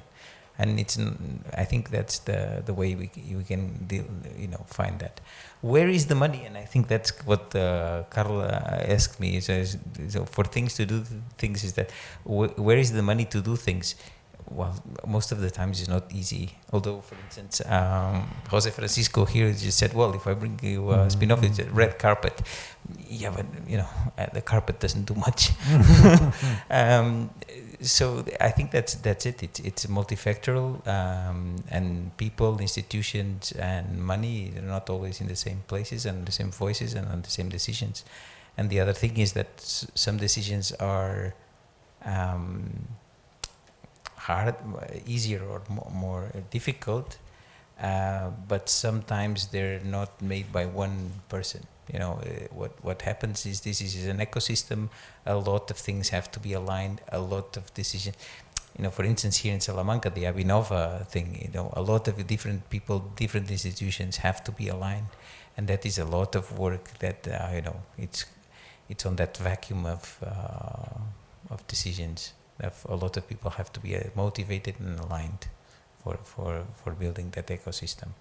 And then all of those three things, political, institutions, money, resources, then things happen. Okay, but we are in an ecosystem, okay? But for you, the money is in the beginning, in the start, with the project, with the big project of research, or is in the end with the spin-off and another start-up or relation with the real economy? Well, that's an economist. The money on the beginning, if you don't have a gasoline on the car, you don't get anywhere. You can have a nice car. You might well decide to go on a bike. The question is, you need enough resources to be able to, multiply. So if you want to change, you obviously change for the better. If that better has to be moved, and that's where the money. When I talk about money and the things is that, well, on the end, to be able to change something, a system, an ecosystem, there has to be a little bit of willpower, let's say resources, to be able to change and multiply that. So if you want to have meals being delivered by a robot somewhere, or a Red Cross with a system, and that being implemented, someone has to do that front edge and getting some resources to that idea, and then keep it on and be able to sustain it until it gets to the real impact and changes people's lives. And I think that's where I think the states do it much better in that sense, because there is not such thing in the middle. They're more streamlined. Where's the result? And that's why I think it's the money being in the beginning or the end. I have wonderful discussions with Santi on this. Okay. Now your vision from the Institute. Where is the money and where is the problems? Where is the money? I don't know where. But in any case, for sure, the money is a big deal. You need like a gas for driving your car.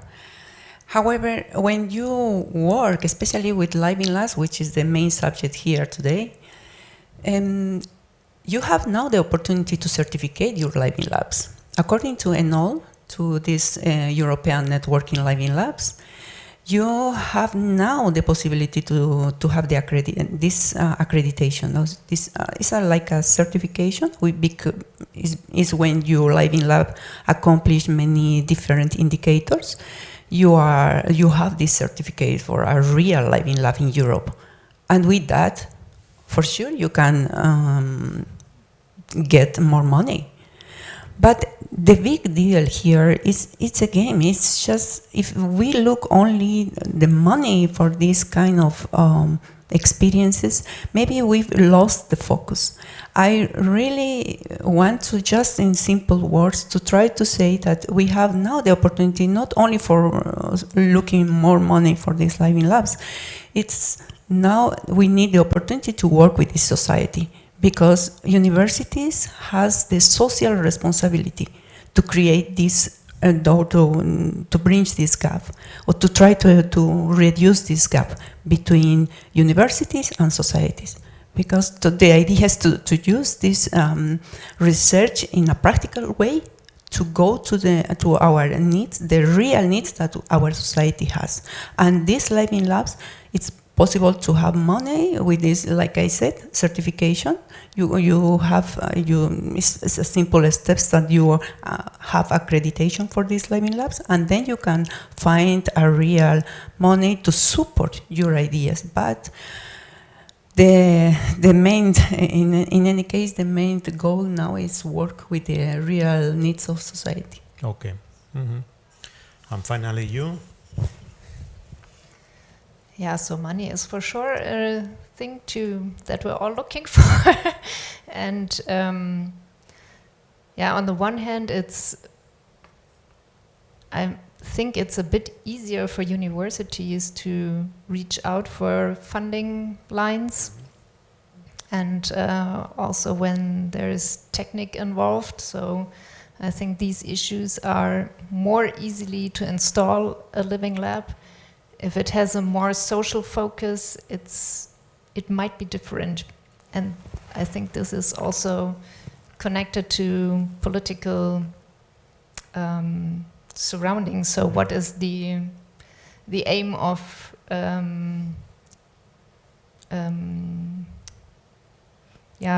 what do we want as a society that shall change? And I think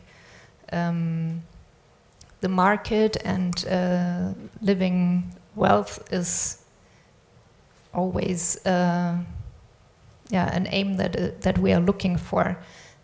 But yeah, we can also see that social interconnection is also very important, and that is a good thing that can be realized with living labs. So where people meet each other, where they exchange knowledge, where they learn from each other, where they can build alliances. So this is really a very, very good thing to get society as a whole on the way to transform, yeah.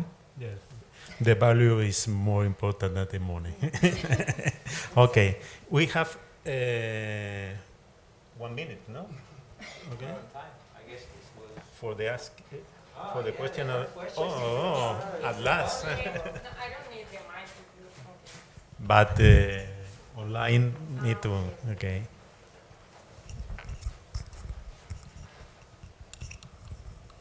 And it's like a small question because you have done really good questions, Santiago. So No, really. if you have to describe living labs in one word, what word you will use?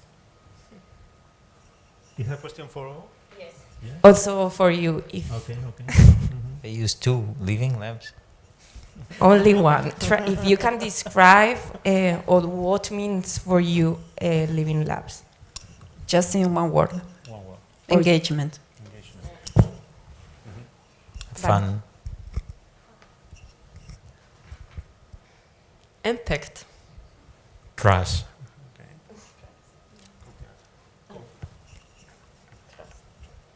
Transformation.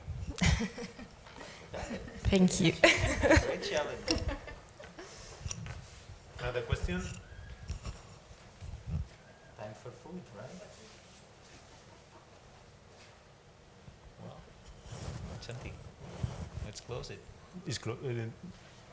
Well, so we closed the session. Yes. We closed the 2 days of work, and I think we have to appreciate everyone that came online, that was on site, that you were here.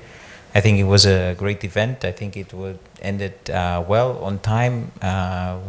everything was, everyone that was involved deserves a big clap of hands and congratulations. And I think it's a good step for EC2U and especially for us all involved. We're really happy that this ended up, and then we should go out and celebrate, and then, okay.